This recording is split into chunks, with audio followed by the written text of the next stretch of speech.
Yo, what's up, Jalen? I am trying to figure out how to play this game with my fucking mouse, but it keeps not wanting to show up.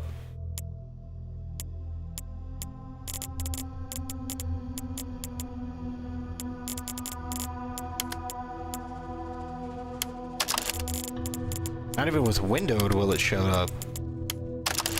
Now it will.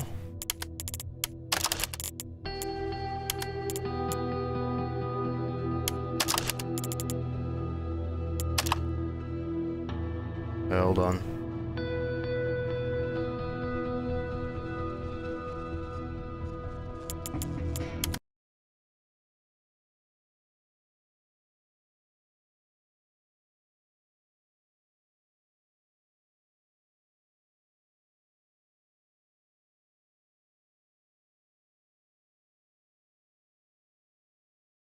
Is this just when OBS is up, it's not allowing me to do it?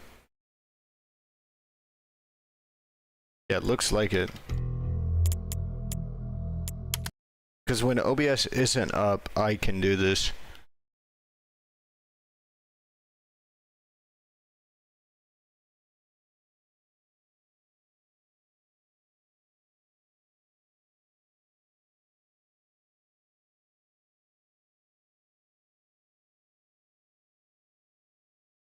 Fun.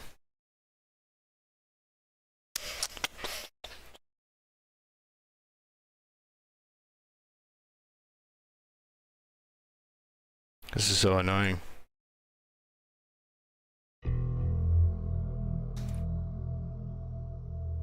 Fun.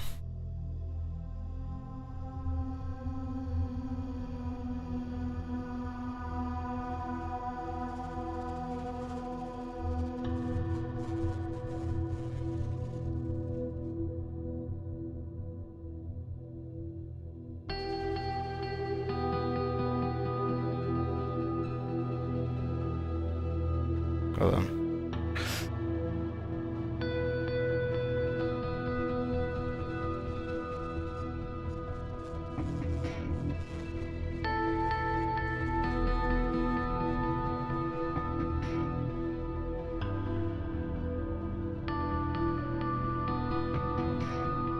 Quick switch primary.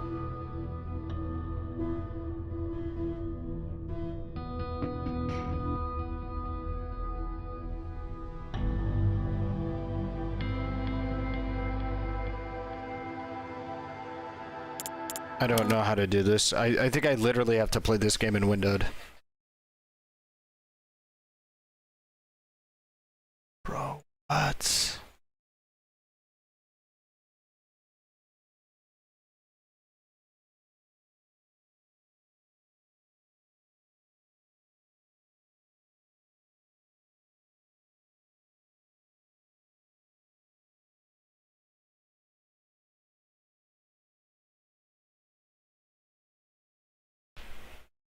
Bro, what? Enable pointer shadow? There's no way that's gonna actually work.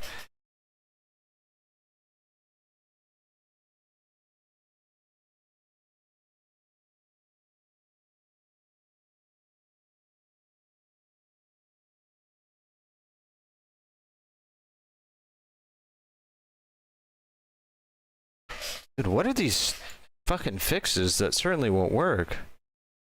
Instead of, you heard of porn? Oh. I, haven't updated my title in a while.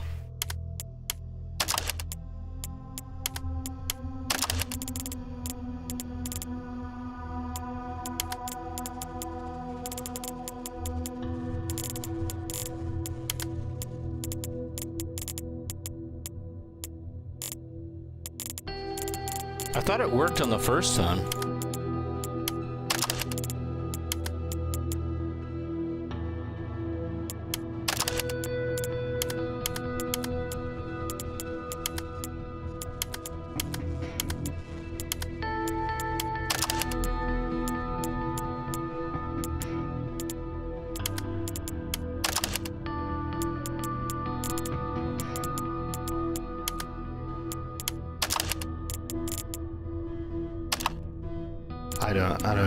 I don't even understand this, man. This is so annoying.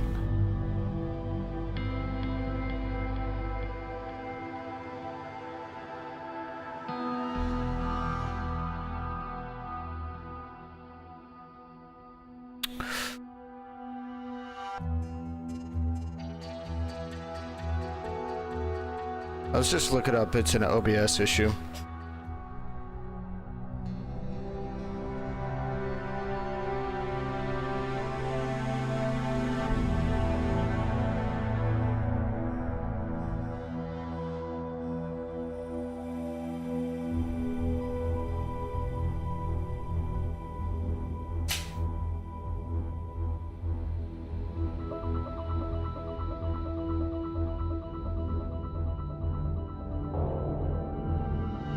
The same issue, same issue.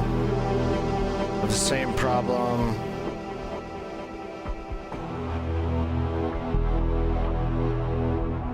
Window capture above game capture. I hid window cap and cursor was visible again. What?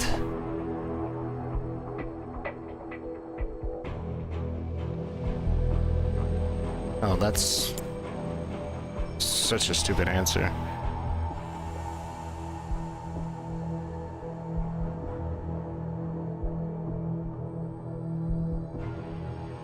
The capture method. Okay, that actually makes sense. Hold on.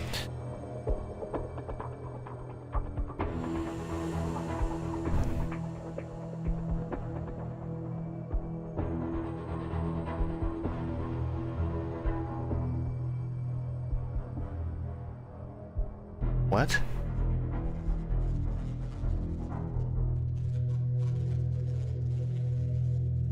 Oh, I see. Hold on.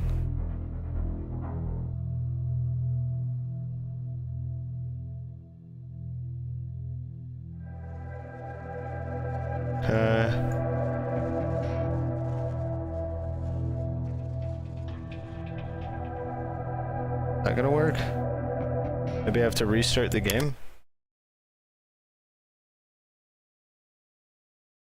Wait, what the fuck? Why is it doing that? Wait, what is capturing this?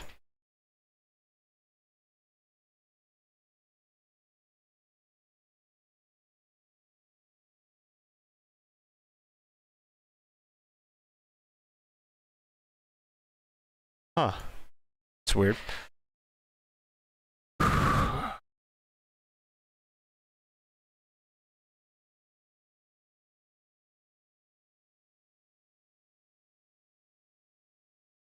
Okay.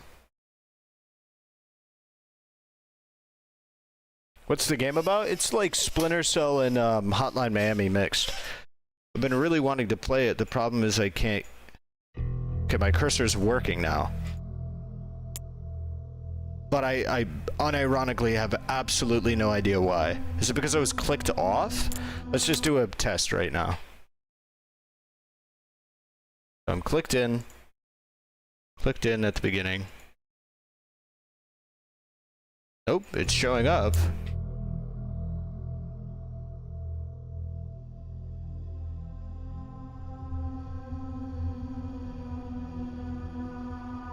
Maybe I can't have any...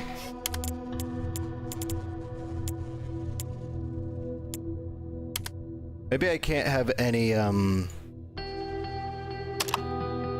things or whatever on. I think I figured, I think I have an idea of what the issue is.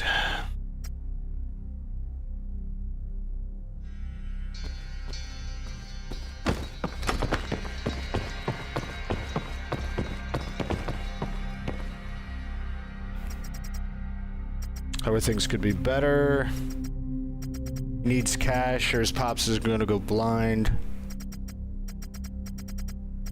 We already read this. Played a little bit of this earlier in the day. Or yesterday. Essentially, we're gonna go find some contractor who's a piece of shit and kill him. I wanted to restart because I leveled the mini Uzi, but I actually want the MP5. Need to lockpick my own apartment for tutorial purposes. Open. Open sesame. It shows you how to use lights and stuff. Got pizza. Listening to some tape recorder or whatever. And then...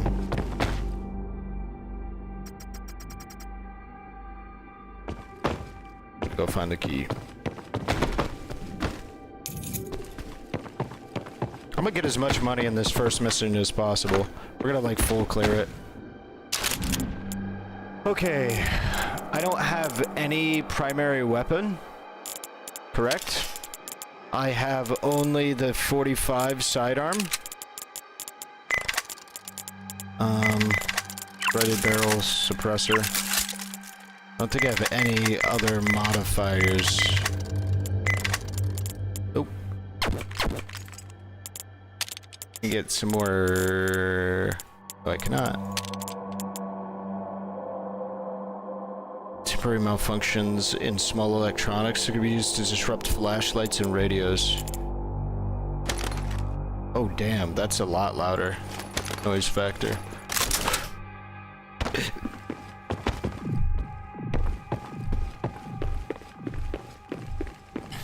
Okay, on to the mission.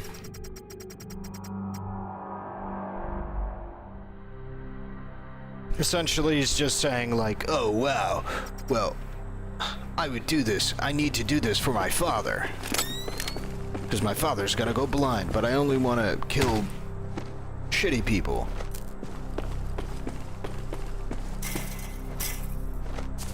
See, I thought this obscures vision, but it doesn't. But you can hide under these things.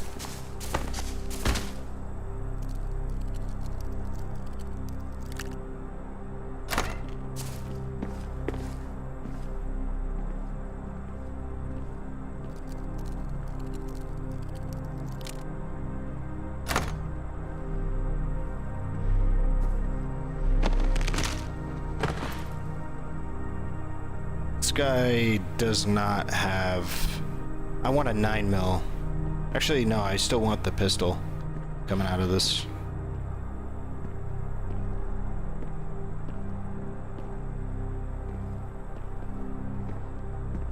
Should probably melee people. So I can get some melee XP, because there's skills in this game. Very good. Oh, wait. Is he dead? No, he's not. Oh, whoops. I don't want to do that. I want to... Oh, wait.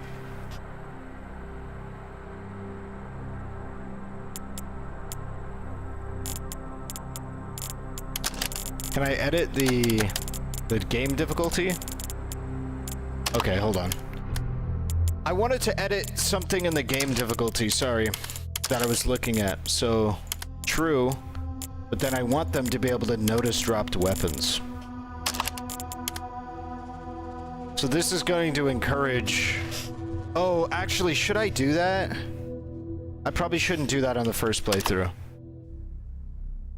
I just realized I probably should not do that.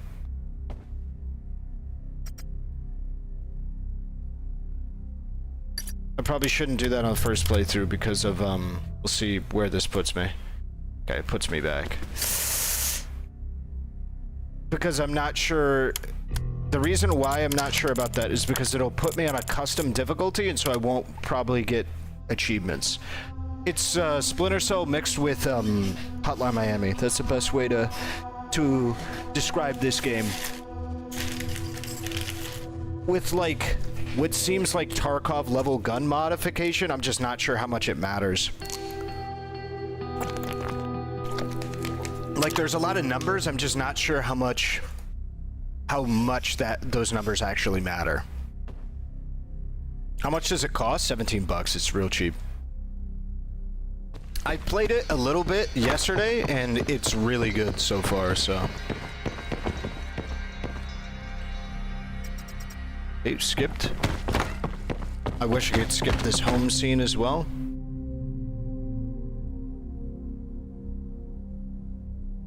Does your Indian friend still stream? If you're referring to Darnell, yes. Streams like more than me at this point.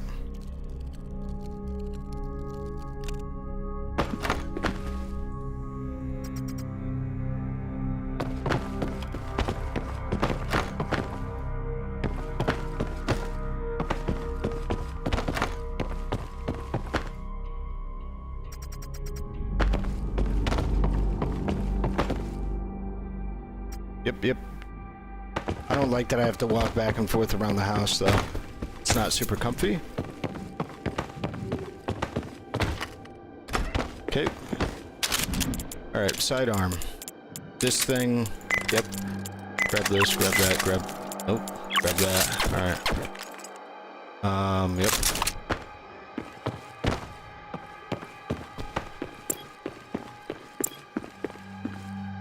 Alright. Turn the lights off to create darkness. I'm not even gonna bring a sidearm. I'm just gonna bring an MP5 once I unlock it in the next phase.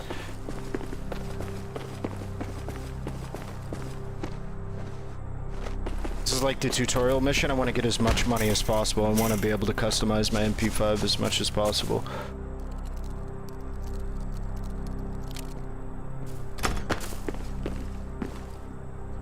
I like the idea of pistols. Like, the idea of pistols is actually really cool. But, I feel like if I'm going to, play this game...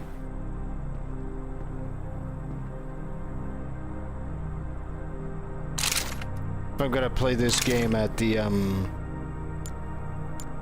level that I kind of want to, which is, I want to do one run where I don't die at all through the whole game, like a hardcore run.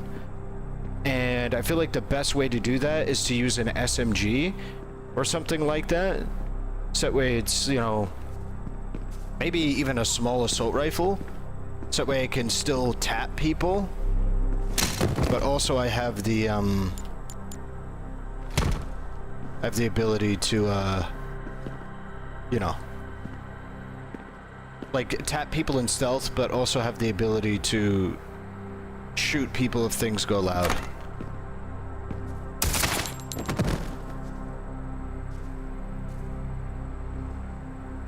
Unload the 9mm. I don't think there's any money in there.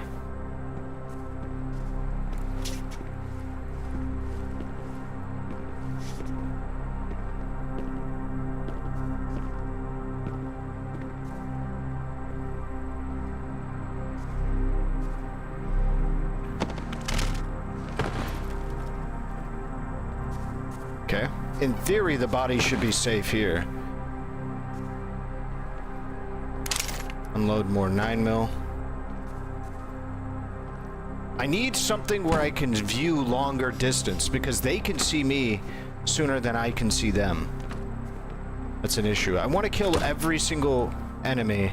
Is this see-through?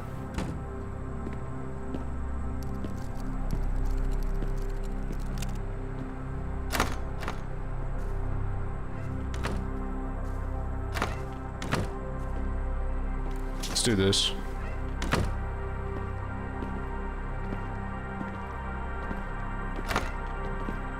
Shit, that...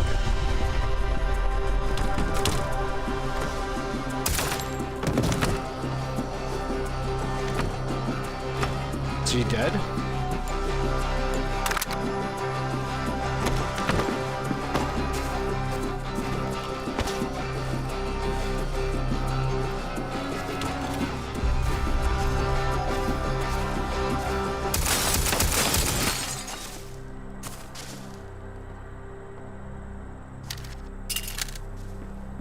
Okay.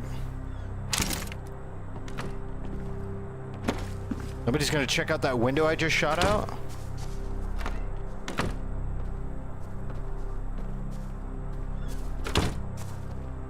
Wait, is there actual LOS here? Or?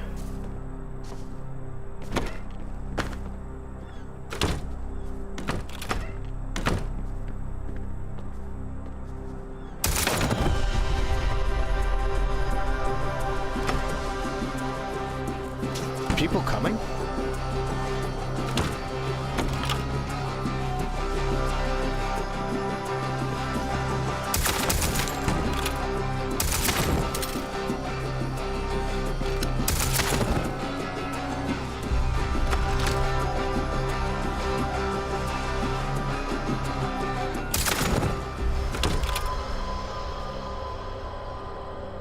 Okay.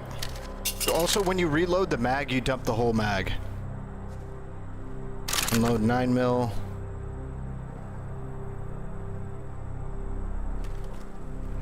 Whoops.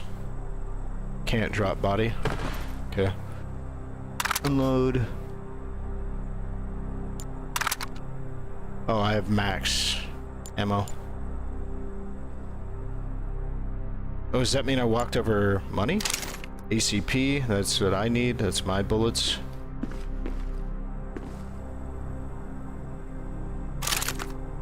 Okay. Just got a bunch of ammo, I guess. I think there's, money stuff in here.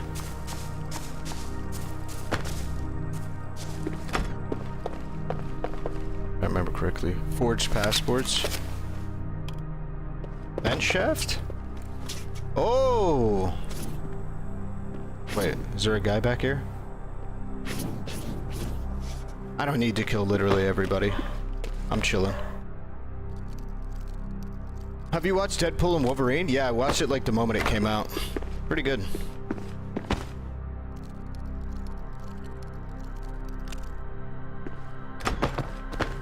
What if I don't have a bullet and I walk in here?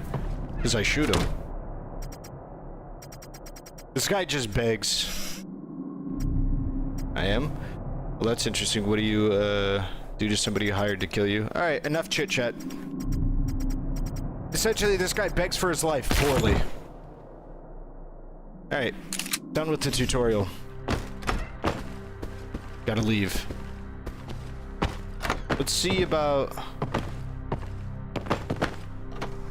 what we can do in here. Vent shaft? Oh, that's interesting.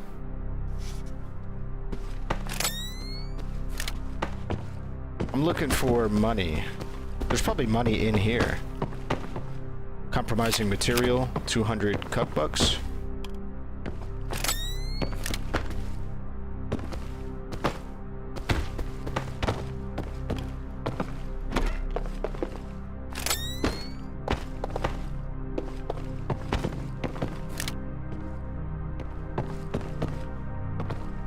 Alright, looks good. Looks like that's everything. I'm getting out of here.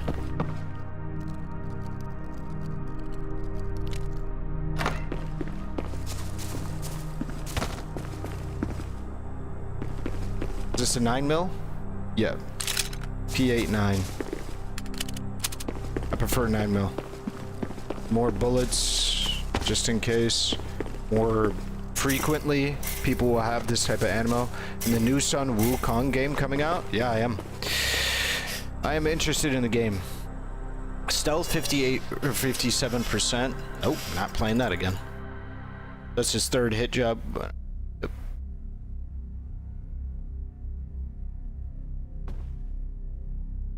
Essentially, he's just like, yeah, new job stuff. Child trafficker, and then this other guy's like, haha, you're a brokey. Hold on. No, that's not what I wanted to do. That's annoying.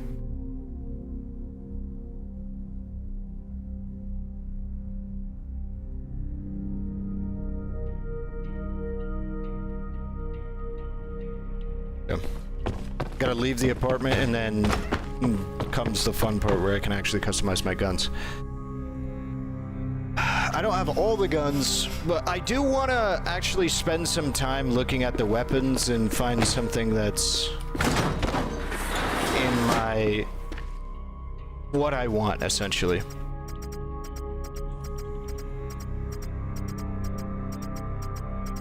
Yeah, the goal is to play this with the hopes of doing a run where I do the whole campaign without dying. So I need to look at it that way. Okay, so I have 2,900 bucks. I get the mini Uzi for free, but I can buy the MP5N, which has good single shot damage. I like the versatility of it. What's the noise profile? Shot noise.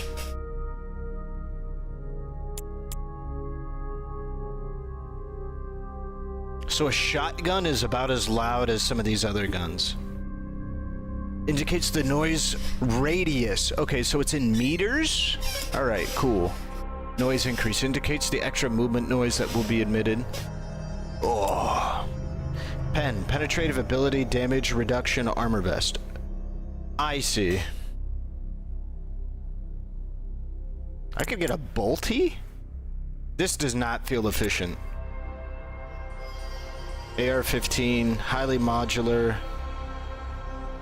90 bullets. I think I like the idea of like an MP5. Let's see how quiet it is compared to a pistol though. Okay, so the pistol is about a similar noise level without a suppressor. This thing is dead quiet. Only 10 bullets? Intravenous too. This is 9 mil? It's 45. Pen 4 noise. Accuracy matters. What about sighting? What about sight range? Can I get something for that? What is this? Highly common round. More recoil and noise. Not by much, man. Not by much. It's more accurate. 10 mil? Wait, what's the difference between 10 mil and 45 ACP? Oh, greater capacity and power than 45 ACP with more recoil and noise than 45 ACP. Wait, 9 mil makes more noise than 45 ACP? Oh, this is... Wait, 45 ACP is inherently subsonic? Is that true IRL or is that just a game thing?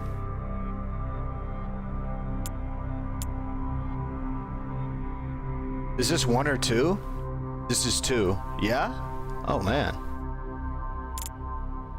It's a very fun game. It's a cross between Splinter Cell and Hotline Miami. I'll show you when I get in game in just a second here. It's probably gonna... Actually, I'm gonna keep that there. 52 damage. I mean, this does a lot of damage. It has a 19 round capacity. This does about as much damage as the MP5. Is there a way I can get like longer range sights? I didn't want to do that. Can I undo that? Alright, we're committing to this, I guess. I didn't want to do that, man. 2x sight. Okay, so I can do that. Ugh, I didn't want to do that, man. Fuck.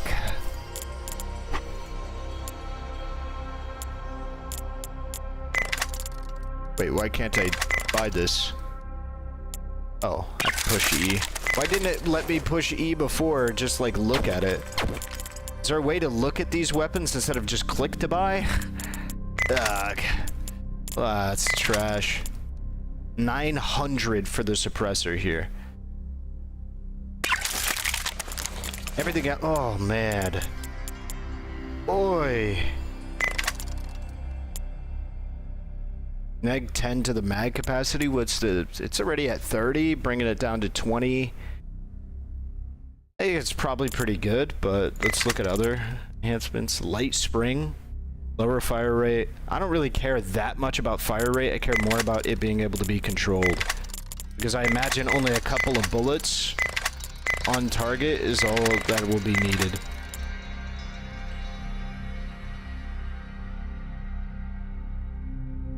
Increased shot deviation, but increased accuracy. Spread per shot? What is shot deviation versus spread per shot?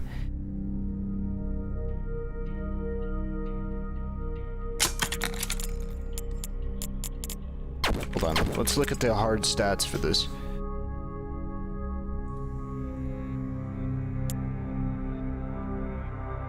Oof. It's making a lot of noise while walking around, man.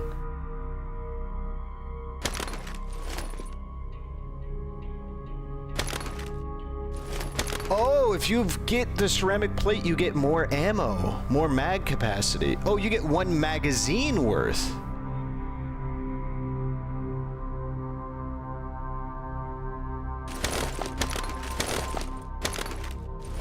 Probably go with ceramic.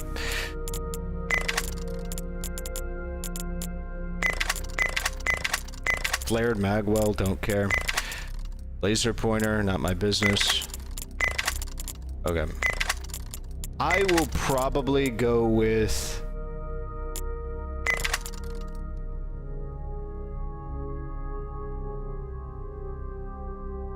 probably a smaller mag. Oh no, a smaller mag. Does that that would increase the overall amount of bullets that I take pretty dramatically. So let's not do that. Let's go for a recoil spring. And then that's it. Okay, we're topped out.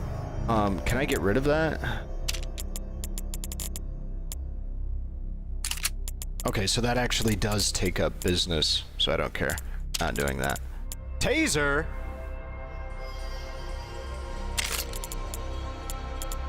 Empty magazine, aside from being perfectly unusable or usable in a weapon when reloaded, it can also be thrown to create a noise and distract enemies.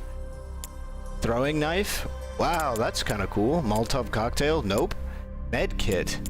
I don't plan on getting hit.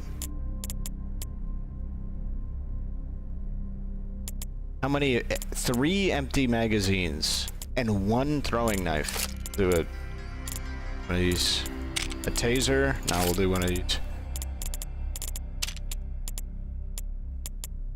I'm not sure how effective this is, but we'll go with it.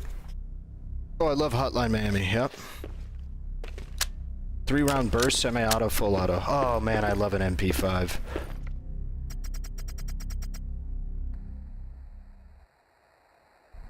Steve's place. This is like him just being like, oh my god, oh lady, I love you so much. No, I have to go back to work now.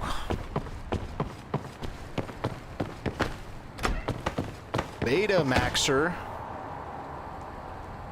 We got the, what is it called? Take the pistol? Bro, I don't want the pistol. I just bought a fucking rifle. Take the ammo. Leave your place. What, am I gonna kill this woman? I just bought a rifle, man. What'd I buy that for? Bro, what'd I buy that for? I just bought it and customized it. Are you joking? Doubt I'll run into any civilians, just a bunch of bodyguards. Time to put this guy out of his misery. Okay, great. I do get it. Fantastic. Wait, do I also get that pistol? Oh, I do.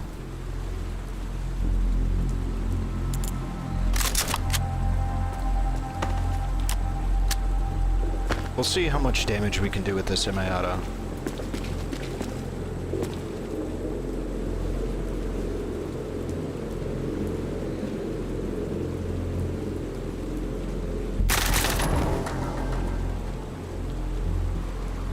Keycard?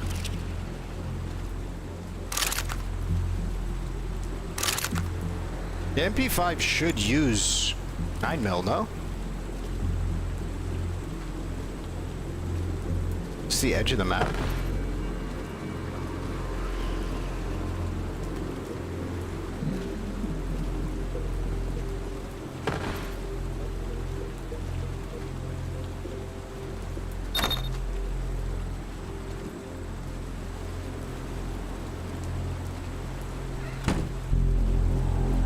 Okay, I can't see in there. So I see. Oh, yes, I can. It looks like I don't actually have to check corners. I wish there was fog of war.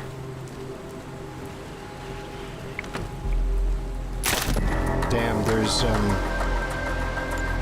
he's like checking in. Really? That dude heard me? Holy, these guns are noisy.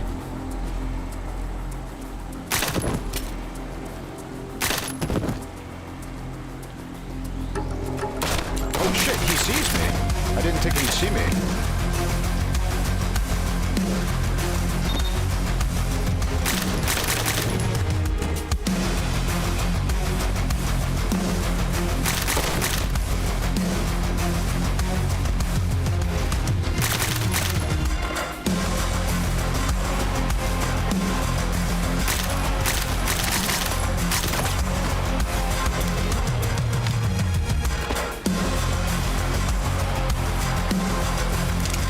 Okay, 9mm ammo, that is 9mm.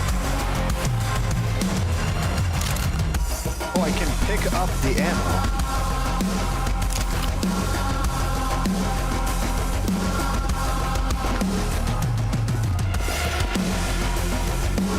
Get trash? Oh, that's interesting.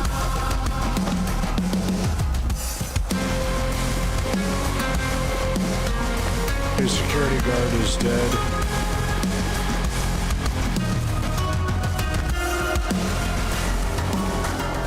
Are they getting him off the map or something?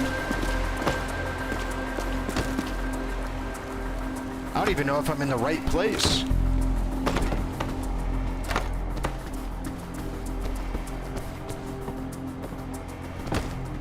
I hear movement.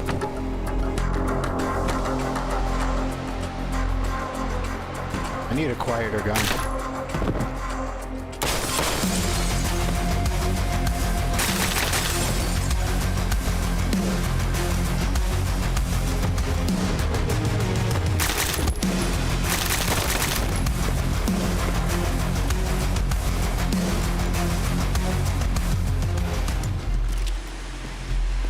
I need a bandage.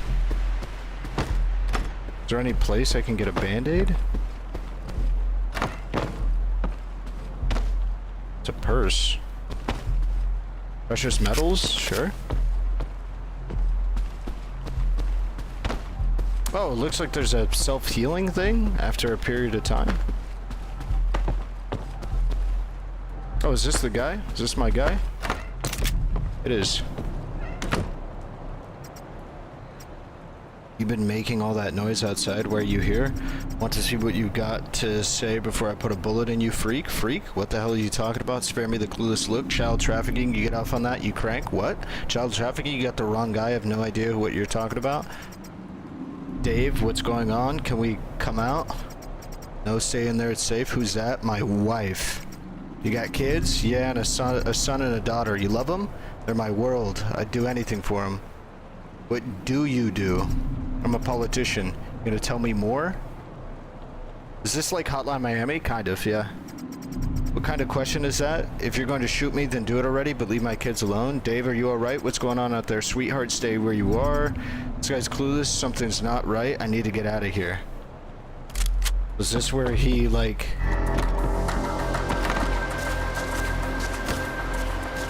realizes that it's his brother, right? Who's giving him jobs?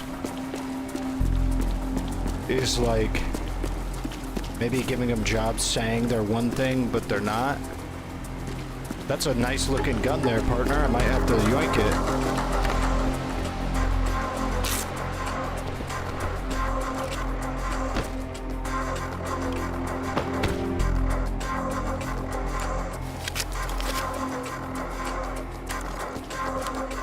Nice. Well, I was hoping the SMG would be useful, but I think it's a little too noisy. But I can use it for reference to...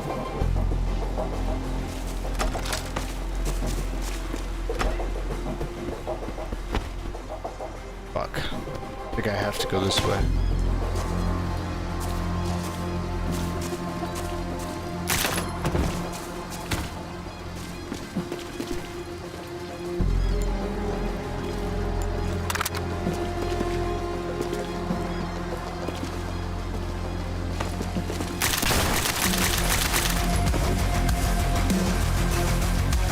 Is that a shotgun? Yeah, it is. Alright, we're good. Killed everybody here. Easy peasy. Not stealthy, but easy peasy. Yeah, look at that. Holy. Damn. Commando. Rank commando. Stop killing the politician's security detail? Yeah, it's tough. I hope that affects shit. I doubt it will, but I hope it does. Gotta go to sleep. I'll take care of the mess later.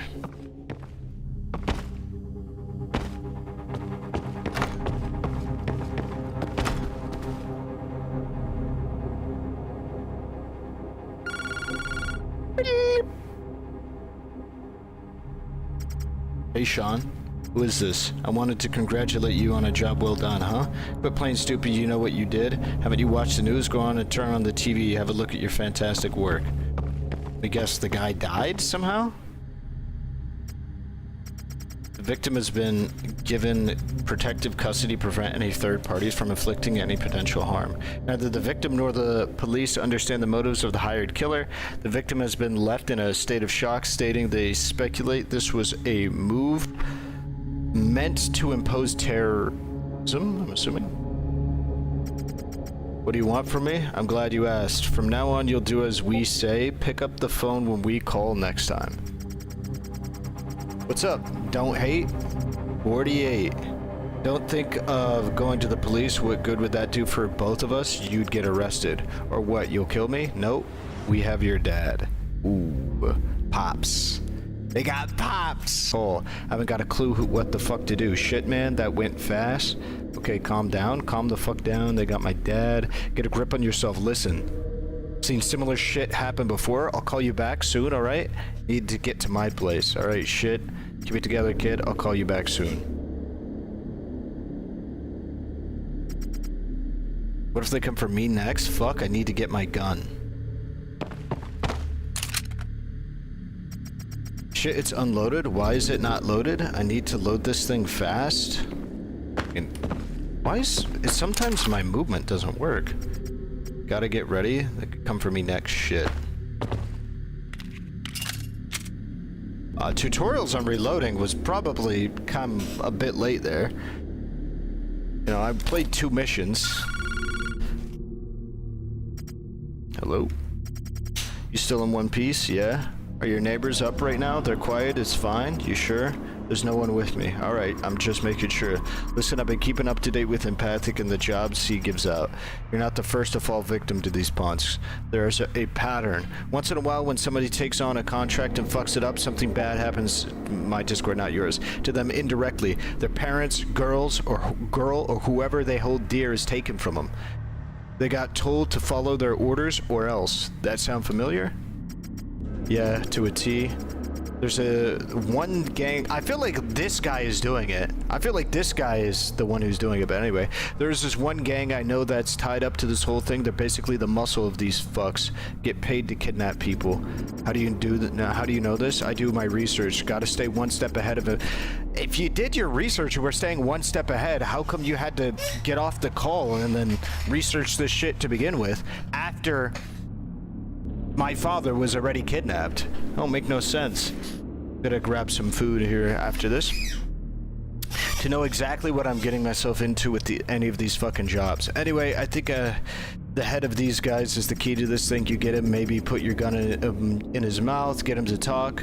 You'll be one step closer to finding your pops. Are you sure? Told you, kid. I do my homework. You should do yours. Would have saved you a heap of trouble.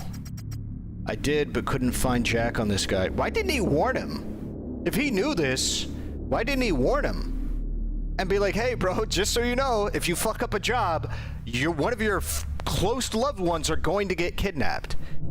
Even if you're doing, like, these jobs for, like, moral reasons, your pops is getting kidnapped.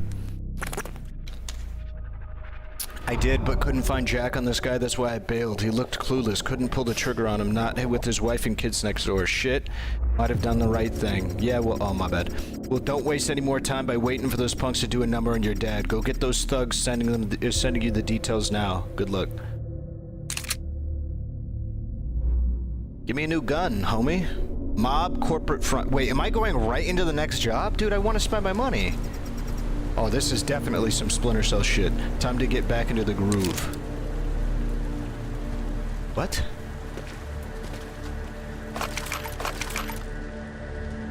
Regular and subsonic ammo.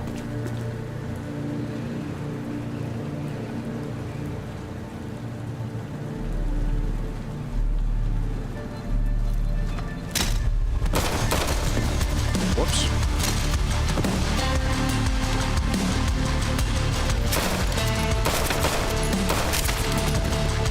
Whoops. Well, I thought that would be stealthier. I have to shoot twice once he sees me?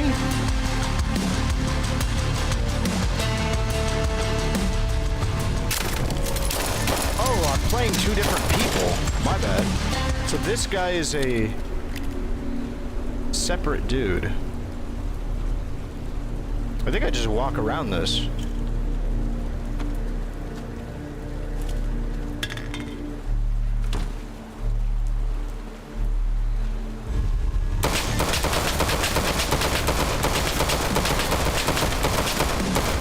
That was embarrassing. Wait, why are they shooting at each other? Oh, they were trying to shoot at me. Why are they shooting at each other?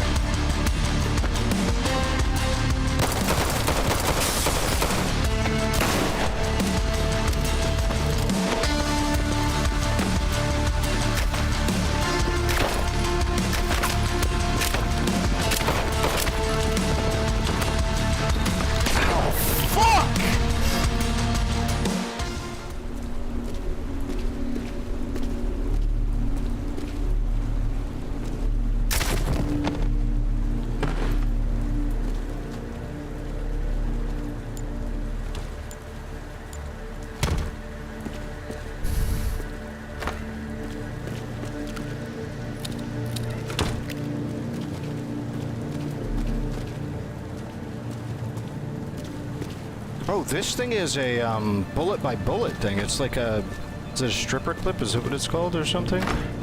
It's like bullet fed. It's not mag fed, I think.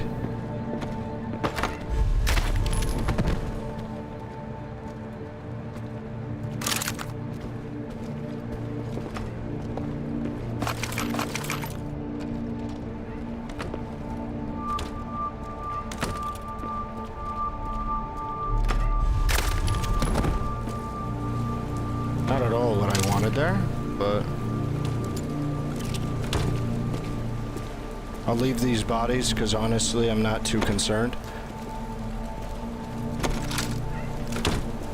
Okay, this thing can one-shot, that's good to know. This door opens towards me, right? Oh, I thought I'd be able to sit behind it.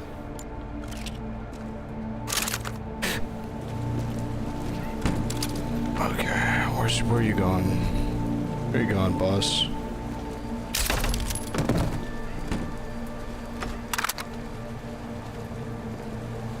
Don't come through that door.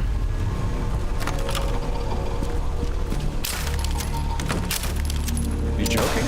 Hello? Oh yeah, it is bullet fed.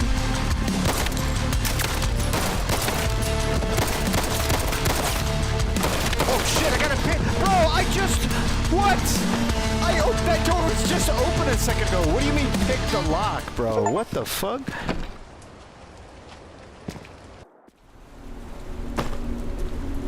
Why did I just get an achievement for getting a throwable from a dumpster? Whoops. I thought I was gonna one-tap him. Took a little bit of damage there.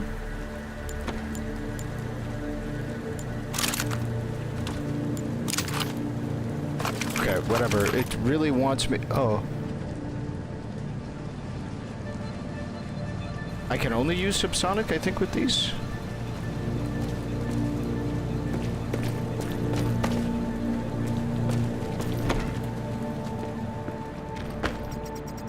I need the money stash key card.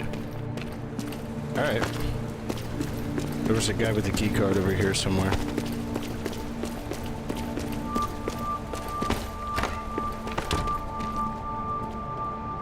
Is there anything in here? Compromising material. Nice, 300 bucks.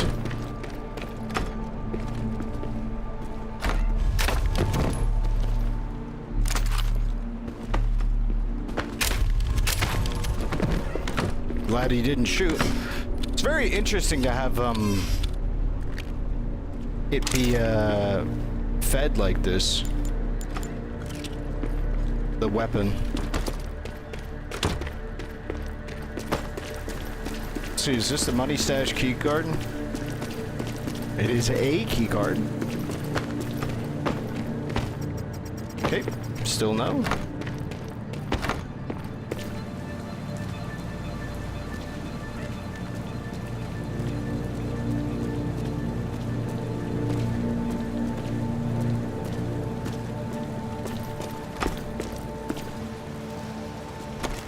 We got the business.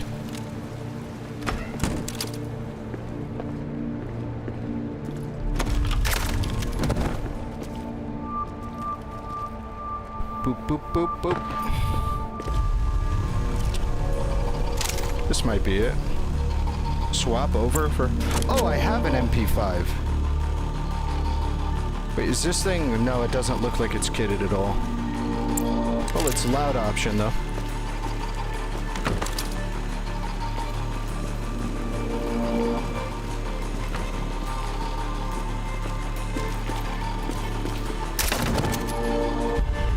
Oh, shit. Please.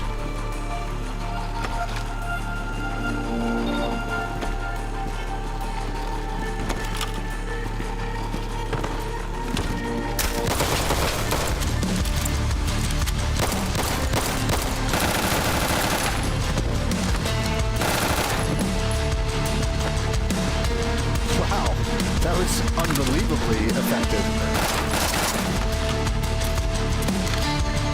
Did I see somebody down there?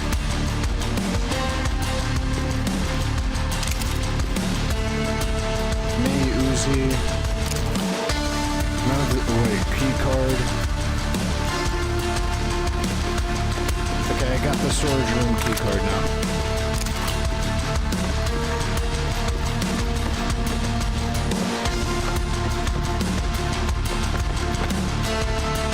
I can get in the closet?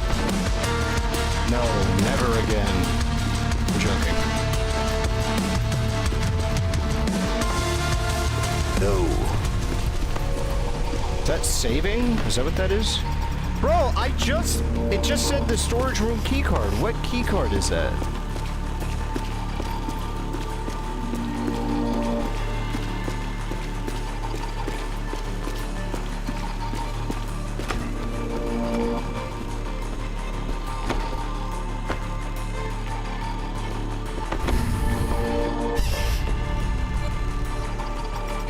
Steve! Just you and me now, buddy.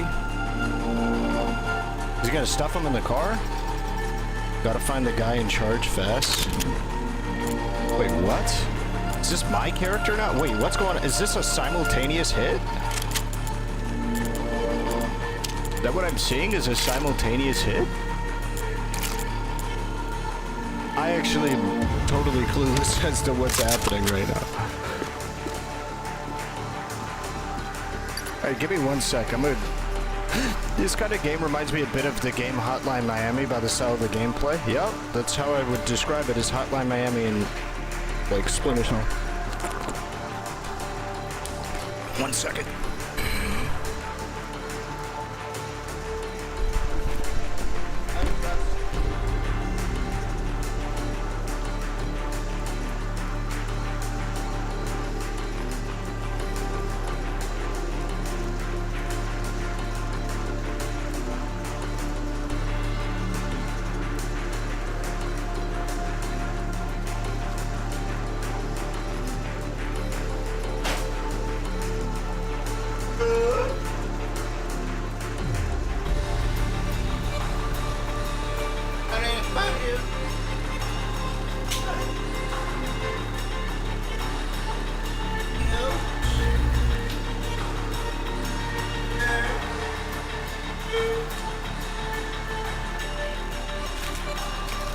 Some honey bunches, though.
still the same guy. I just played.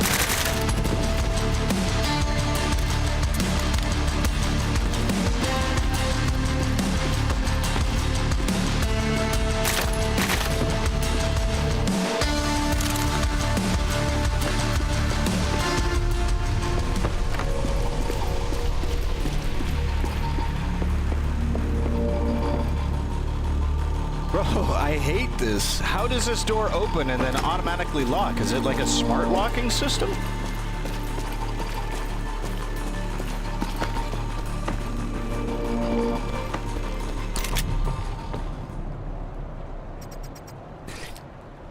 Who the hell are you?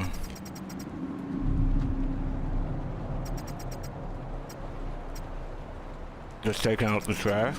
Why'd you kill him? I told you. Taking out the trash. Oh shit. That was my only lead. What the fuck am I supposed to do now? How do they know they're not like security? Do they just go, you're not wearing like a tracksuit and a vest? So you're not security and I won't instantly kill you? IRL, the quietest gun you can use is subsonic and a bolt-action pistol because the chamber doesn't open up and let out sound. So it's realistic, actually. Oh, cool. Actually, I didn't know that. Lead, what are you talking about? Some fucking punks kidnapped my dad and are blackmailing me into killing people? This guy was my only chance at getting any info who they are. Hold on, why do they have your dad? I don't know. Probably because I screwed up a job. What job? Name's Empathic. Mean anything to you? Oh. You had to run in with him at gunpoint? At gunpoint? Wait, I've heard about you. You're that fucking guy. What's your name? Steve something? Tore up God knows how many mobs, yeah? Now you got the wrong guy. I'm a nobody.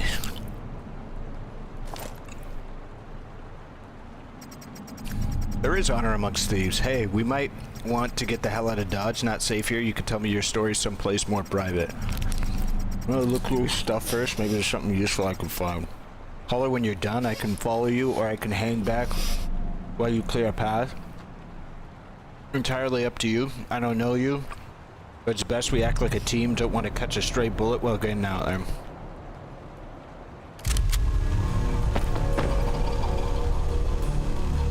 Oh, that's kind of cool.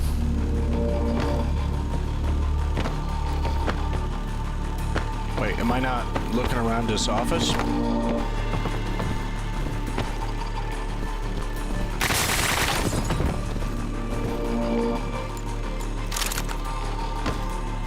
Get the fuck out of my way. Oh, that's a lot of money. Money, stash, key card? Who has it? If not the big boss, who has this card? Big boss ain't got it? He ain't got it. Who's got it? That's a lot of money, man. We're killing everybody here.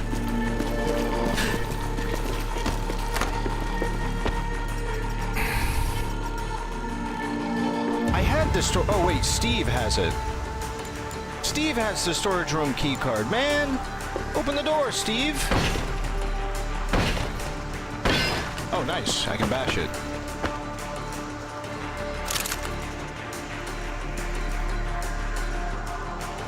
AR-15. This thing is too loud.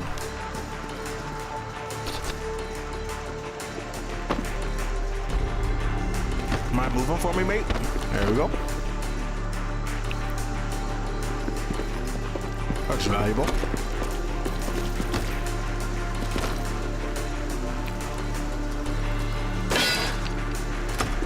Breaking the lock is just about as fast as actually opening it. Let's see, wait, can I go back and can I break? God damn it, man.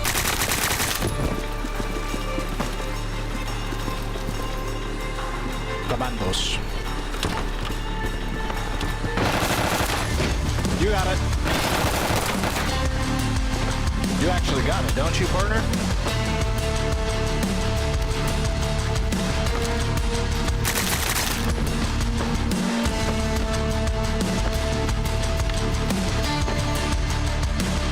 Water cache.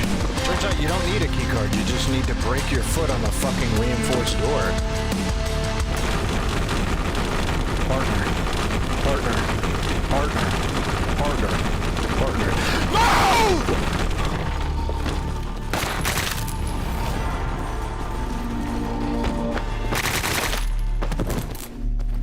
That's cool that the lights got fucked.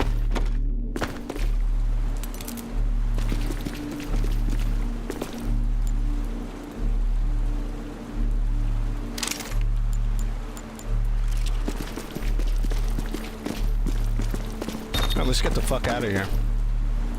It's an MP5, isn't it? What is that? Move. Get the fuck out of my way, man. Oh, you're a waste of air.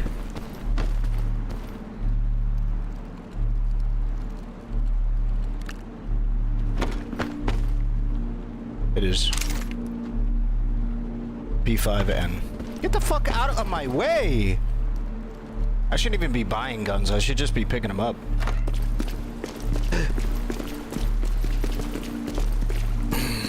I wonder if the mini Uzi is quieter. Because that noise profile shit is big deal. Oh, that's where I met him. C. fucking Robbins in the flesh. Fate was kind to me. Couldn't have asked for a better partner. Rumors about him were all over the underground. That he'd taken part in 3 drug peddling gangs taken apart. 3 drug peddling gangs single-handedly. With an ally like that, the assholes that kidnapped my father had no clue what was coming. That's assuming he wouldn't have blown my brains out. If they weren't lying, guys got a no bullshit moral compass. It was crucial I listened to him.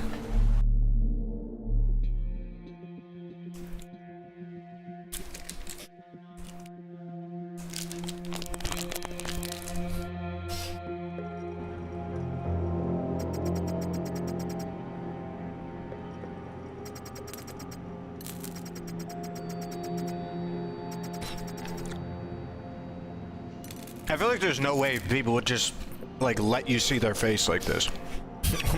There's no way. I haven't got much cash, you know, no contracts, got some cash. But it's not much, which means we'll have to grab what we need as we go along. You find the shit you want, you bring it back here, we pull our cash together, and if we find anything valuable, we bring it back, sell it through your contacts, and spend it on whatever we need. Right now, though, we could probably afford some basic guns, nothing fancy, right? Haven't got a clue what to look for, though. Can't imagine rummaging through goons' pockets for spare change, either.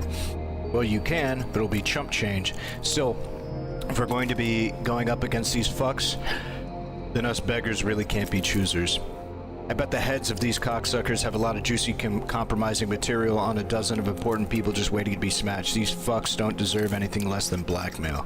Find any laptops, search them for sensitive info, copy it on a data stick or something, bring it back, and then we'll see whether there are any bidders. Gems, gold bars, cash, grab them, find any. Got it. It's just telling me what to do. Anything else worth grabbing? Dope's pretty costly ever since you fucked over the mobs. No way. The powder cost me and my brother my brother and ruined my life. Don't want that shit anywhere near me. Got it? Alright, chill, just was asking. If we're ever gonna bring that powdery shit, then only use it. The only use it'll get is me shoving it down your throat. Down the throats of the assholes responsible for making and distributing it. Got it. Whoa, geez, man. Talk about sensitivity. I'm a passionate guy, more so when it comes to dealing with these crackheads. Fuck them. You ever think maybe some of them haven't got a choice? Everyone has a choice, and was a way to make money at the expense of the well-being and misery of others. Just like how I choose to not sit and do nothing while those responsible for my brother's death were busy boozing, shooting up gunk, and laughing at the poor suckers they robbed. Might have screwed me up, but I take comfort knowing that there's less scum around now. Anyway, I want to brush up your skills. I could train you for a price. For a price? Yeah. I know you're trying to save your dad. I can't cash in, but I can't cash in a thank you.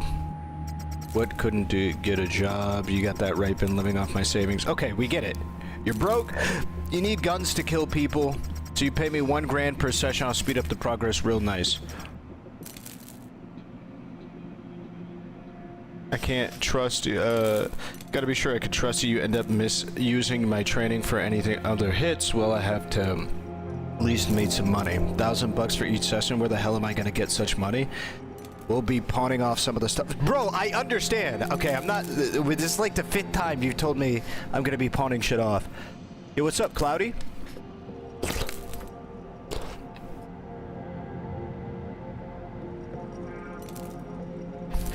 Sorry, I'm eating cereal.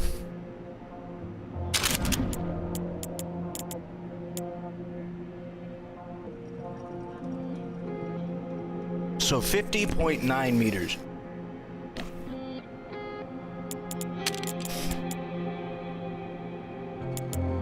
This isn't much farther range, but feels like it can be heard from so much farther.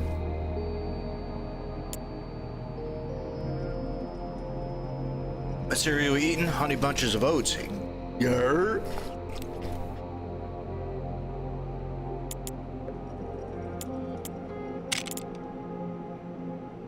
I think I might unironically have to use the sidearm.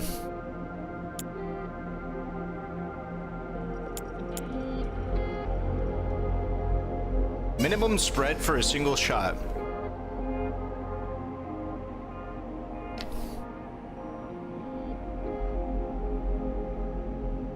Spread per shot.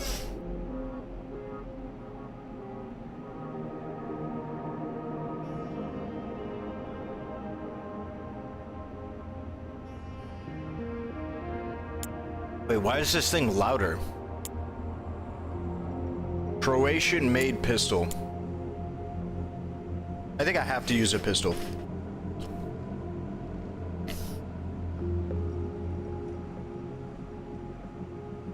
That's actually totally not true. I don't know what the fuck I'm saying. That's super not true. I don't know what concealable really means, but...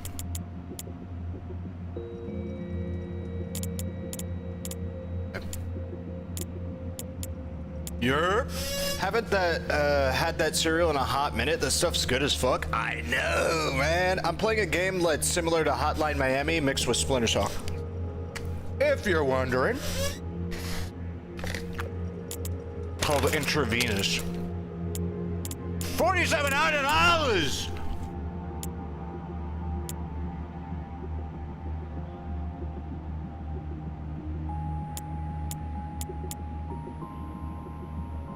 Nice. Is there any lower caliber weapons?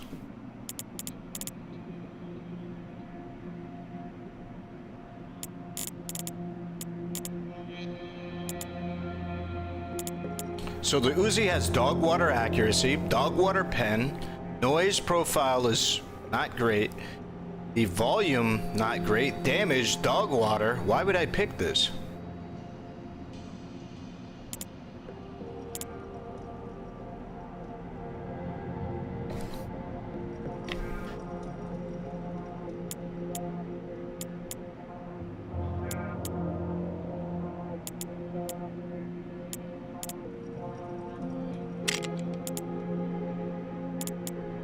I can go with a Glock. Wait, is there really no gun with... There's literally no gun with the ammo, the like extremely small ammo type. Like this smaller ammo type. Or does this mean it can get that type of ammo? Overpressure match?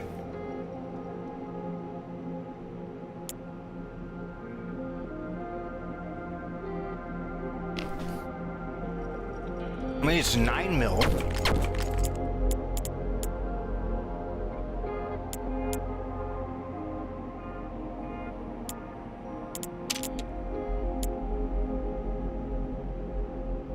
It doesn't get much quieter than this.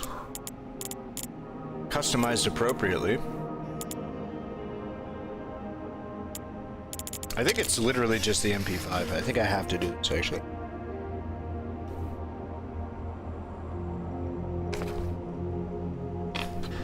Okay, customizing it. Hyped for the new Tarkov wipe? Nah, I'm not sure. I haven't played Tarkov in a while.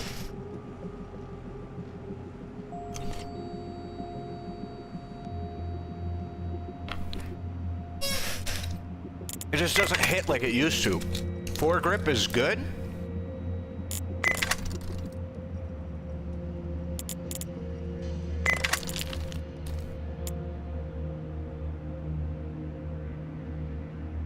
That's actually pretty nice, that light stock upgrade. That's cool, it actually changes the way it looks there. Let's find the blueprint for the light trigger. Flared magwell. Is flare just when it's like that? It kind of comes out?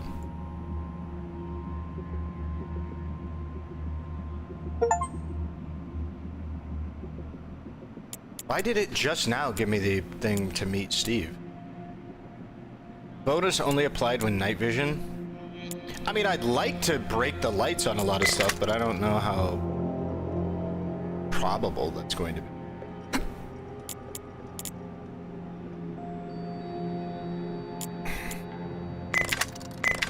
I don't really need to care that much about movement noise.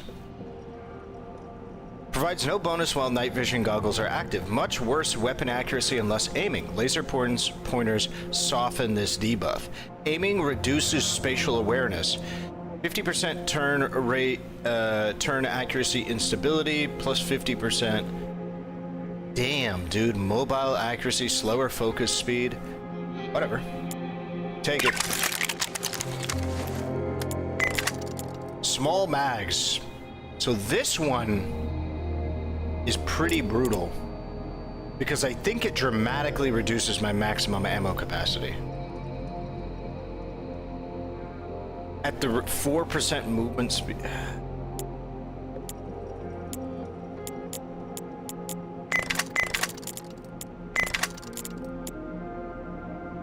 Let's just get a regular laser pointer to start with. Oh damn, that actually dramatically slowed my shit down. Alright, let's just see how this works. Trip mine, flashbang, taser mine is interesting. Now we're good on that. Gadget 1.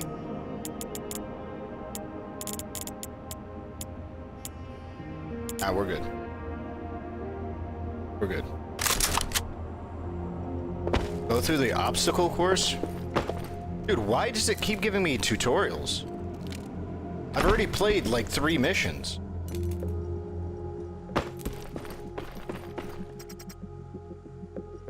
Either flipping the switch or... Where's the switch? Oh, I see. Oh, when it's orange, that's something that I'm shooting with that. When I'm aiming down my sight, climbing chain link fence will be... Okay, that's good that it allows me to see that. Oh, I have to push the lights.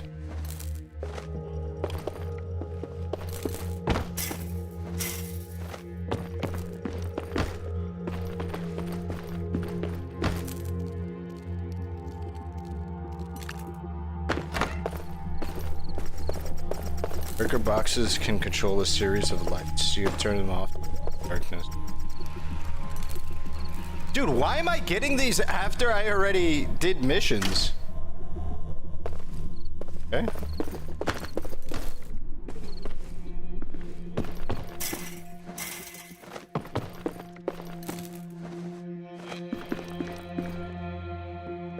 I turn off my light?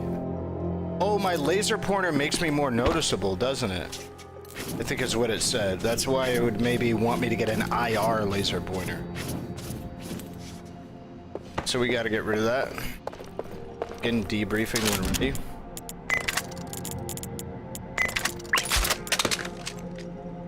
And the 2x reflex is not usable night vision. So essentially only ADS with this thing. Yeah. Achieve training, begin debrief, inquire. Oh, this is lore. I don't really care, I'm gonna be on.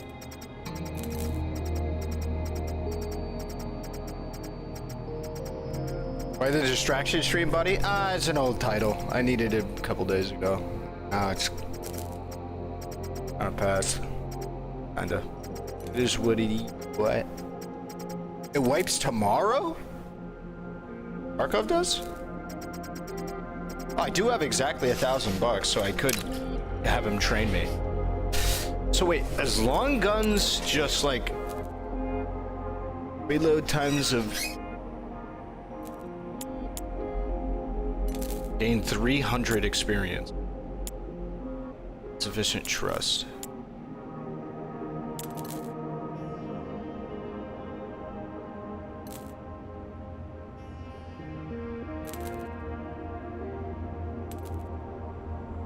Short guns, misc guns, of pump actions, bolt actions, and any weapon that won't use a conventional magazine. Of short magazine-fed weapons.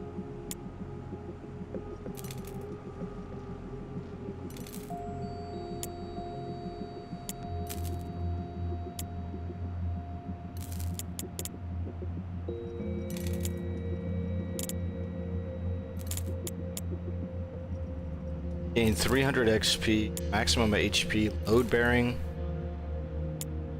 covert operations, lockpicking speed. I don't really care. Honestly, I don't care about any of this shit except for probably recoil and accuracy, to be honest. And he doesn't have sufficient trust.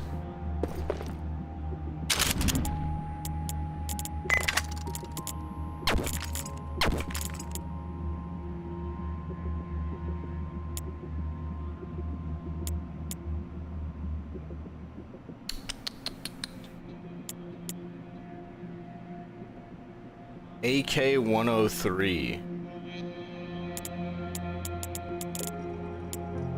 Wonder how difficult it is to make that like viable. Whatever. All right, let's go ahead and do a mission. Again, debrief. You need a lead on the guy where. Damn it. Something.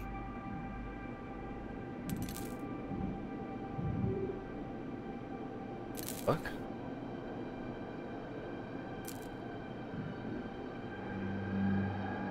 Yeah, how do I accidentally put somebody at the top of my fucking thing?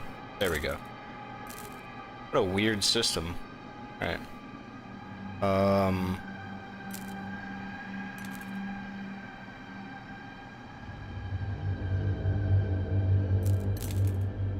Back.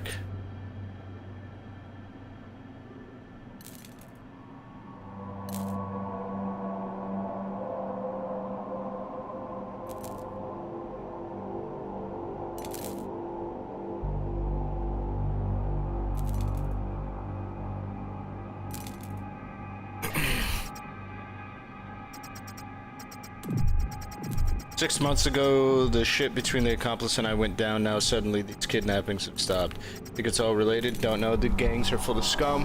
A couple of, capable of all sorts of nasty shit. Wouldn't put it past them.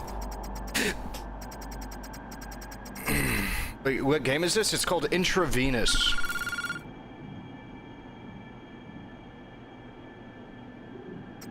John, did you get the guy? No, somebody else got him first, who I'm not sure I can say. Well, what the hell happened? You're not dead, so did you kill the other guy, or no? Join forces. Alright, enough blue balling. Who is he? Name's Steve. Ring any bells? Oh, way. You ought to be glad he didn't put one between your eyes. Does he know what you do? Yeah? Well, you're really lucky he didn't kill you then. Anyway, tell me all about it later. So why'd you call me? Check your laptop, we'll talk later. Very cryptic individuals here. Who was that? Lee Da. He's the only person I know among the empathics people who isn't some deadbeat. Really? That sounds familiar. How?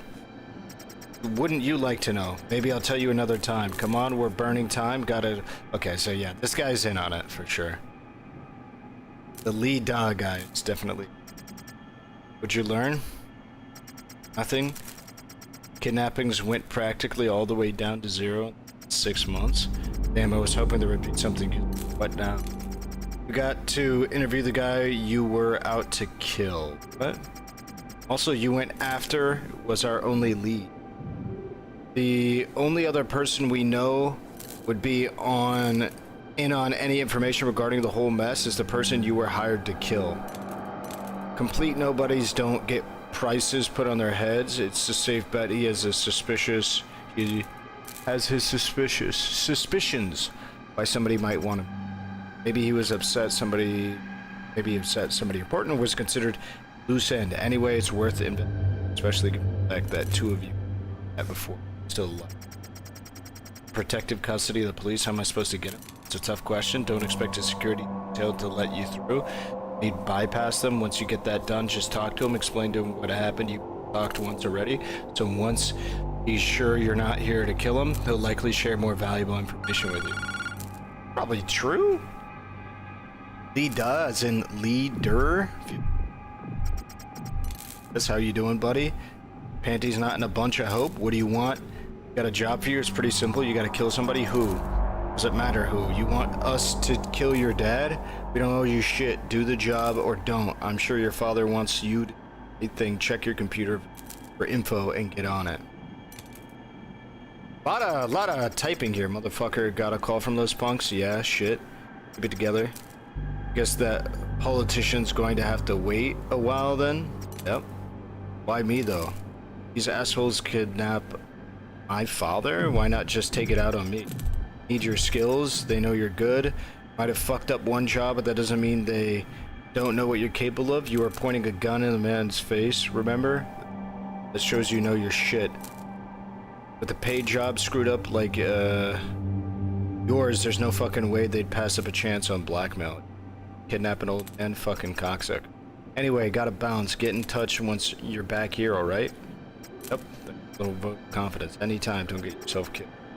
Right, so, wait, where's the third guy? He's on the laptop, right? So, gave your first target. My advice, don't blindly do as these fucking creeps say. A lot of fucks here. Talk to your target, see what they know. Don't kill them if they seem clueless or innocent. They'll kill my dad if I don't do what they tell me to. They're gonna kill your dad if you don't kill several innocent people. The math ain't mathin' here. Just don't kill these people. You're cutting in and out. Move and change your noise gate settings. My bad. Don't be so eager to play into the game. For all we know, your dad might be lying in a ditch somewhere already, or just not in their possession, right? Don't kill people. I will try to remember that, yeah. Don't bother doing what they ask of you just yet, and even then, rather than just killing impartial people, I think we'll need to come up with something to keep the damage to a minimum. So what's your plan? You gotta head out anyway. I still hear and talk to you over the radio. We'll make the plans as we go along. Alright, cool. A mission, please? Can I kill this guy?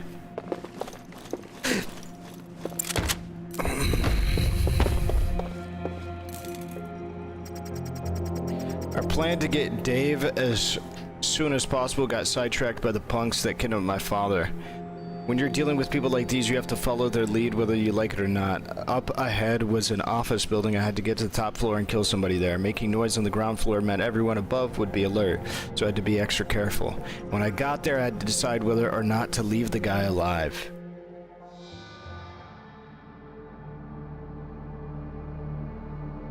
Talk nonsense to distract your enemies to your advantage? Oh, I get a pick. Social stealth possible. Oh, so I can... This is where a concealable weapon matters. More difficult conventional stealth. Civilian bystanders may be present. Guard patrols may differ from other times. Easier conventional stealth. Civilian bystanders ought to be absent, so it's not guaranteed. That's cool. Kind of like the idea of bringing a pistol then, primarily instead.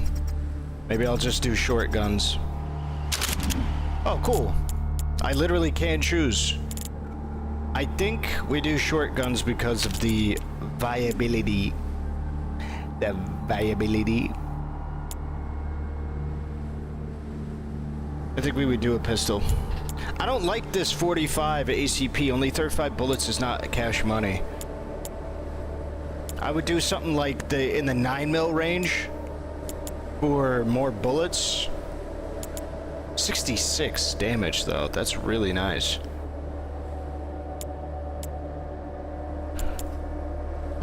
This is pretty good.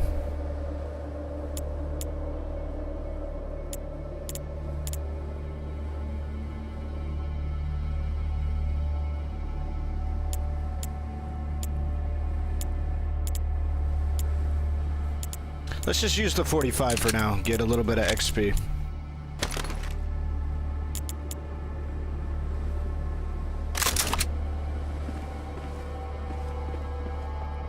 To the top floor. Can this thing see me?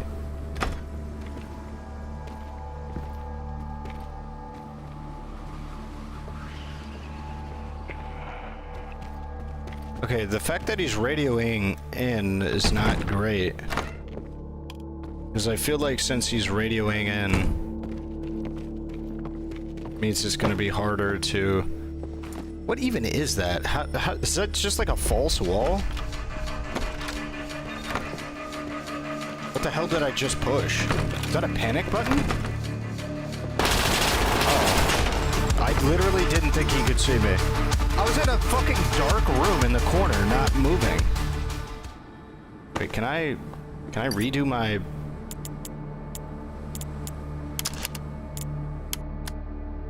Will this allow me to redo my kit?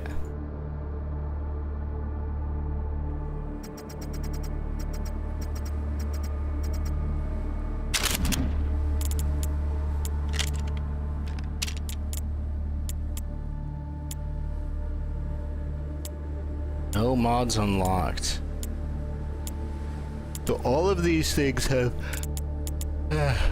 0 mods unlocked.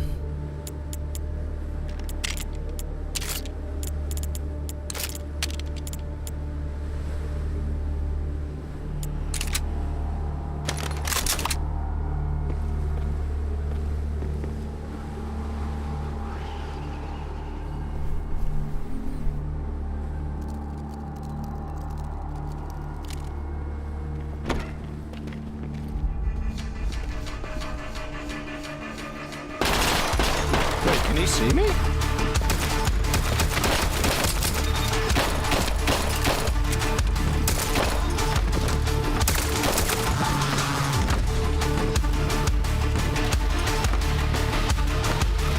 Come on, come through the door, buddy. Just open it up.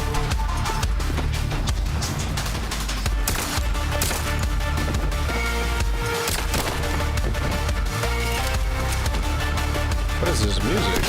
Whoa!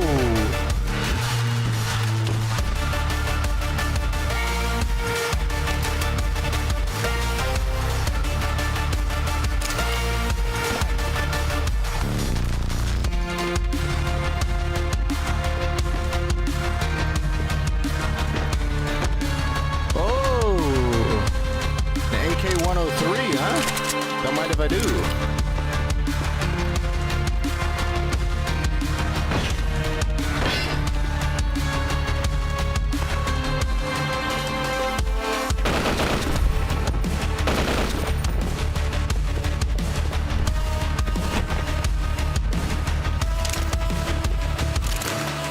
Go ahead, open it. Let's see. Good. I thought one shot would do that shit. Point blank with this shit.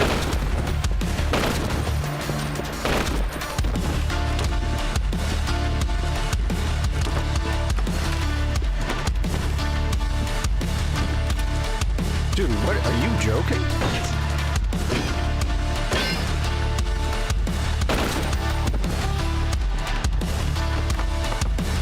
Oh, that's a lot of dead people. Crypto! Their Bitcoin's doing well. What does that even do? Is that a grenade?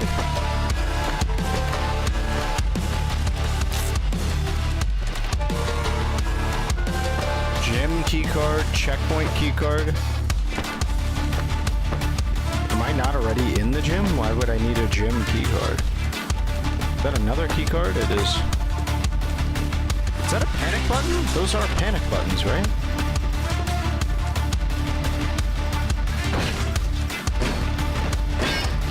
don't need shit. Server room keycard in the server room.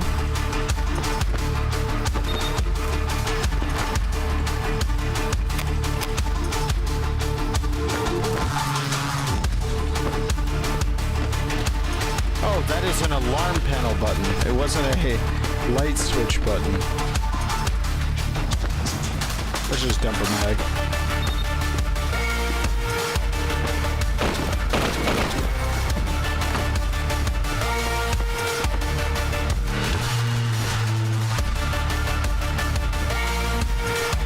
Compromising material.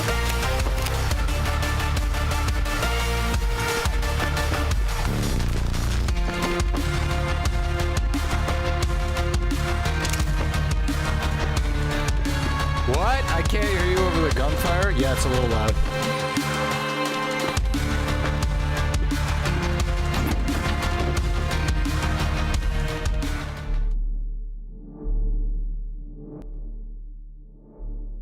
Oh, that was the level? Oh, okay.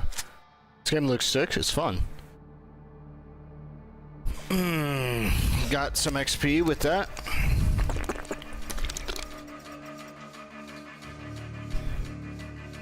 I'll get shot on sight. Well, I'm loud.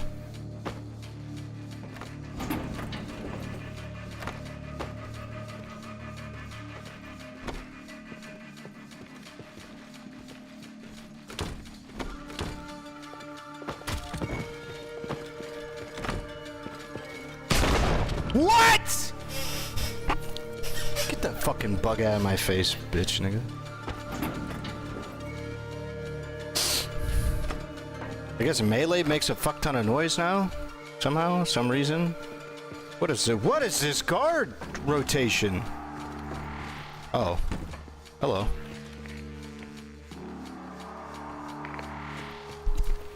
Alright, we're doing this again. Holy, mag dumping is not a thing you can do. Mag dumping is not a thing you can do. Oh, cool, I still have my pistol.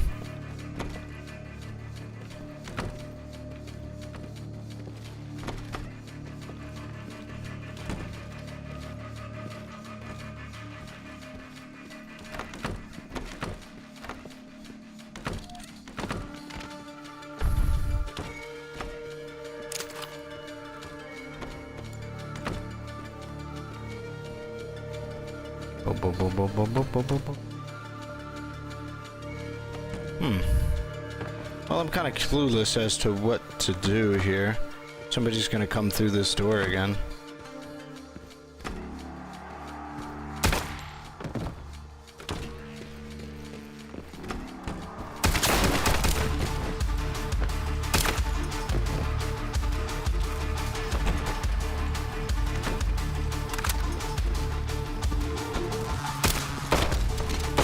Dude, I'm getting distracted because there's a fucking bug on that. God damn it.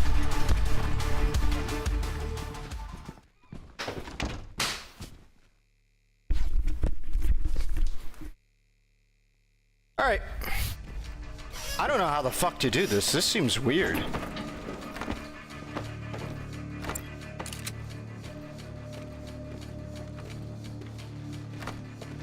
What is this Hotline Miami knockoff? Oh, can he see me?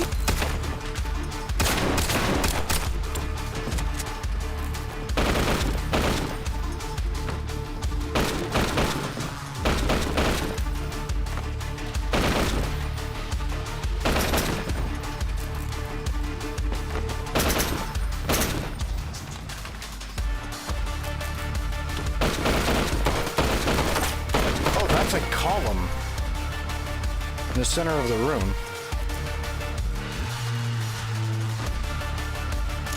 Guess it is it's not a knockoff, I would say. Dude, get the fuck out of my face. That is so annoying.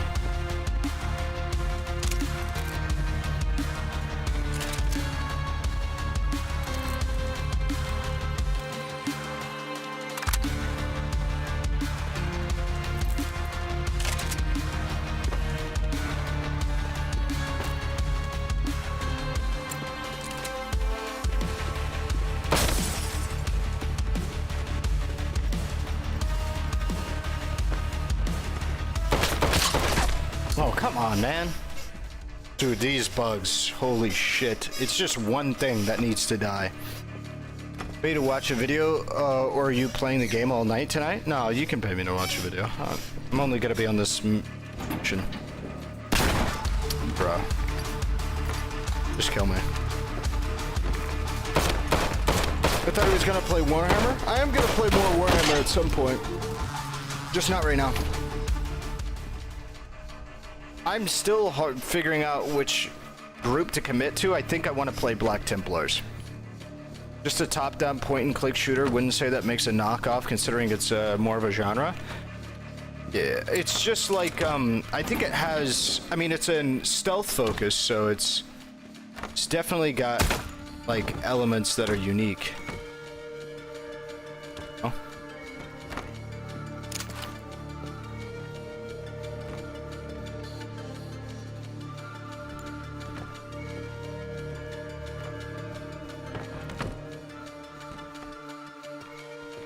What is that? That thing looks like he's holding a can of mustard.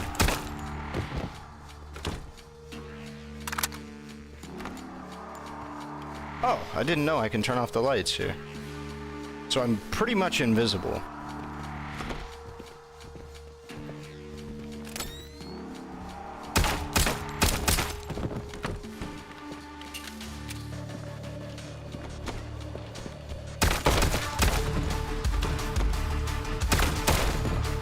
Tough. That's tough.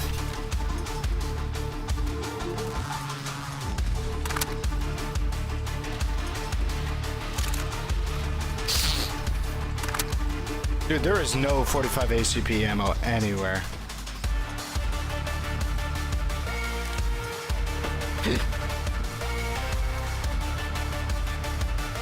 Wait, I can stretch this shit even without a scope. What the hell?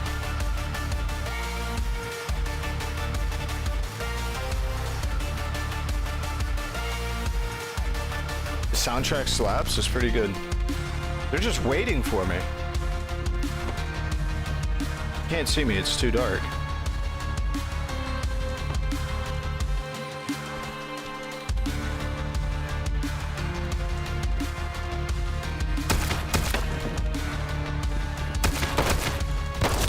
Whoa, they can see me? Or are they blind firing or can they see me? That's cool that he gets behind cover when he reloads. Okay, so they are just blind firing. They don't have any idea what's going on.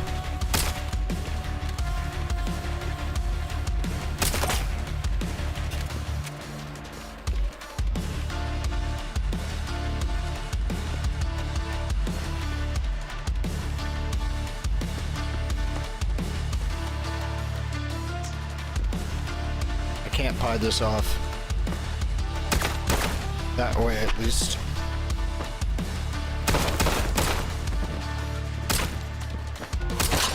Damn. That is tough. I wish I brought my MP5.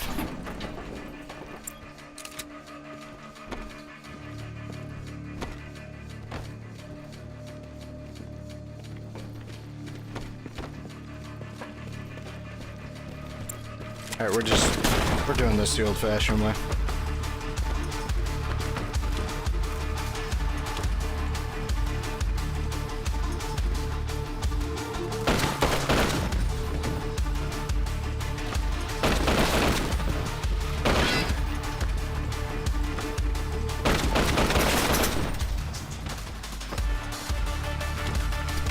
Honestly, pretty good. Pretty good so far. Oh boy, please, damn it. You watch Arcane yet? Nope. I keep forgetting to. Music goes hard. I like it. I think I need the MP5. As much as I like the idea of doing pistols, I think I'm only going to do night jobs and just use the MP5 or some other 9mm pistol. There's or 9mm SMG. There's another 9mm long gun that I don't know of.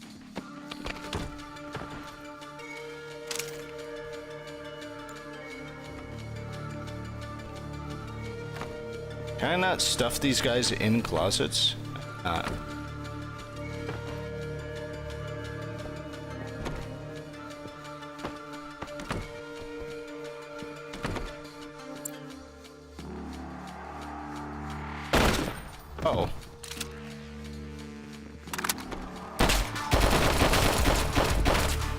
I guess I just accidentally used the AK there.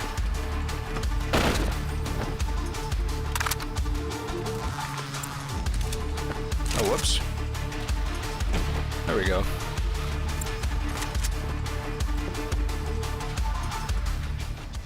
Dude, look at how many goons are on this fucking floor, man. Do they not know where I am?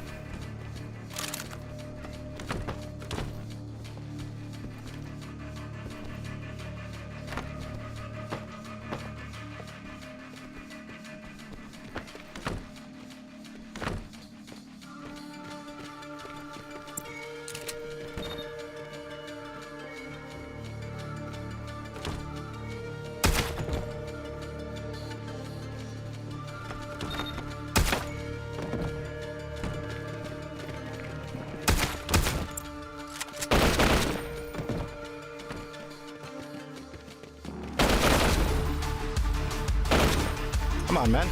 Don't be a pussy. Be a little bitch. Be a little bitch, baby. Whoa. Be a little bitch, baby.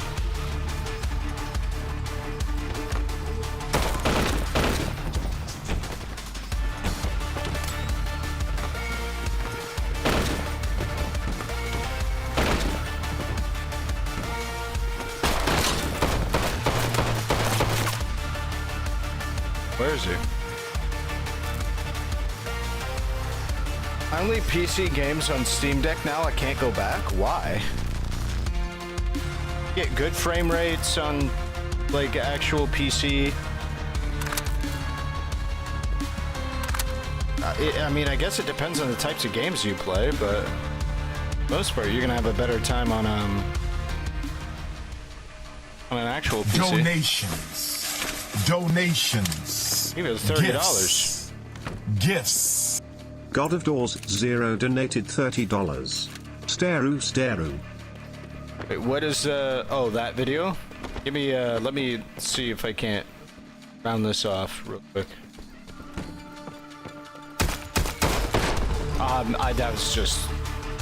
That was just embarrassing what that was.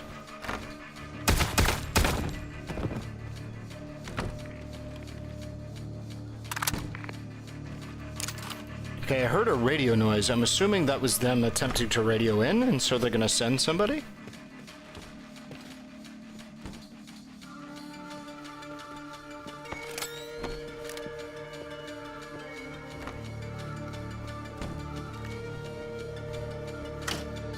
Nice.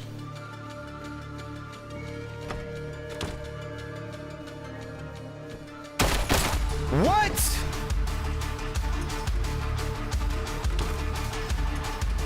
Bro, you're joking. Wait, are they really not running over to me?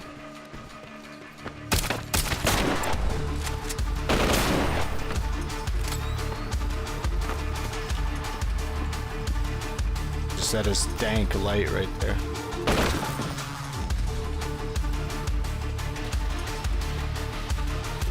Can I throw a grenade in there, dude?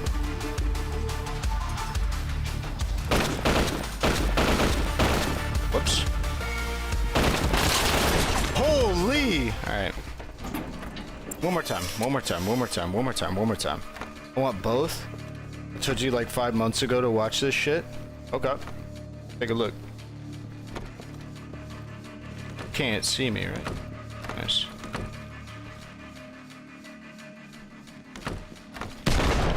Oh! One more time.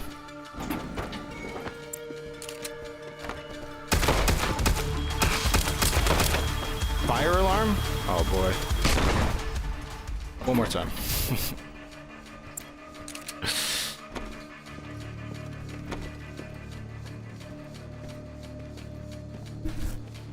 Go in behind this guy, I kill him. Okay.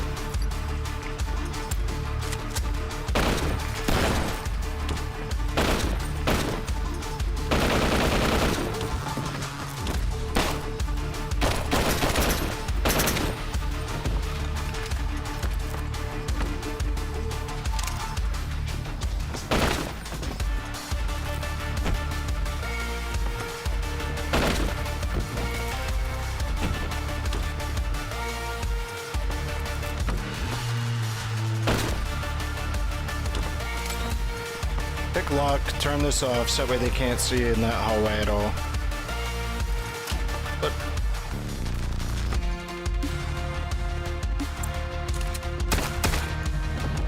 wow, he literally sucked my dick. Couldn't even see me.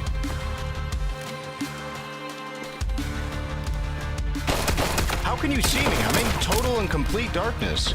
Literally, I could check the darkness gauge. I'm in total darkness.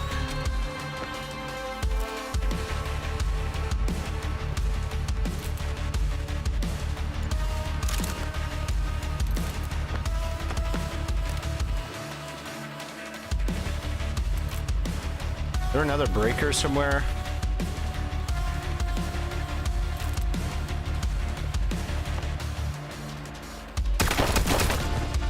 It's kind of hard to tell when I come around a corner.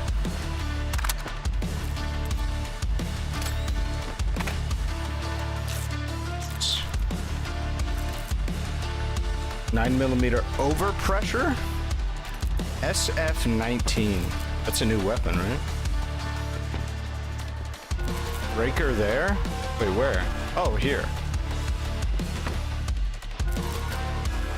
People seem like to like the Steam Deck battery is but I can play games like these pretty easy. Oh yeah, games like this, so for sure. I feel like games like this were kind of made for the Steam Deck.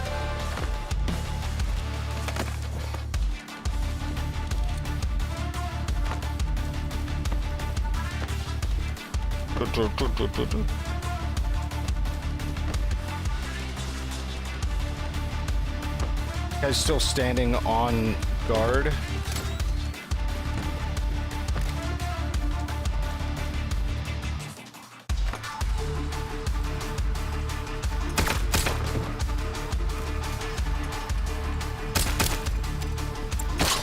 Come on, man. That's so lame. That's so lame. All right.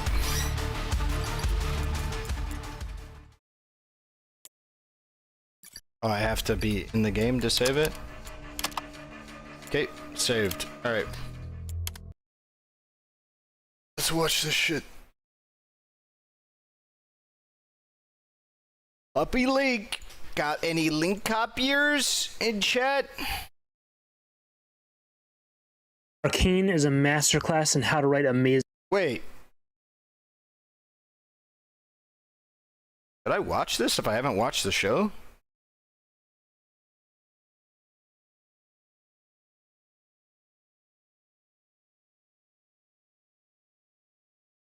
Weak. Yes, my favorite game. Not Line Miami. Women. Every one of these characters is just a work of art and storytelling and characterization, and it's weird to say, but it seems like everyone is happy, which is crazy. No one ever agrees on stuff like this. So what happened? How is it all so good? So while I, as a man, definitely hesitate to make a video that's like, allow me, a male man, to tell all you female women how to write the ladies, this is about Arcane, not about me. You know, if anything, this is about me as a writer. I feel like... First of all, that was a cringe way to open this fucking video. But...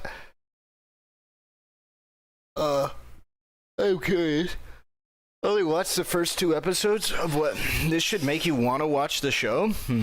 Who is really looking for guidance on this topic. Not a lot of stories do this well. And as a guy, I really want to learn more about how to write great women characters. And this show just taught me so much. So this video isn't a how-to, it's about what I personally learned. And these are basically just a bunch of incredible storytelling things that Arcane did that I believe deserve to be highlighted and celebrated and encouraged. And I love any and all discussion in the comments, adding, questioning, critiquing, whatever, the more the merrier. Especially if you're a woman and you have opinions on this kind of thing, I'm here to learn, so I want to hear your thoughts. And by the way, let me add one really surprising thing about this whole situation, which is that Arcane does a lot of things that could go really wrong. A lot of tropes that are just like minefields for bad writing when it comes to women. Arcane has a manipulative, seductive femme fatale. They have a macho action girl who beats up men twice her size. They have a manic pixie / broken girl who is arguably fixed by man. They have a beautiful but doesn't realize it outcast girl who gets a naked shower scene. And the way Arcane does it, it's great. It works. It's all these things that we want in our lady characters. Deep, nuanced, realistic realistic, empowering. So let's get to the actual characters here. I want to go through each character in relation to topic or trope where I think the writing really made them shine. And the first of those characters is Mel, and the first topic is agency. Agency is the ability of characters to make choices that change the course of events and the exercising of that ability.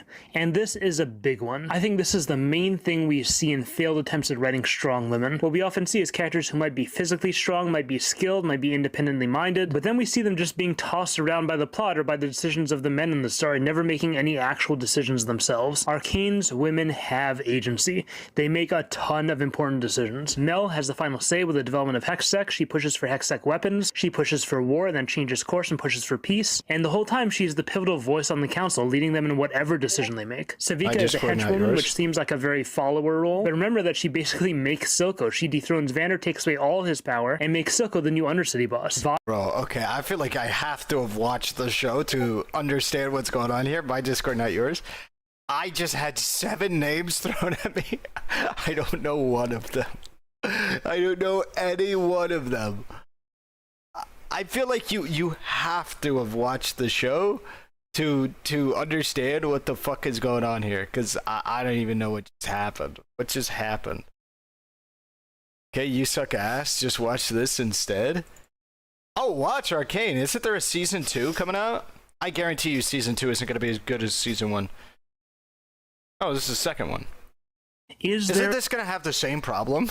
A difference between how Arcane writes women and how Arcane writes men? So that was the question on my mind after making my How Arcane Writes Women video, when I predictably got a ton of requests to do a video on How Arcane Writes Men. I hadn't planned on making that video, and I didn't know what the answer was. I didn't know if there was a difference, but then once I thought about it even a little bit, I was like, of course, there's not only a big difference, there's something pretty profound going on here. So let's compare some things. For women, we get these gender-defying characters. Ambessa, Grace, and Savika are very masculine women, and nearly everything about them, from their appearances to their personalities to their societal roles, are traditionally masculine, and they're not devoid of femininity, but their masculinity is very prominent and very encompassing.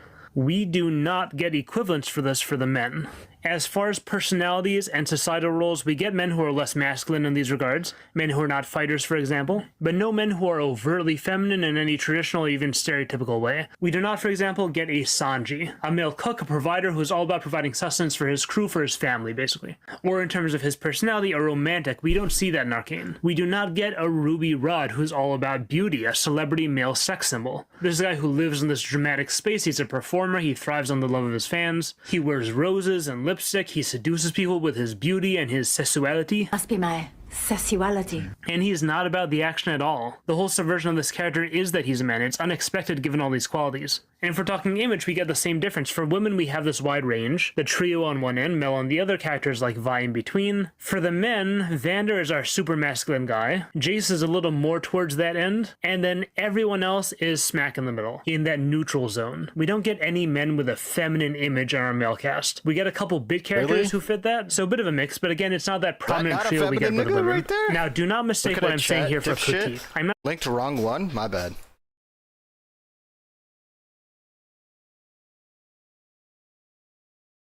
All right, hold on. I'm assuming not at timestamp. Oh, is this the guy? The shaking camera is a little much. The 5th season is Change. Africa, South Asia, second. What the fuck are you typing? Dude, why is United always the ones with crashing planes? I feel like every time I watch one of these horror, or not horror, these crash plane videos, like probably 50% of the time it's a United flight. 13th of February 2018 was a beautiful day in San Francisco on the west coast of the United States. The visibility was well over 10 miles, hardly any clouds and only light winds, a perfect day for flying, in other words. This was exactly what Captain Christopher Benham thought as he was heading out towards San Francisco Airport in the morning. He was a tall, distinguished 57-year-old captain with proud Iranian heritage who had, just like me, what? dreamed about becoming an airline pilot ever since he was a little boy. Through hard work and dedication, he had then managed to achieve this goal and worked his way up through the United Airlines organization to the point where he was finally a commander and a check airman on the mighty Boeing 777. At the time of this flight, he had amassed just over 13,600 hours of total time and had, during his career, flown almost all of the large Boeings, including the 737, 747, 757, 767, and now the Boeing 777, which he was actually reasonably new on at this point, with only 360 hours flown on it. Fuck, still the wrong video? I'm sorry, I'm so drunk. Wait, really? Wait, this one's interesting. What is this? Oh, I thought that was an ad. I want to ban you. 1.5 billion? Why would you do this? Oh. Dude, what the fuck? Ahrelevant gonna be an airline pilot? Particularly good mood this morning, since he was flying over to Honolulu, Hawaii, which was one of his absolute favorite destinations, and a route that he'd flown loads of times over his career and was therefore very comfortable with. As he entered the crew room, he soon met up with his colleague, First Officer Paul Ayer, which he had actually never flown with before this flight. Wait, his first officer is older than him? Is that common?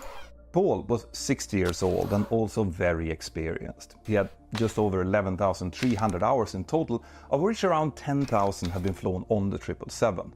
Wow! But this was only going to be his second flight from San Francisco to Honolulu, since he was normally based in Washington, D.C. The two pilots found it really easy to talk to each other, and they soon started looking through their pre-flight briefing material, and the weather looked great for the entire flight, with only some cloudy weather expected over Honolulu at the end of the flight, but everything was well within planning requirements. When the pre-flight check was completed, they ordered the fuel and then they walked over to the cabin crew to brief them about the flight. The flight time was expected to be around 4 hours and 40 minutes, with only some occasional turbulence and with 364 passengers planned. That's so many people. Dude, that plane, I want to be on a plane like this so bad, with like the double thing on the back.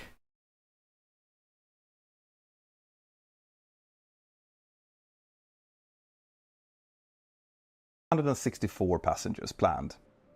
Once everyone had asked their questions and were ready, the whole crew then walked together out to the gate, where their shiny 777 was waiting for them. It was an amazing looking machine, which had been bought new by United 23 years earlier and was now basking in the sunlight with all sorts of catering and fueling going on around it. Now, the Boeing 777 is an absolutely amazing aircraft, and if you've ever had a chance to look at one up close, there's one thing that I guarantee you will stand out. It's two gigantic engines. Gigantic. These engines are going to play a very central role in this story, so before we continue, I want to explain a little bit more about them. The Pratt & Whitney 4077 engines have a fan diameter of 112 inches, or 2.8 meters, meaning that the outer diameter of the fan cowling is almost as wide as the body of the Boeing 737 that I fly. What? These enormous engines are a big reason why the airliner has become as popular as it is, because generally, the larger the engine fan diameter is, the more efficient the whole engine is. And why is that then? Well, what drives an aircraft forward is essentially the reaction force created by sucking air in through the front of the engines and then accelerating it backwards. If we want to increase that force, we either have to accelerate the same amount of air a lot or accelerate a larger amount of air a little bit. As jet engine technology has become more mature, it has become clear that the second option is way more fuel efficient, so that's why we constantly see bigger and bigger engines being created, as the bigger fans multiply the bypass ratio, meaning the amount of air that flows past the engine core and therefore the total air mass accelerated. But making engines bigger also has some drawbacks. As the engines get bigger, so does all of the involved components, which means a significantly higher weight. And at a certain point, that weight increase will outweigh the performance increase by the bigger fan, meaning that the engine has then reached its maximum size. In order to counteract this, the engine manufacturers are always working on new designs that will allow the components to become lighter and therefore enable the engines to become even bigger. In the case of the PW4000 series engines, one of the strategies used to achieve this was to hollow out the titanium alloy fan blades and therefore create empty chambers inside of them. Obviously, this reduced the weight substantially in the 101 centimeters long individual fan Substantially? How heavy are these things? blades, but it Oh wait, it says it right there. They are 34 pounds each. Hollowing them out? Is that really going to do that much? Well, each. How many are there? It looks like maybe 40? No, maybe like 30 on the whole thing. So 30 times 30 is 900 pounds. If you hollow them out, let's just say, I mean, if you hollow it out, it's probably the bulk of it. It's probably gone. You could probably cut like half of it down, maybe a little bit less than that, maybe a third. So you're looking at 600 pounds instead, a 300-pound cut. It's not bad. Is it that significant? But it also introduced a problem. Since these blades would be subjected to incredible forces during their lifespans, there needed to be a way to inspect them on regular intervals to make sure that there were no fatigue cracks appearing. Now, if the blade is solid, this is relatively easy. But if there are hollow chambers within them, it becomes substantially more complicated to do. Pratt & Whitney obviously were aware of this and had been working on different ways of doing these inspections since the engines were introduced back in 1984. Initially, they used... It's so cool that they like had to worry about this possibly, otherwise potentially be subject to lawsuit, which I hope if they didn't meet merit on these things that they would be subject to said lawsuit. But yeah, I don't know.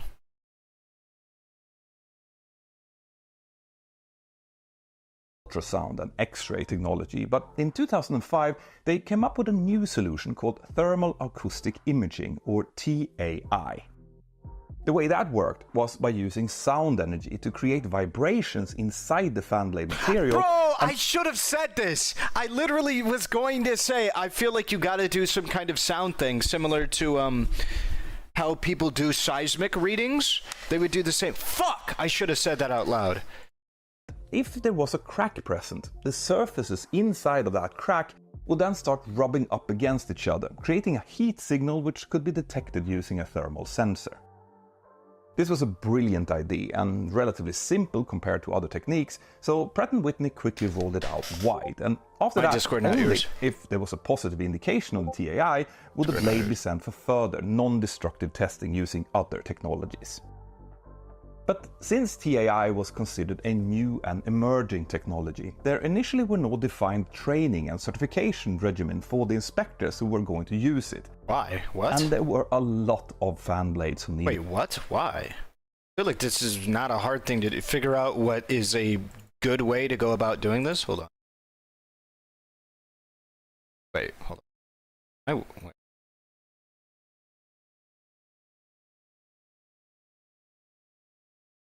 To be inspected.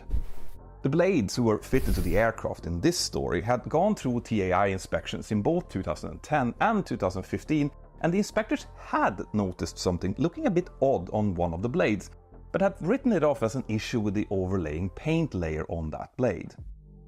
Now you might ask, what's the point of this check if discrepancies are written off without further investigations? And that's a valid point, but it all becomes a little bit more clear when you think back of that lack of training that I mentioned earlier.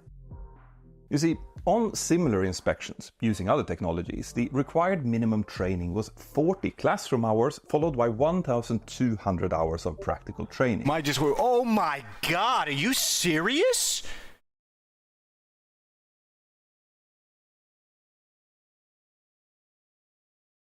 Dude, that's for an inspector? Dude, that's actually nice. What is this?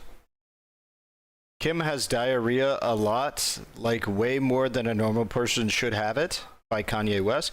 Please stop posting our private text messages on Instagram. Bitch, I know you texting this from the... The inspectors who was handling the inspections of these involved fan blades had only received a total of 40 hours of practical training. That's it. There had been more training offered, but unfortunately the involved inspector had not been able to attend that training since he was working through a huge inspection backlog at the time. And there were also other factors, like the fact that the inspections...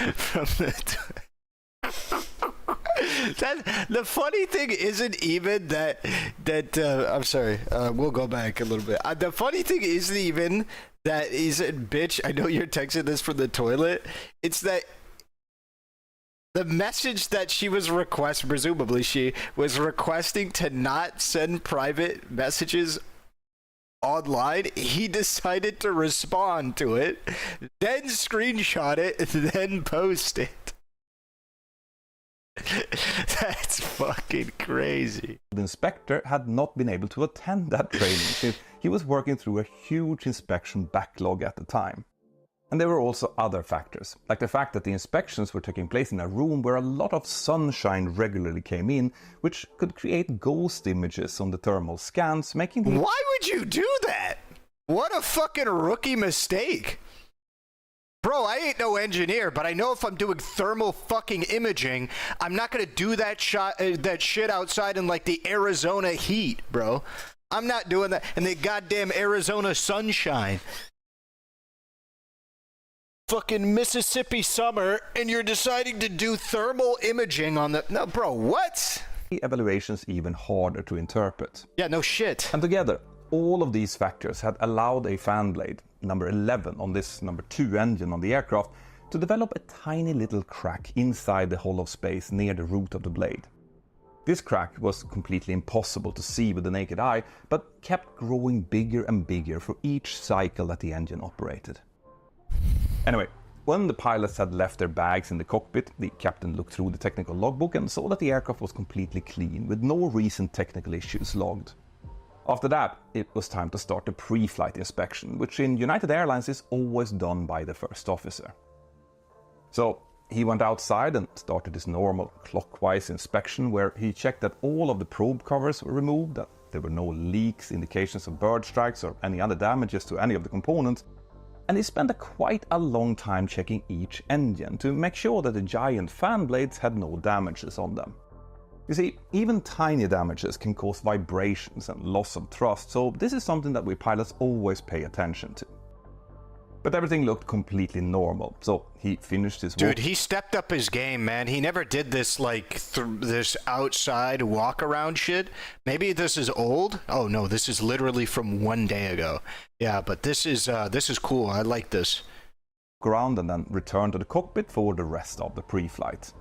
At this point... Does he do this in Microsoft Flight Simulator? There were no indications of the kind of mayhem that would soon follow, but before we get to that, there is this.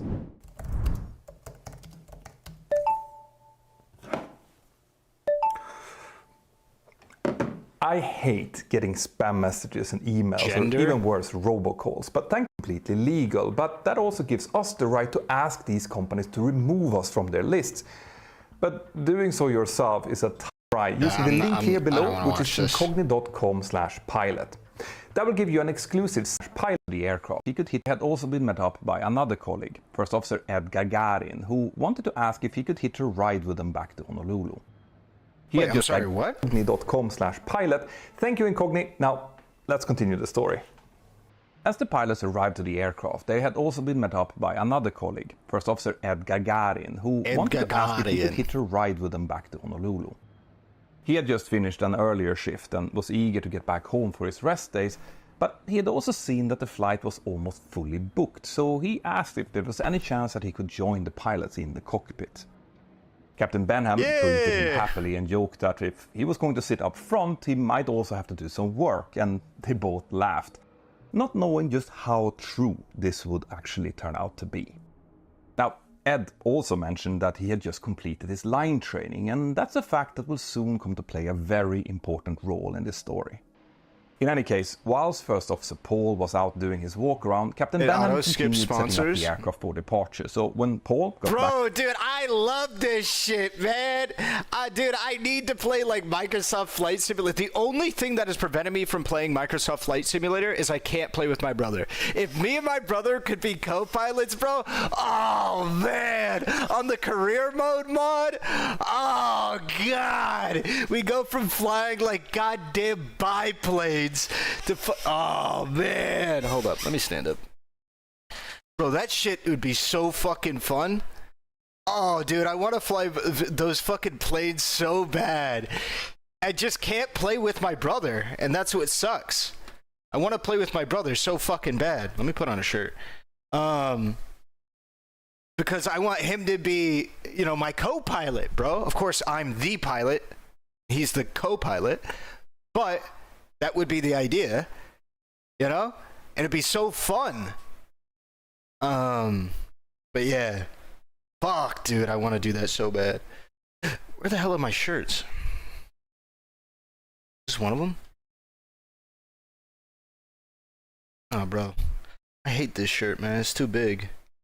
That's what it is, though. All right. When Paul got back into the cockpit, they could immediately start briefing and preparing for their departure. At this point, Captain Benham also asked if Paul had any preferences on who should act as pilot flying for the leg. And Flying for the leg? What the fuck is the leg?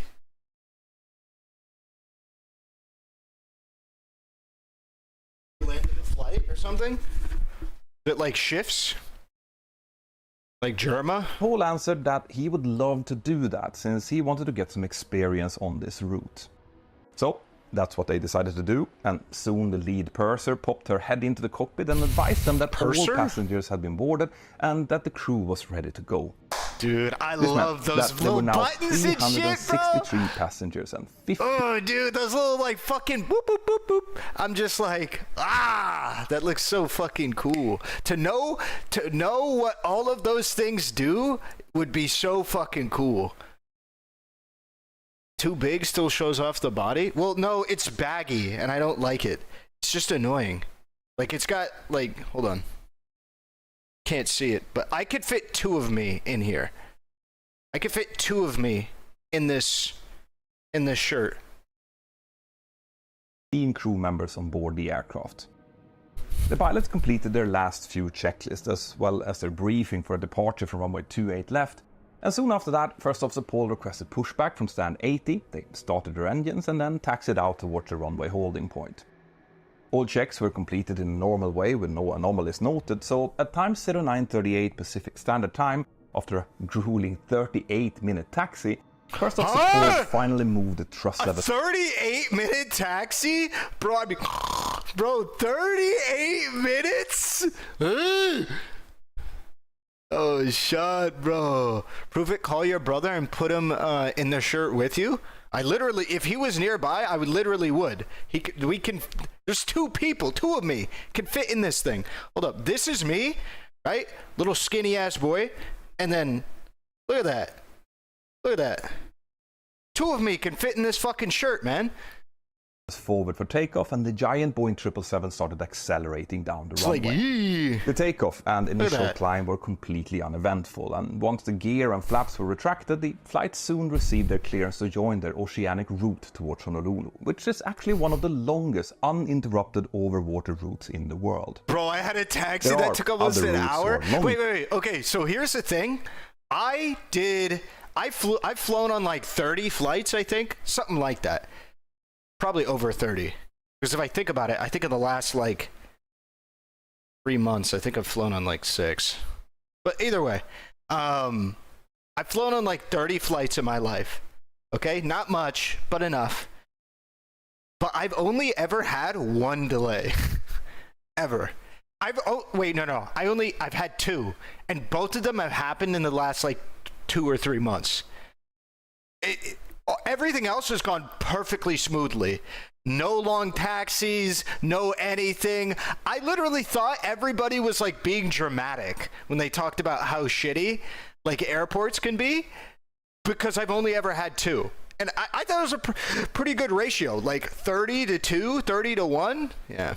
But they all have alternate airports. Better watch out. Your next flight is about to be whack. San Francisco and Honolulu no shot, absolutely. Just over water. The aircraft climbed in steps up towards its final cruise altitude of flight level 380 or 38,000 feet, and once up there, the crew started completing their paperwork and then chit-chatted a bit between themselves about their previous experience and plans that they had for the week ahead. The first 3 hours and 30 minutes of the flight continued in the same standard way, with only position report, fuel checks and ACARS messages sent regarding weather and wind, Bro, you're telling me this shit doesn't get you, bro? When you see this shit and you realize every one of those fucking buttons does something, you don't push it every time, but you realize every one of those goddamn buttons does something, you're telling me you don't want to fucking know what the hell they do? Bro, you're lying, man. You're fucking lying. That shit is so cool, man. That shit is so fucking cool. I want to sit inside of that fucking cockpit. I want to know what every one of them bitches do. Not only do I want to know it, I want to know how to use them well too, but fuck, dude, that's so cool. Fuck me. And Captain Benham chuckled about the fact that he had flown to Honolulu. No, my first flight was to Georgia that then went to Arizona. So I went to Georgia for canvassing, and while I went there, I shipped all of my shit to Darius's place in Arizona, and I had the rest of my shit on my person going to Georgia, like in my backpack, in my carry-on. I had all of that on me going to Georgia, and then from Georgia, I then went to Arizona to move. It was very convenient. So I went to canvassing, and then from canvassing, went to move in. It was very, very convenient. Yeah, it was Georgia. Countless times in his career so far. Nah, flying is incredibly scary. I think it's fun. Solid covering cloud layers. Actually, work at an airline, most days, almost 90% of the flights are on time. Yeah, that's what I'm saying, man. That's what I'm saying, dude. I feel like it has a reputation of always being late, like it's a fucking bus or some shit. Also, buses, at least in my town, them bitches were on time. Them bitches were on time. Wait, are you going to Wisconsin for the next canvassing event? When is it? Maybe. Depends when it is. If it's after TwitchCon, probably by a fair margin, because I'm kind of traveled, like, I don't know. I'm maybe going to New York, so I don't think I'm going to want to travel before TwitchCon after that, but I don't know. We'll see. How the fuck do pilots even know what they do? It's like music producers set hundreds of notes. I feel like what happens is you learn what most of them do, and you realize that 90% of them, it's like a doctor, like a physician or something. I think most physicians don't know all of the shit that they're supposed to know. It's just that there's some things that are so incredibly rare that if they come across them, they might have to like refresh their memory. I think a similar thing is the case. Like half of that shit probably doesn't do anything super relevant. And so it is what it is. Destiny? Is this a big one or is this a smaller one? Oh, this is with Progressive Victory. Oh, I should probably know this. I work for them. I should. Campaign season is here. We're kicking off in style August 22nd. Bro, it's in 3 days? Nah! Oh, it's watch parties. Oh, shit, there's... Oh, no, I'm not in Arizona anymore. I was like, oh, Arizona. I'm not in Arizona anymore.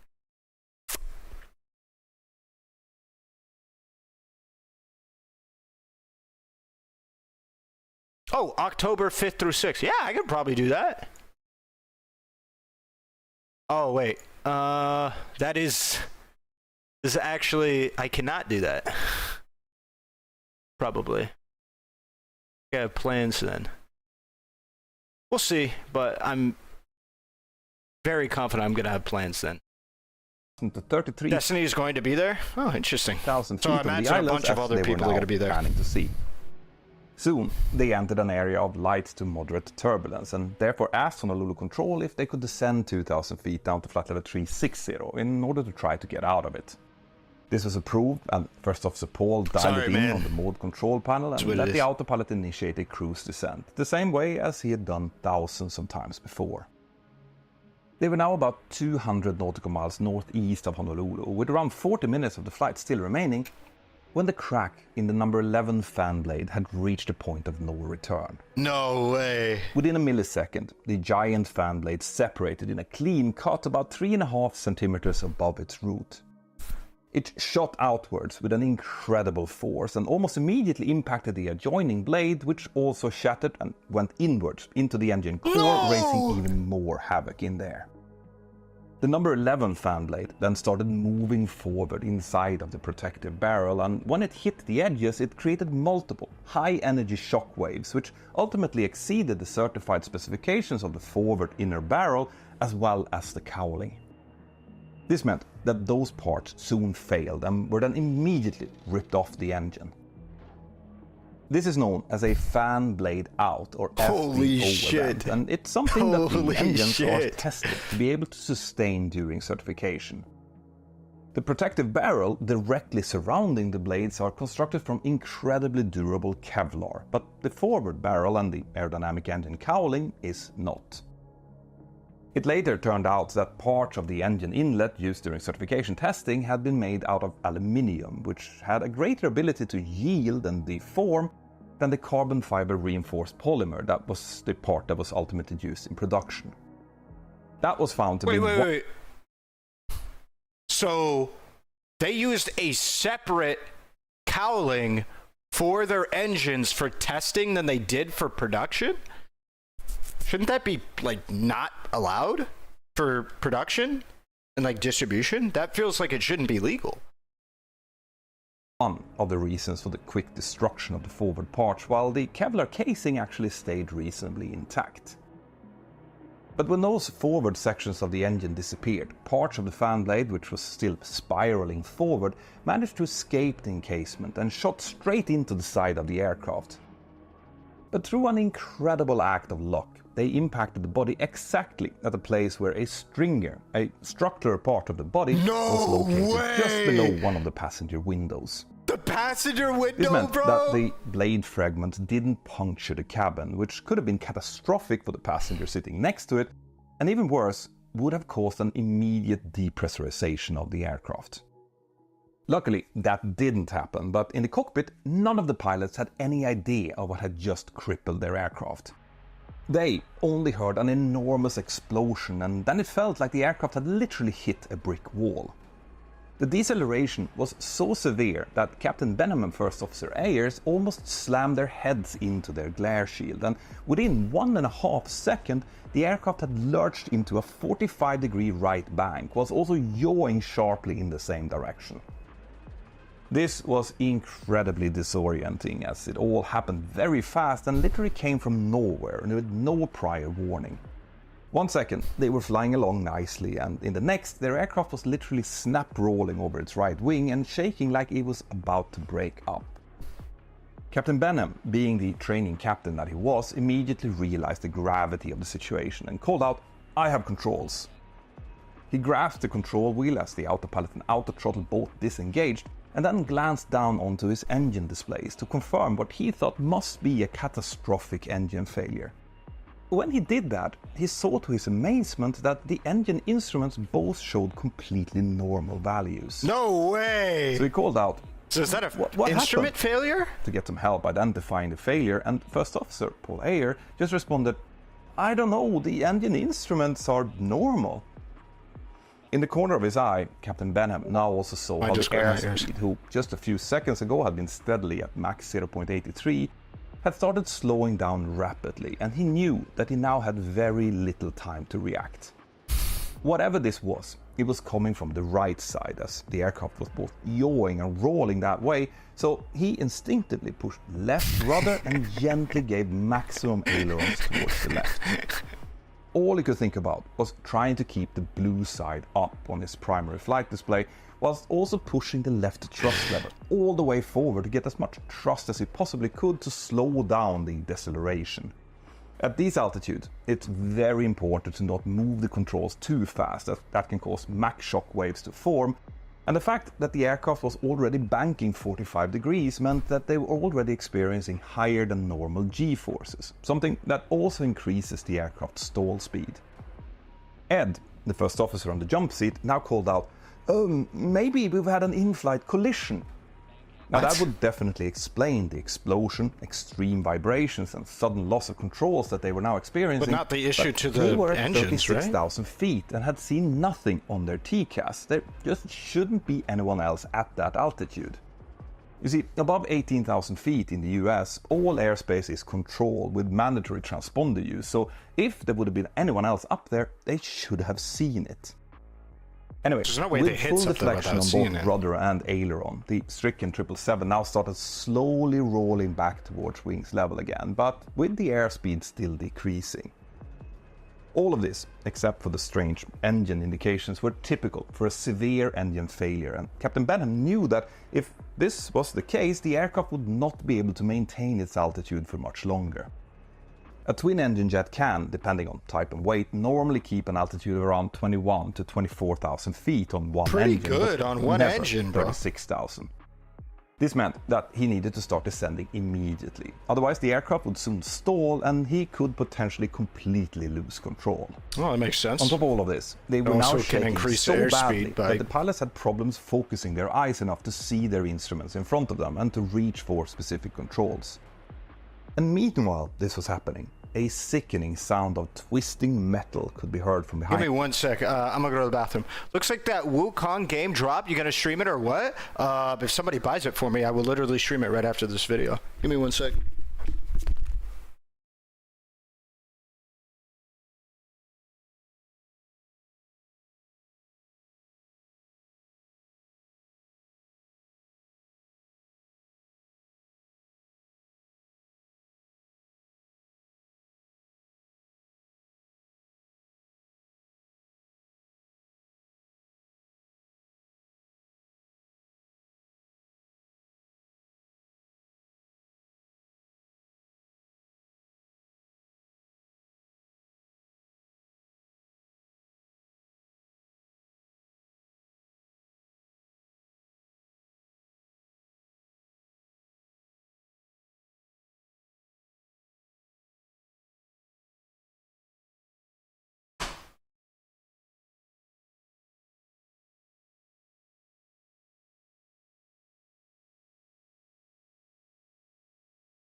them, a sound similar to what you would hear in a sinking submarine as the pressure starts crushing it. Modern engines are 35 seconds stupidly after the start of powerful this for their nightmare, airframes. the engine instruments for the right-hand engine suddenly started blanking one by one. What had actually happened was that the entire EEC, the computer in charge of reporting values to the engine instruments, had been ripped away. I will get you the Wukong game if you get if I get 2 videos out of you. Play the game while watching the videos. Okay, sounds good to me. Fair trade. Thank you. When the engine cowling separated. So what the pilots had been looking at was just the last reported values from the engine before the failure had occurred, which had stuck in the screen's memory due to a lack of other inputs. This Wait, I'm sorry, they're explaining it. Was just a when the engine cowling separated in charge of. What had actually happened was that the entire EEC, the computer in charge of reporting values to the engine instruments, had been ripped away when the engine cowling separated. What? What? Who cares? Shouldn't there be like 5? Bro, I remember watching some of these videos in the past, and some of these systems have like unironically 5 different redundancies to make sure if something fails, you know it. So it's like if the whole fucking engine block got nuked, there would be like a fucking wire that's like, hey, we're not getting any electricity from the engine. Check like a fucking check engine light. And then they would check this fucking engine shit and be like, oh, malfunction. Oh, a problem. Bro, what? So what the pilots had been looking at was just the last. Bro, I don't understand. Who cares? How is that a thing? Bro, that whole engine could be slapped off that bitch and it should tell you. Add me? Is this how we add? Can't I just give you a friend? Wait, do I not have you on Steam? Hold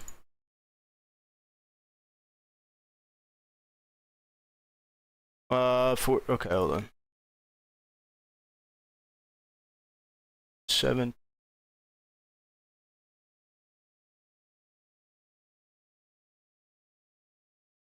Just send you it.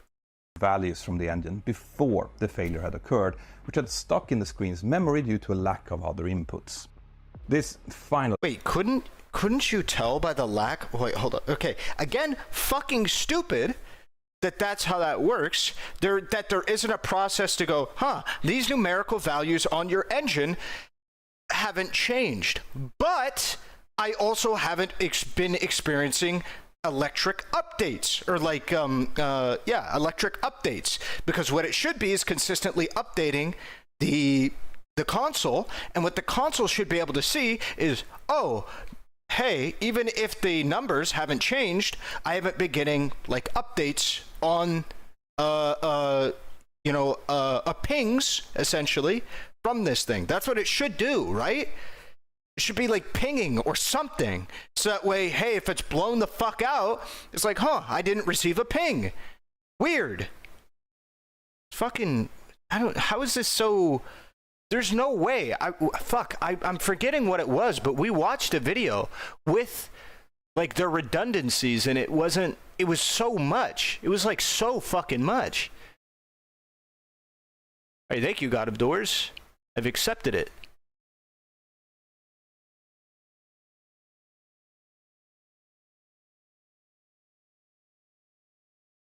And 128 gigs. Okay, what are we uninstalling here, boys? We're uninstalling this. All right, it's done.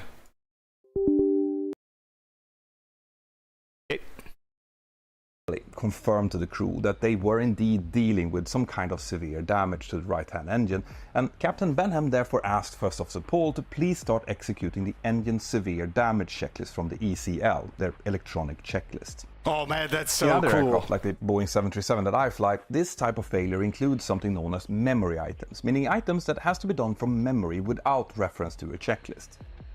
But in the 777, this instead had to be done from their internal electronic checklist in their ACAS. But the problem now was that the aircraft was shaking so badly that the first officer simply couldn't reach to use the ACAS at all. And this is where experience once again comes in. You see, both pilots had been operating with memory items in previous aircraft, which meant that they now could just go through them from memory. So Paul started reading out: outer throttle, confirm, off, off. Engine thrust lever, confirm, close, close. Engine start lever, confirm, cut off, cut off. All three pilots made sure that they didn't rush these steps, because previous accidents had taught them that it's very easy to misidentify a failure like this and end up shutting down. 128 gigs, bro. That's pretty girthy, bro. Really nice way of saying everyone die. Wait, from what? I know that's an old message, so I'm reading something old. But dude, man, this is so cool going through this, and then they're literally doing it from memory, and it's like it could very well save these people's lives. I don't know. These people did he say meet their tragic end? Are they dead? They're probably dead, but it's cool. On the wrong engine. Yeah, this Once shirt these is items cool. had been completed, the vibrations subsided slightly, but were still very bad, so they all agreed to add one more point to the checklist: to pull the engine fire switch. This step would completely isolate the right engine and shut off all of its fuel, oil and hydraulics. So they looked at each other. Number 2, fire handle, confirm, pull, confirmed, and they pulled it. Once this step was done, the vibrations finally reduced from about 15 on a scale from 1 to 10 down to about 7. Still really bad, terrifying for the passengers, but now at least manageable. Using their ACAS and their electronic checklist was still very hard, so instead Ed on the jump seat pulled up his iPad and started running through the checklist verbally. Let's go! Remember, he was still fresh out of training, and he was therefore really familiar with all of these checklists from his recent sim, and this turned out to be a great help. Let's Now, go! here it's probably a good idea to also look at how this crew were dividing their different roles. Captain Benham was still hand-flying the aircraft, and even though he'd been able to slightly reduce the amount of aileron and rudder input, he was still using a lot, and it took up most of his capacity to just keep the aircraft straight and reasonably level. Because of that, he took full advantage of all available resources in the cockpit, which included his jump-seating colleague, Ed, who was tasked with helping First Officer Paul with everything that he needed, including the checklists, performance calculations and overall monitoring. Captain Benham made it absolutely clear that he had very limited capacity to oversee the checklist handling, which he would normally do, so he was concentrating on aviating and would continue to do so for as long as it would take. Divvy up the work, By being very clear here and by delegating effectively, the crew was able to contain a catastrophic failure within a very quick time frame. This serves as an excellent example of how crew resource management is supposed to work, and also a great adherence to the golden rule of aviation: aviate, navigate, communicate. This meant that the next step was to navigate and communicate. Captain Benham asked Ed if he could call in the emergency to air traffic control and make them aware of the fact that they were now descending. Ed immediately complied and called Mayday to Honolulu Control, telling them that United Airlines Flight 1175 were suffering from some type of severe damage and needed to proceed directly towards the airport whilst also descending. All right. This was followed by a long pause by air traffic control. It ain't got time, air took a while traffic. for the controller to really appreciate the gravity of what he had just heard. He eventually came back with, "Say again?" just to verify that this was actually happening, but he then quickly found his composure and asked the crew for the number of souls on board as well as the fuel remaining. Those are standard questions needed to prepare the emergency services for a possible worst-case scenario, and is almost always asked in a situation like this. And Ed gave him that information, but after he had done that, all three pilots just looked at each other for a few seconds. It had just sunk in that there were over 350 people on board this flight. Whole families, possibly whole villages, whose lives were likely affecting many thousands more. They just had to get this aircraft safely down on the ground. Now, are they? I normally advise against letting emotions get involved when dealing with sudden and complicated emergencies, because generally it's better to try and fall back onto trained procedures and decision-making models, as emotions have a way of increasing stress to levels where effective decision-making can become very difficult. But in this case, it seems to have worked as a catalyst for the crew to maintain even higher focus. Keep having to pay out The lawsuits. aircraft was now steadily descending, and Captain Benham asked his first officer to calculate the best speed and altitude for a drift-down procedure. This is something that we use when we want to maximize our time at higher altitudes and therefore extend our range as much as possible. Whilst Paul was calculating the values, they also quickly determined that the best airport for landing would be their destination, Honolulu. But it was still around 200 nautical miles away, and they had no idea how damaged their aircraft was or how long it would stay together. This meant that they would need to drift it down gently to make sure they wouldn't make the damages worse, and also to maximize their chances of actually reaching the airport. Captain Benham had already firewalled the remaining left engine when the explosion occurred, and that's something that we normally only do in extreme circumstances, like in a terrain escape maneuver. If we do that, we only keep it firewalled for a limited amount of time to not overstress the engine, but Captain Benham now felt that he needed all the thrust he could possibly get in order to keep the aircraft under control. So the engine was just left firewalled at full thrust. First Officer Paul soon determined that the best speed and altitude for a drift down would be 230 knots and 23,000 feet. By decelerating to that speed with maximum thrust set, this would keep the aircraft descending with minimum possible vertical speed.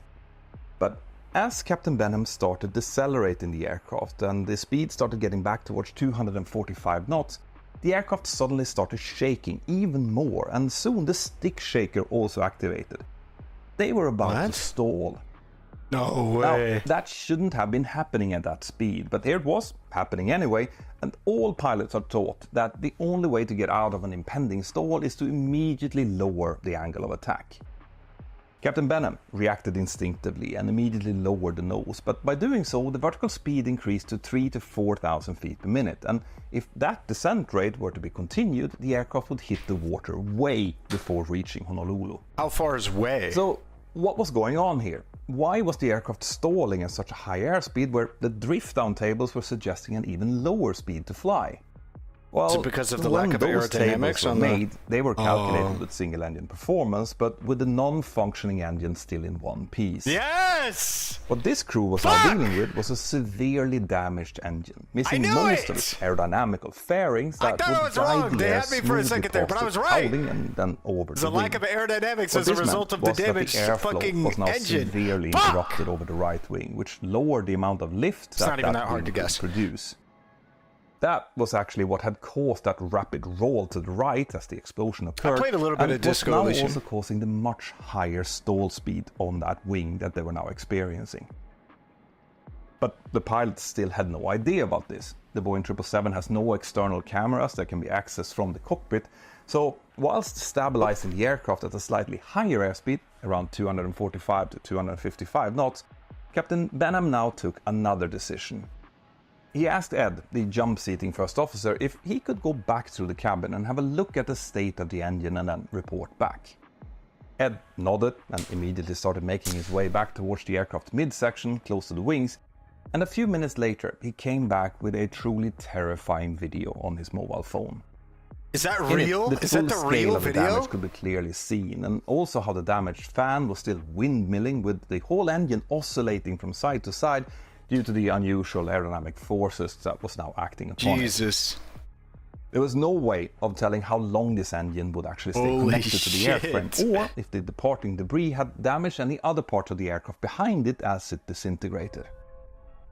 With the airspeed now under control and the stick shaker quiet, the descent rate had dropped to a more manageable 1,000 to 1,200 feet per minute as the aircraft descended through roughly 33,000 feet. At this point, they entered the thick cloud layer which they had seen during the pre-flight Could briefing. you imagine being a passenger on this fucking plane and you're fucking getting shook about, you're fucking shaking to fucking shit, and then the fucking one of the pilots just comes out, he's like, he looks out of the fucking window at the engine.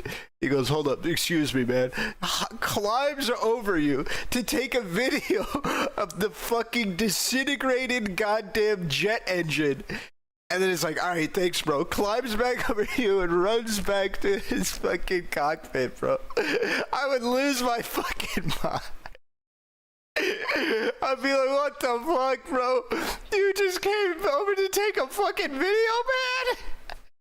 And walk back to the... There ain't no fucking way! Which also meant that they would now lose all outside visual references until they broke out of the clouds at around 2,000 feet, hopefully close to the airport. But what about what was happening behind them then? What about the cabin crew and passengers? Well, this would have been an absolutely terrifying experience for all of them.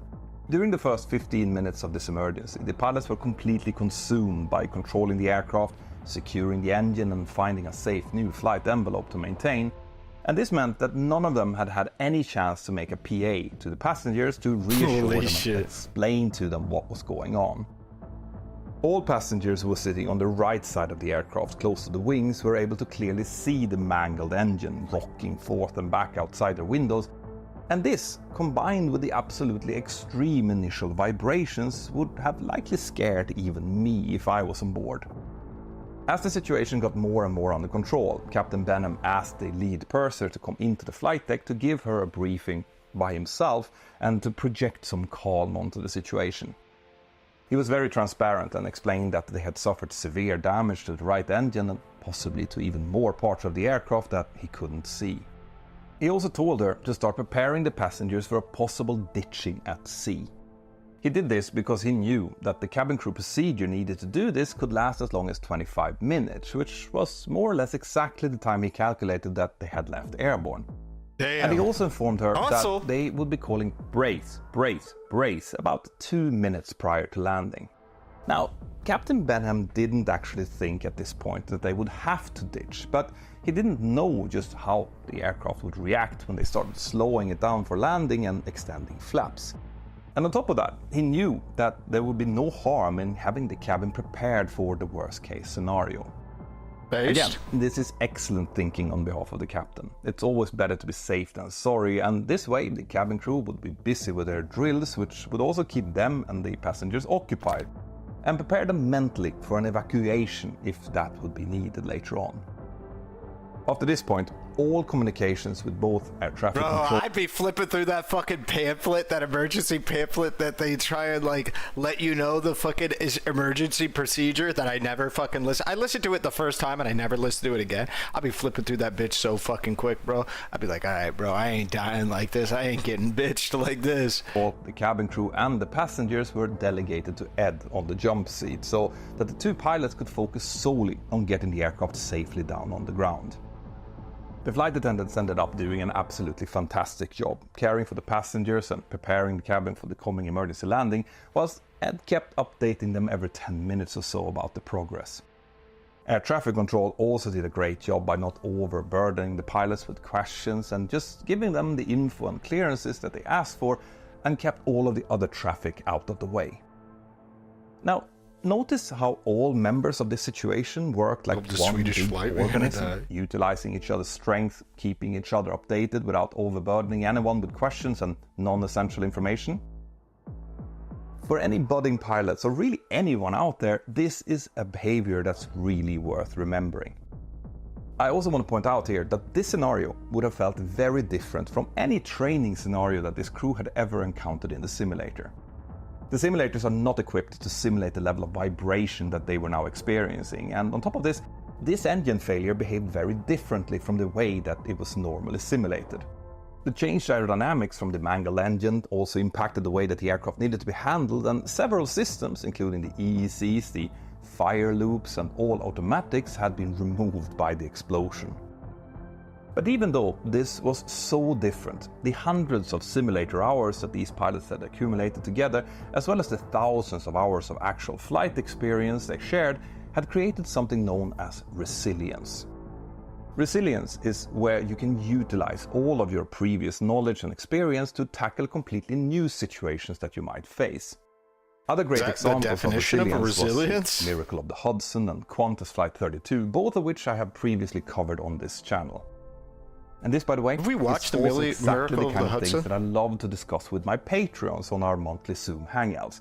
Please consider joining you too if you want to support me and my team and take part of the work that we do.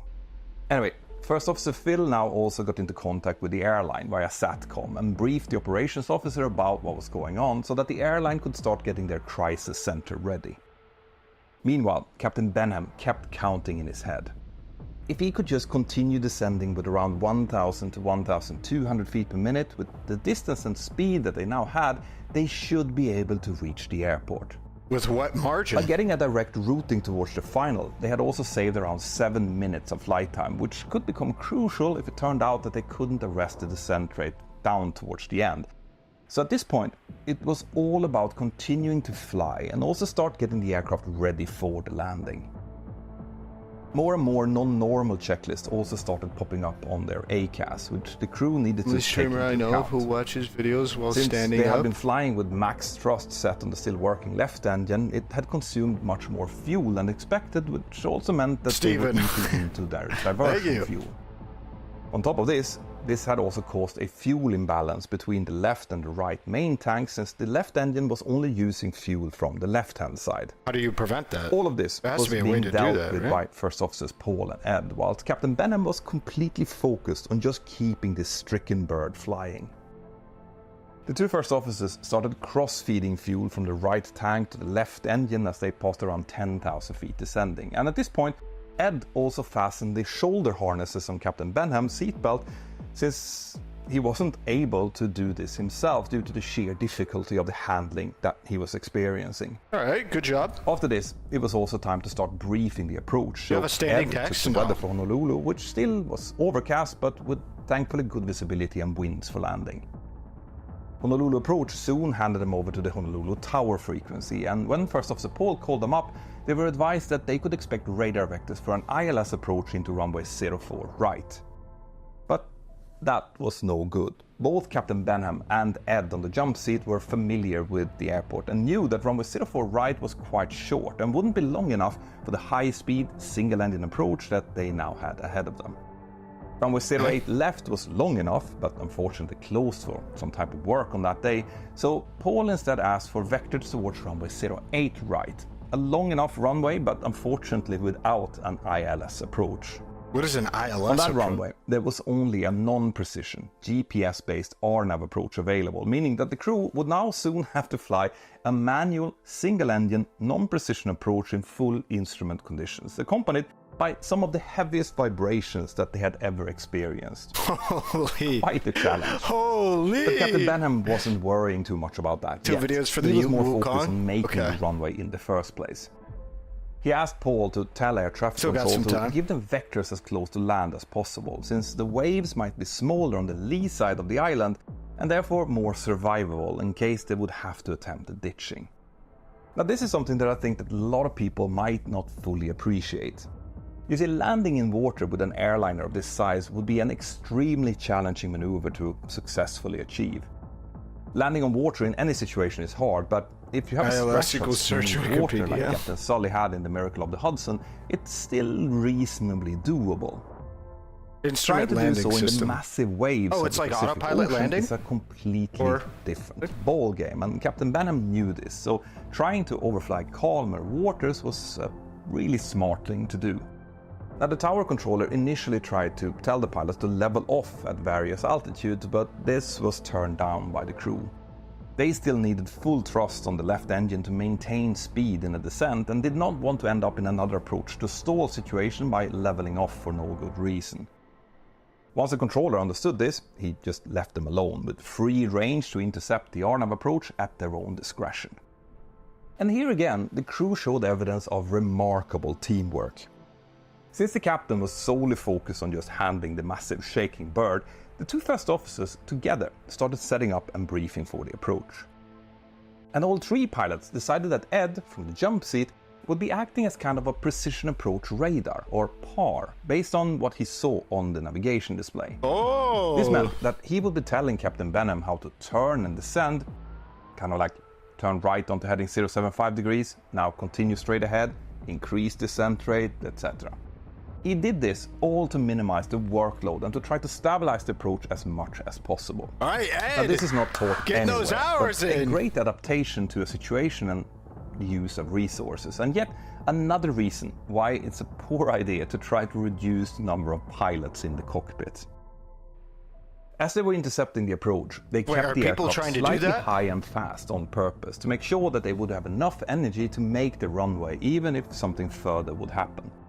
Remember, they were still not sure how the aircraft would react when they started extending the flaps and gear, or if it would be even possible based on the damages that they had. When First Officer Paul started briefing the missed approach procedure, Captain Benham softly stopped him. Paul, there will be no missed approach. We are using full thrust on the left engine just to keep the speed in descent. If we get the flaps and gear out, we will only have one chance to land this thing. Now, if you think that he was being over-dramatic here, he wasn't. He had previously sent Ed out to also check on the back of the aircraft, as he felt like the aircraft wasn't handling properly, even with the damaged right engine in mind. When Ed came back from that second check, he had said that the back of the aircraft was fishtailing left to right so violently that he had problems even focusing to see the panicked faces of the passengers in the back. This had led the crew to expect that there might also be further damage to the tail, which they couldn't see, and it was very hard to say just how long this aircraft would stay together. They needed to land it as soon as possible. Now, they had decided to try and land with 20 degrees of flaps using a speed of 145 knots on the This means final, nothing to me. provided they were able to decelerate that much with the aircraft still flying. As they descended down the extended approach, they now gently started slowing down, which would also meant more and more rudder needed from the captain, as the rudder becomes less and less aerodynamically efficient as the speed decreases. They extended one step of flaps, then two, and the aircraft was thankfully still behaving okay. At time All right. 12:34 Honolulu time, the huge 777 finally broke they through the evacuate clouds, and the people out pilots of, like, could see the airport runway or straight something? ahead. First Officer Paul reported this to the tower and were immediately clear to land. All emergency equipment was now standing by for them. 20 seconds later, they selected the landing gear down and soon received 3 green lights indicating that it was all down and locked. This was a huge relief for everyone, as the aircraft was still maintaining its speed reasonably well, even with this added drag. When they passed 500 feet, First Officer Paul called out, "Brace, brace, brace," of the PA to make sure all passengers and crew were ready in the brace position for the landing, and immediately after this, flaps 20 was selected. Now they were only seconds away from the landing. The giant 777 finally swooped in over the threshold and was immediately followed by the emergency vehicles who were waiting for them. Captain Benham was now in a trance-like state, and all he could focus on was getting this aircraft down gently, not to cause any further damage and to start braking. He had to get this right. At time 12:37 and 15 seconds, the main landing gear touched down so smoothly that some of the people on board didn't even notice it. Captain Benham immediately started to gently brake, and he later said that this was one of the best landings that he had done in his entire career. The aircraft slowed down to taxi speed and rolled gently out onto taxiway Romeo Golf, where it was brought to a complete stop. That's First a Officer Paul looked over clapper! towards Captain Benham and said to him, "You can let go now, Captain," because he saw that his captain was still squeezing the controls and thrust levels as hard as he had been doing during the last 40 minutes. Now, it was time to do the next step, since an emergency is not over just because the aircraft has landed. The crew got into contact with the emergency services, who were now assessing the aircraft from the outside, and was soon told that apart from a small hydraulic leak, there was nothing else requiring an immediate evacuation. The crew acknowledged this and passed that information on to air traffic control, who gave them a clearance to continue taxiing on their own power onto stand. Wow, And once they're they reached taxiing there, on their the own shocked shit? passengers and crew erupted in cheers as the engine was finally turned off. And that thought actually brings some tears to my eyes when I think about it.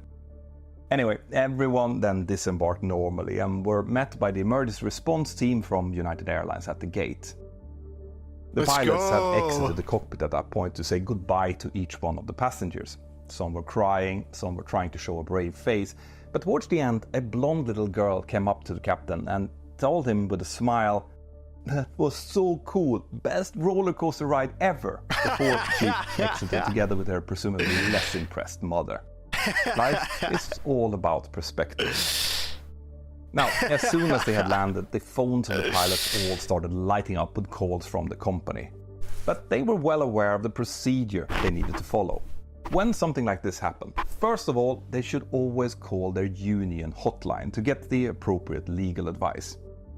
It is really important not to say the wrong things in these situations, so as sad as it sounds, this is what we all should do. The cockpit voice recorder was also protected, something that would become crucial for the coming investigation, together with the flight data recorder, and after having shut everything down correctly and made the appropriate tech log entries, the crew left the aircraft. Outside, the pilots followed the engineers and mechanics around to look at the damage, and they took some photos, some of which you can see here. Both pilots were initially grounded on full pay, pending investigation, which is standard protocol, but they were soon back in the air again with only the finest comments from the airline.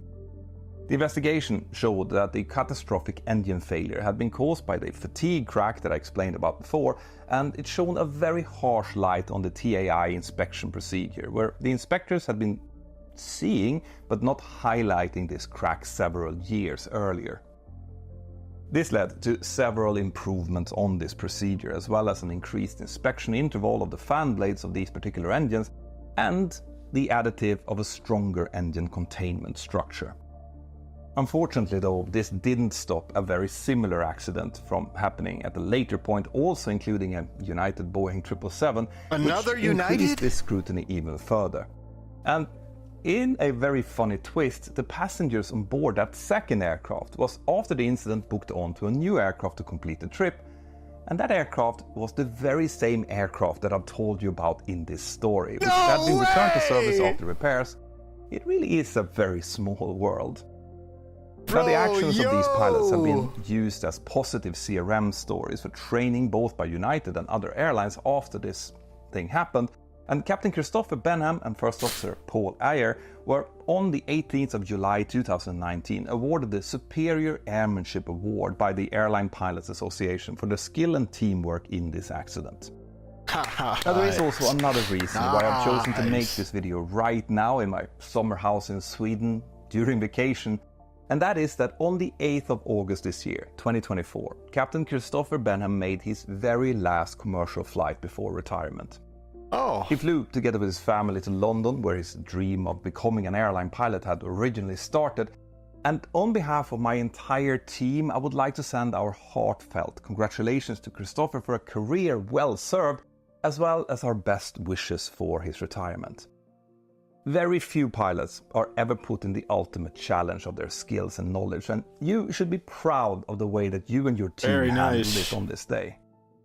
Captain Benham has also written a book about this experience and his life, and it's a really great book. I will put a link to it in the description below, where you can also find links to my merch and my Patreon crew. Have an absolutely fantastic day wherever you are, and I'll see you next time, or maybe in my next Patreon hangout. Bye-bye. Based. That's a good video, man. I love that nigga's videos. That guy makes such good fucking videos, man. Holy mama. Such good explanations. Love the visuals. Keeps me engaged. The accent based. A little bit of a, you know, just a free plus there. I can go back and I can get the videos you wanted me to watch, by the way. God of Doors. I can do that. You don't have to repost them. Let me just grab some food real quick. I'm gonna name my kid after the pilots if I was on that shit. Oh yeah, 100% I would. 100% I would. Without a doubt I would. Get the little nigga Ed. Oh. Ed, he didn't have any flight time, right? He was a newbie. And he earned them wings, bro. Cool under pressure. Made some calls, some damn fine ones, too. Damn fine ones.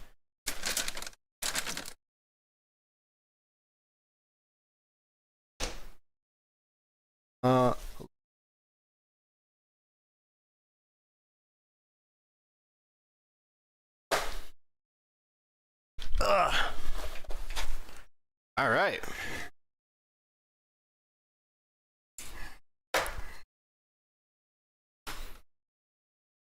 Let's get it on. This guy's good. Watch his shit. Mentor Pilot. I'll link his shit. A bunch of his videos are good. God of Doors introduced me to him. Got good shit. I love his business, man. So entertaining. Alright, let's take a look.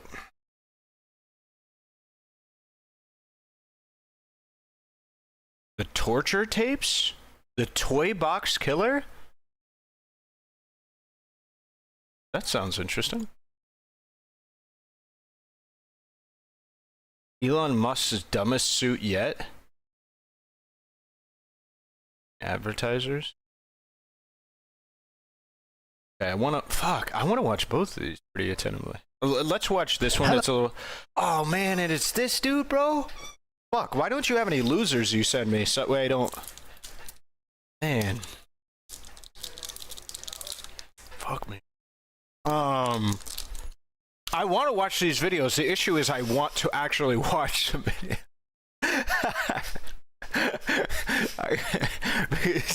These are entertaining people. I guess this guy I can like listen to a little bit more than other people, but I don't know. Bro, you making dinner in your bedroom? Bro, my my girlfriend got me a fridge, so I have a bunch of. That's so nice. Not needing to share a fridge with 5 other people, it's been such a blessing. I'll never go back. I'm keeping that thing forever. I'm a Yee poster. I never lose. My nigga. How many channels does this dude have? Does he have a bunch? Hello everybody, welcome back to another episode of The Casual Criminalist. As always, I'm your host Simon. I'm here one of my writers, in this case, Kevin. Thank you, Kevin, has written me an episode, The Toy Box Killer, David Parker Ray. Brilliant. Toy Box Killer is like toys. Oh no, killer. If this is about killing kids. It says this game needs a controller for the best experience, so grab an Xbox controller, a DualShock controller, or really any kind of controller.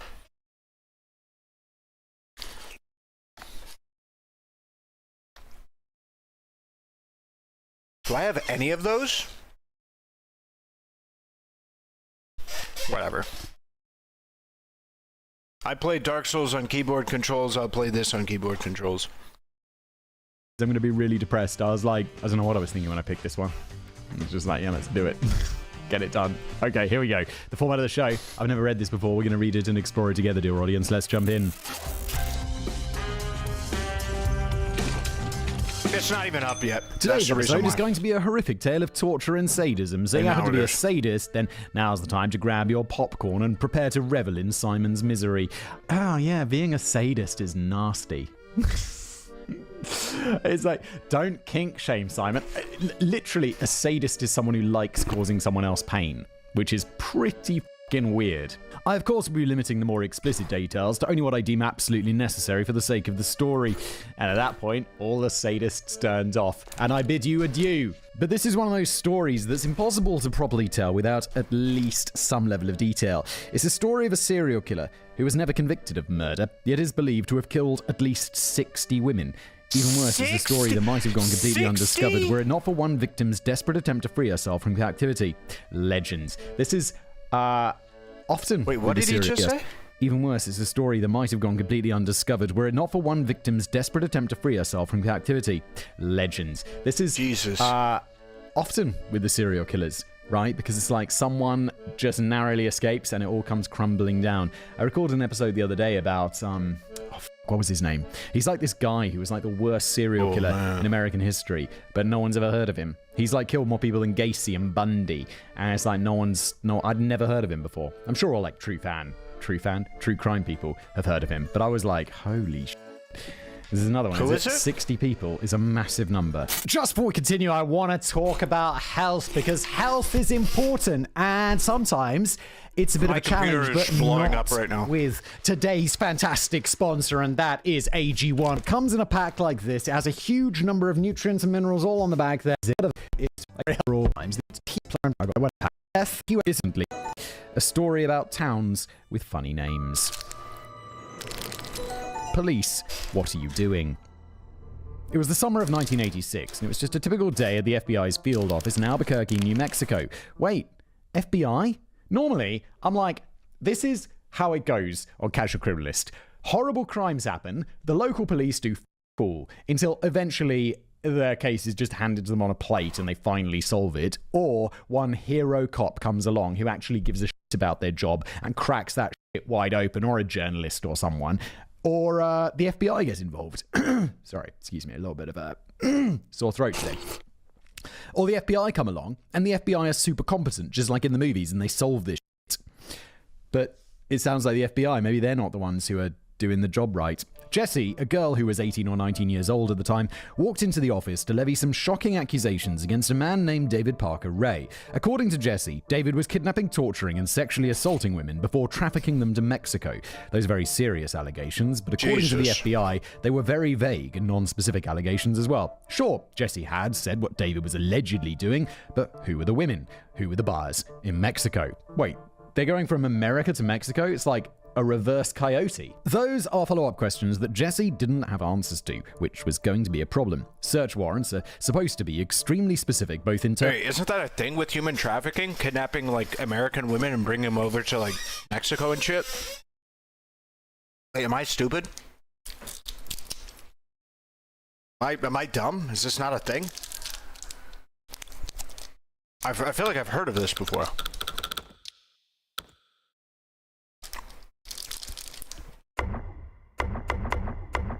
I think I want the speech in Chinese and the text in English. Oh, it was more about tourists? Oh. Get that authentic experience. And by that, I mean I just like the Chinese language. I remember I would always play Total War, was it Three Kingdoms? With the Chinese language being spoken, because it's way cooler. That's what we're doing with this game. I don't need to hear what they're saying. I need to read what they're saying. That's it. As long as I know what is being said, I'm good. Terms of where they are looking and what they are looking for, and Jesse didn't give enough information to secure a search warrant or to arrest Speaking David. English, They could text still in bring him Chinese. for a friendly little chat. Unfortunately, I can't tell you what they talked about. The FBI agent's handwritten notes are publicly available in the FBI vault, and you're certainly welcome to try and decipher them yourselves, but to my eyes, everything is either completely illegible or redacted. However, the following February, the FBI again spoke with David while he took a lie detector test, and this time the summary report was typed. Of course, this report was also heavily redacted, but there are still plenty of extremely disturbing details available. Did I tell you about my story with redaction? Like, I was looking at buying a property, this was a while ago, and there was a sign about development happening on this free lot next door, like quite a large lot. And I was like, why is it doing let's see if I can that? find out Why what this is, because I don't want to buy Why this is it house doing and that? then open like a shopping centre right next door. Although that would be convenient, but Why I just is don't it want the doing extra that? traffic and noise. And so I'm like, I go onto the government's website for like, I don't know, property development or whatever, like Okay, I where have to people get rid file of the the loud applications and transfers, stuff. And naturally, a lot of stuff's redacted. Like, you don't know the name of the company that's planning it, and you know all of this personal information's been redacted. And I can't remember what tweaked me to it, but I think I like refreshed the page or something, and I was like, I swear one of those redactions just disappeared for a second. Like, I looked at it, and I was like, that seems really odd. So I downloaded the website, the web page, the PDF. Whoa, it's just like Goku! And I opened it in Photoshop, and you could just delete the redactions. So I was like, oh, okay, now I know who's building this and where exactly it's being built and what it is. And I'm sure it's redacted because it's confidential. And on this government website, you could just download it and delete the redactions in like Acrobat or whatever it was. Wait, which what? kind How? of is scary, because I like to think when the government's publishing information how? about me online and they redact it because it's private.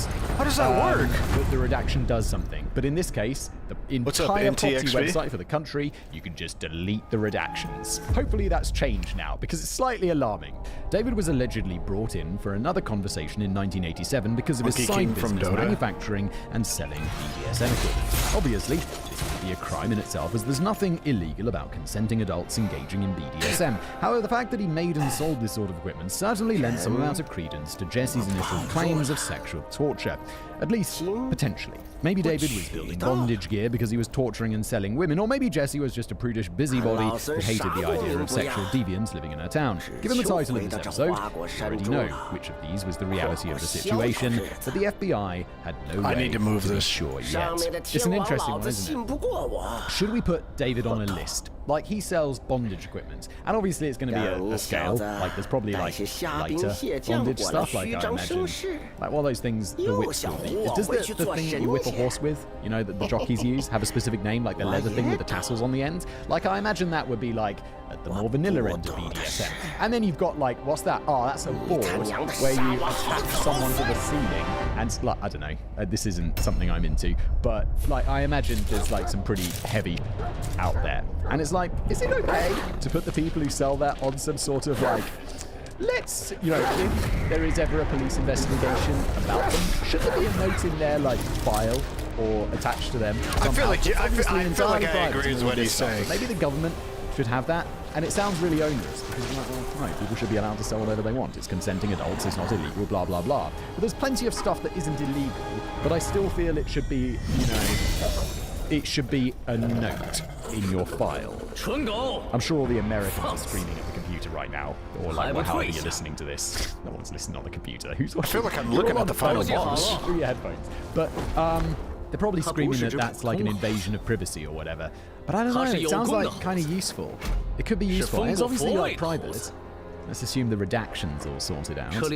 However, while it's often alleged that the FBI brought David in, the report seems to indicate that he voluntarily came in to take a lie detector test. I'm unclear whether this means he made an unsolicited visit to the FBI's office or if they brought him in and the polygraph was his idea, but the report makes it sound like the former. Given how forthcoming David was in his second interview, however, I'm surprised that the FBI didn't take the situation more seriously. Maybe it's because there was a polygraph machine involved and it wasn't well understood what useless bull they were at the time. Yeah, polygraphs are almost, they're entirely, but it's like, I think they have like 51% accuracy, which is, you know, that's, oh, what's it called? Where there's like that 1% is like an anomaly. Like it's not statistically relevant, is what I would say.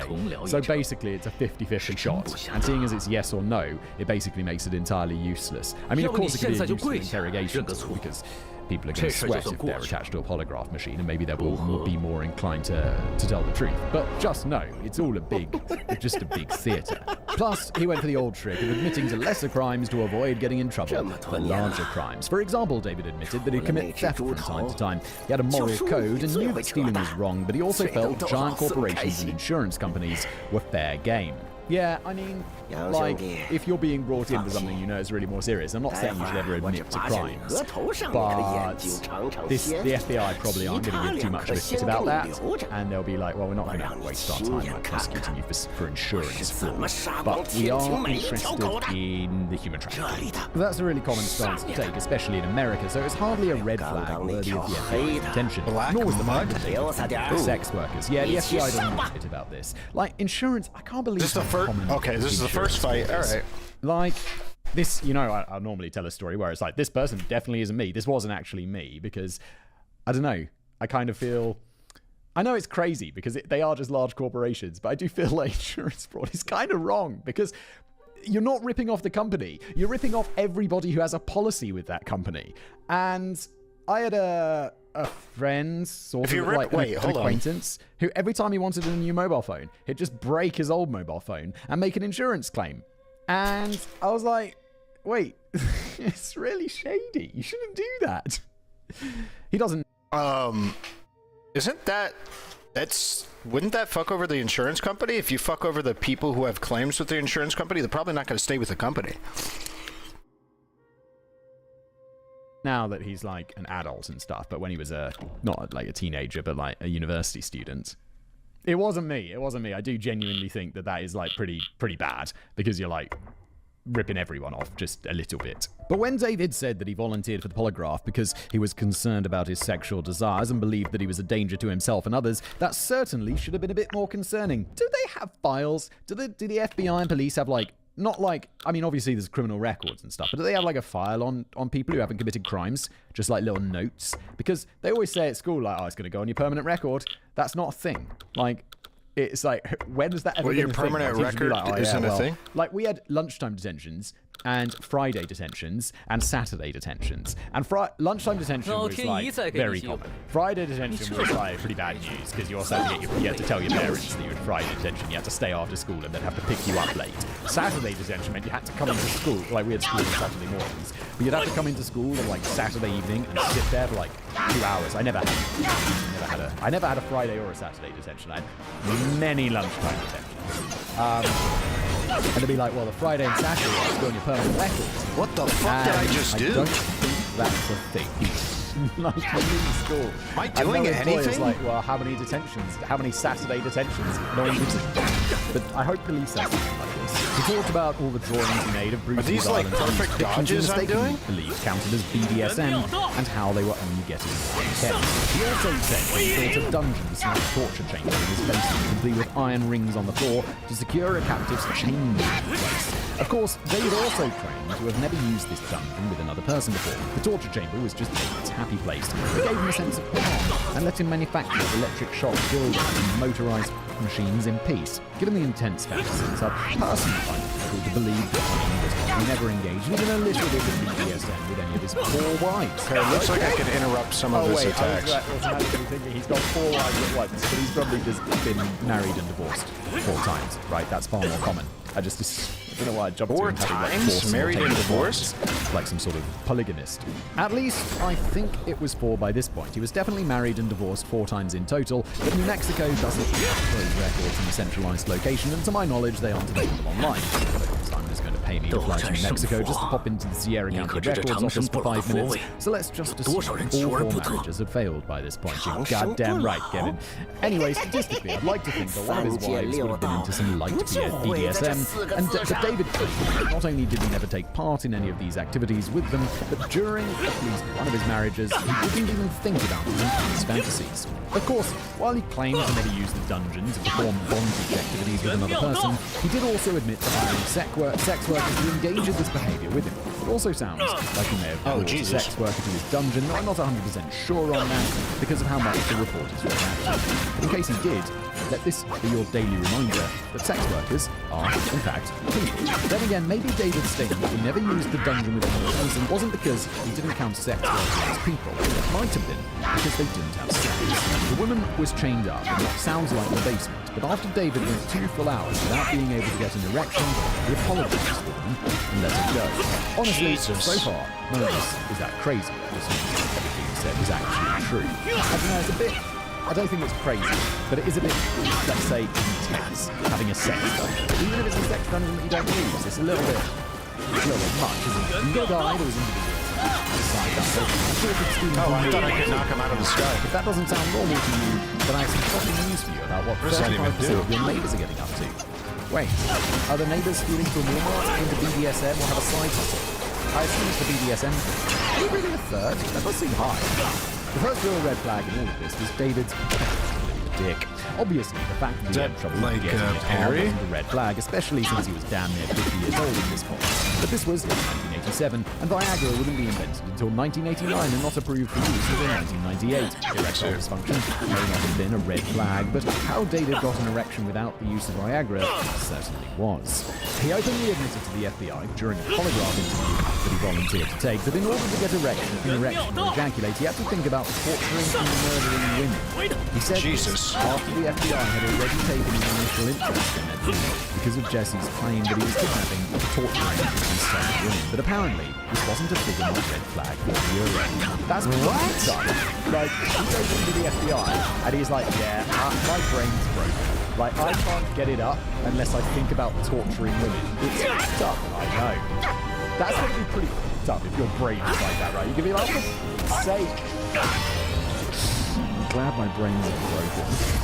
If that isn't wrong, David also said that he couldn't understand why he couldn't kill a literal puppies. I don't know, David, because it's pretty fucked up. Like, I'm no pet lover, but killing animals is like really a lot. Unfortunately, this is the agent's report and not a transcript, so I can't see. I just killed all those people? There's two different ways to take that. Either he wanted to kill literal puppies, allowed to, or he wanted to kill a literal puppy, but couldn't physically bring himself to do it. The report also stated that David was confused because he consciously disliked violence but unconsciously liked it.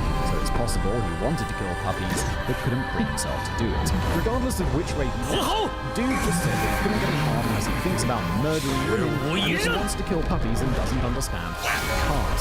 Put him on a list. Put him on a list. Watch him.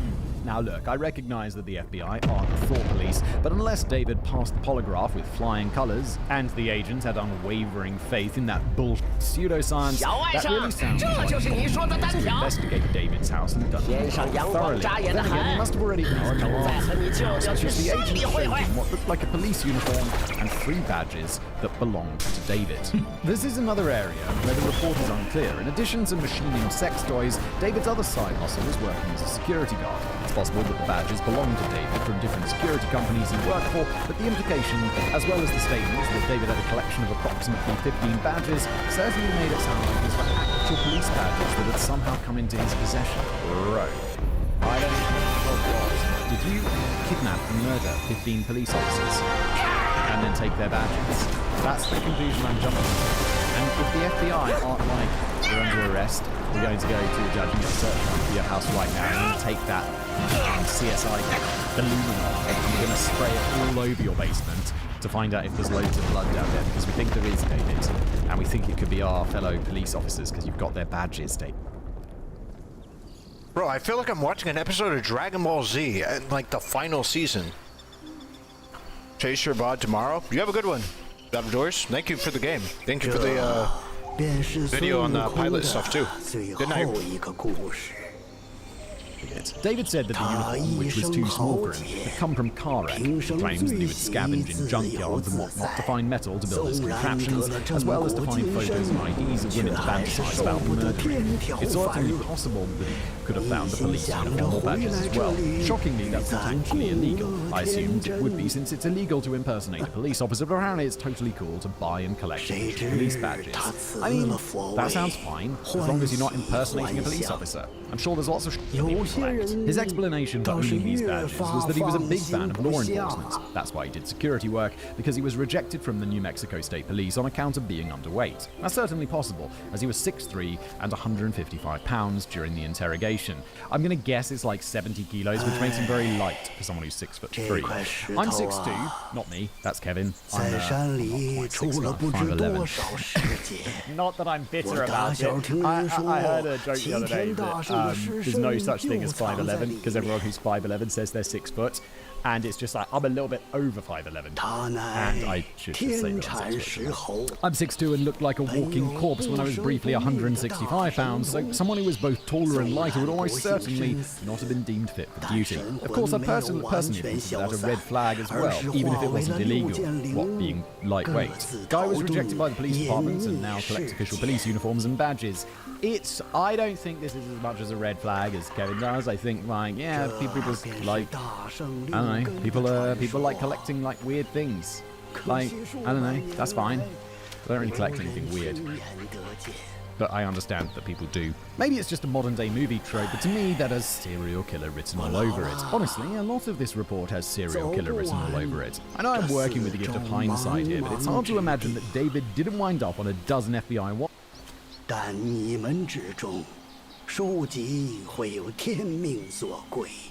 lists following this interview. But he didn't. Jesse first contacted the FBI in the summer of 1986, and 6 months later this report was written and filed away for safekeeping. It was the last time the FBI would hear the name David Parker Ray until 13 years later. That's 13 years with multiple victims every year. Fast forward to February the 21st, 1999. An off-duty police officer was driving down the New Mexico highway when he saw Angelica Montano walking down the side of the road bleeding. When he picked her up, she explained that she'd just been released after being kidnapped. Angelica lived nearby and was friendly with David and his living girlfriend, Cindy Hendy. She had gone to their house on the night of the 17th to ask if she could borrow some cake mix, but instead, David pulled out a knife, Cindy pulled out a gun, and they informed her that she was being kidnapped. What followed was a story of 3 days of sexual abuse and torture, all while she pleaded with them to let her go. Maybe it was because they were friendly enough that Cindy and Angelica sometimes partied together, aka did drugs, but so naive sometimes. I'm like, oh, so they went to parties together. So no, they did drugs. But they eventually acquiesced to her pleas for freedom. Then again, maybe they weren't planning on setting her free and thought she'd die on the side of the road. Given David's normal modus operandi, it's hard to believe that he would agree to either scenario, so your guess is as good as mine. Yeah, I'm amazed. Surely if you're kidnapped in a situation like this, you've got to make a break for it, because you're pleading for your freedom. You've seen their faces. You know what they've done to you. They know you'll go to the police, even if you say you won't. You're dead. You're kind of dead. You've got to just be like, let's go, fight back. The off-duty officer carefully listened to Angelica's entire story and then dropped her off at a bus stop. Bruh. She's just like, I was just kidnapped and tortured and sexually abused for days. And I know the name of the people and I know where they live. And the police officer's like, oh, I'm off duty, lady. Take the bus home and come into the station on Monday. Jesus. But she was a known drug addict, so he assumed that the entire outlandish story was bullshit. Angelica called the police to file a report, and they only did the most cursory follow-up investigation. Police, what are you doing? I can see why the episode is titled that. Police went to interview some of David's... Bro. This is the thing, right? I feel like these people, the women and men who are believed the least, you know, you'll talk about prostitutes, maybe even sex workers in general, but prostitutes and especially drug addicts and people like that. These people are typically targeted for shit like this because of reasons like this, right? Because no cop will believe them if they say some of these things, because they always say like all these crazy things and stuff. So it's kind of, and I could be a little sympathetic to a police officer who's, you know, got somebody coming in every fucking week and they're saying the same thing over and over again, where they're like, oh man, no, this crazy thing happened. It turns out they're just on fucking meth. Right? And it's just like, oh man, like, what are we doing here? But, I think that there has to be some kind of balance that can be drawn. There must be. Because you can't just have, like, these people just not believed. Otherwise you get situations like this. Like, this person killed 60 women, apparently. I don't know the truth, of that, but allegedly 60 women, bro. That's no small amount. Neighbors, and the stories were mostly similar. He was a nice guy, quiet, kept to himself, a good neighbor, blah blah blah. How about you get a warrant and go in his house and look to see if there's any evidence of this? Because it seems like there's enough to get a warrant there, doesn't there? All the typical stuff a serial killer's neighbors say about them. Oh, they did say something else, but it's probably not worth mentioning. One of the neighbors said that Cindy had gotten drunk and told her that she and David liked to kill people just for the fun of it, and that they disposed of the bodies in a nearby lake. Like I said, it was barely worth mentioning, and the police agreed. Just go look in the lake! How hard is it? Holy Sure, you might think the neighbor's story was potential corroboration for Angelica's account of what happened to her. I mean, what are the odds that two different people would tell the police such horrible lies about the same couple? Astronomically low. I can't possibly understand why the police wouldn't investigate this. Apparently, they're pretty high because the cops wrote this off as being entirely too far-fetched to be real. That's some great work there, boys. Technically, the police department made the most half-assed attempt possible to dredge the lake. Oh, okay, but there was no chance they'd have found anything without putting their whole arse into it. It was a quick investigation, just so they could say they did it, but the police weren't actually taking any of it seriously yet. There was a very real possibility that David could have continued to get away with murder for the rest of his life, but instead, it was going to come crashing down exactly 1 month later. Bro, you let someone go who you tortured and assaulted, and you're like, still getting away with it. That's it. It's unbelievable. It's unbelievable how the police are sometimes. The one that got away. March the 22nd seemed like just another quiet day in the small town of Elephant Butte. I assume it's Elephant Butte. B-U-T-T-E? How do you say that? Butte? Elephant Butte. Oh, it is pronounced. Kevin's given me a pronunciation guide in the next sentence. It's pronounced Butte. A man was... I like Elephant Butte. A man was driving down Bass Road when he suddenly saw 22-year-old Cynthia Vigil running down the street. Cynthia banged on his car window, begging for help, but the man got scared and drove away. Dick move, but at least he called 911 as soon as he got to a phone. Yeah, it's kind of intense. Like, if someone's just banging on my windows, I'll be pretty tempted to drive off because I'll be like, this person's crazy. The bald guy? And, I don't know. I'd probably just keep my doors locked and phone the police and be like, just say what's going on, and then hopefully they'll come before. Yeah, I don't know. That doesn't seem like unreasonable. Like, that person could be a crazy person. You could be the one who's about to get murdered. Cynthia continued running down the street with another motorist seeing and ignoring her. There were a lot of houses on the road, but they all had their doors closed and lights off. She couldn't risk being slowed down by stopping at a locked door, as that would give her pursuer the opportunity to catch her. Oh my god, she's being chased. I didn't realize. I hate being chased. Eventually, she saw a house with the lights on and the front door open, so Cynthia ran inside and locked the door behind her, startling the kind elderly couple that lived in the house. Pretty smart. Like, that's a great move. Just go in. You don't need to be polite. You're in a situation where politeness doesn't matter. And yes, you might have to apologize the elderly people later, but they will understand. She had been so busy running for her life that until she was inside the house, she hadn't even considered the current state of her appearance. Cynthia was completely naked, lay save for the large steel collar around her neck and the 6-foot metal chain the collar had been dragging behind her. There was blood pouring out of a fresh head wound, and sprinting down the pavement had caused her to tear skin off one of her heels. While the first driver had been frightened off by the naked bloody mess banging against his car, this couple could see that she was absolutely terrified for her life. Yeah, I guess if she's naked and got a chain around her neck, also if it's a woman, then I'd be less concerned. The husband tried to put Cynthia at ease while the wife called 911. It was clear to first responders that something was happening on Bass Road because this was the second call to 911 within just a few minutes. Shortly after this, the frightened motorist would make the third phone call. While many people would have finally felt safe in this situation, Cynthia did not. As she and the compassionate couple awaited the arrival of the police, Cynthia remained terrified of who exactly was going to arrive at the house. The man who had spent the past 3 days torturing her owned a police uniform and a badge, so she couldn't trust them by default. But when a police officer arrived on the scene, Cynthia took one look at him and knew she was safe. She described it basically as just being a gut instinct, but she felt that this officer would protect her. I mean, yeah, if the officer isn't that guy, then you're going to be like, okay, cool. Cynthia was taken to hospital to have her wounds treated, and it was there that the steel collar was finally cut off by the hospital's maintenance man. A pair of bolt cutters easily removed the collar, and the moment the metal snapped, Cynthia flung it off her neck, feeling free for the first time since her ordeal began. All that was left now was for her to tell the story of how she came to be running naked down the quiet streets of Elephant Butte. I mean, realistically, she probably told the cop most of the story on their way to the hospital, but that would have broken up the dramatic narrative. So, how did Cynthia wind up in this condition? Well, it had started 3 nights earlier in Albuquerque. Cynthia was a sex worker, and David had approached her in his Toyota RV. He offered her $20 for a Hummer, and so she got into the cab of the vehicle. What is a Hummer? David's girlfriend Cindy was in the RV as well, which made Cynthia immediately realize something was wrong. But David flashed one of his many badges at her and said that she was under arrest for solicitation. She was taken to the back of the RV and handcuffed to a piece of furniture. It was a 2-hour drive back to Elephant Butte from Albuquerque, and Cynthia spent a lot of that time screaming for help, though to no avail. Yeah, it's got to be, like, 2 hours. You're going to be like, shouldn't we be...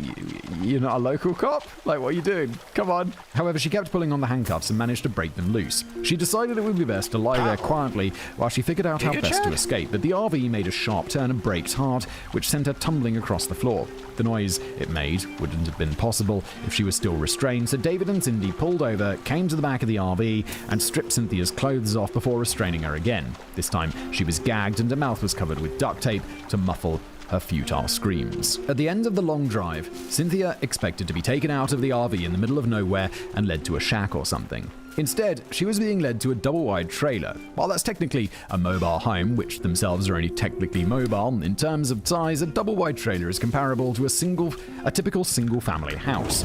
So, what is it? It's just double-wide, so it's like 2 trailers stuck together?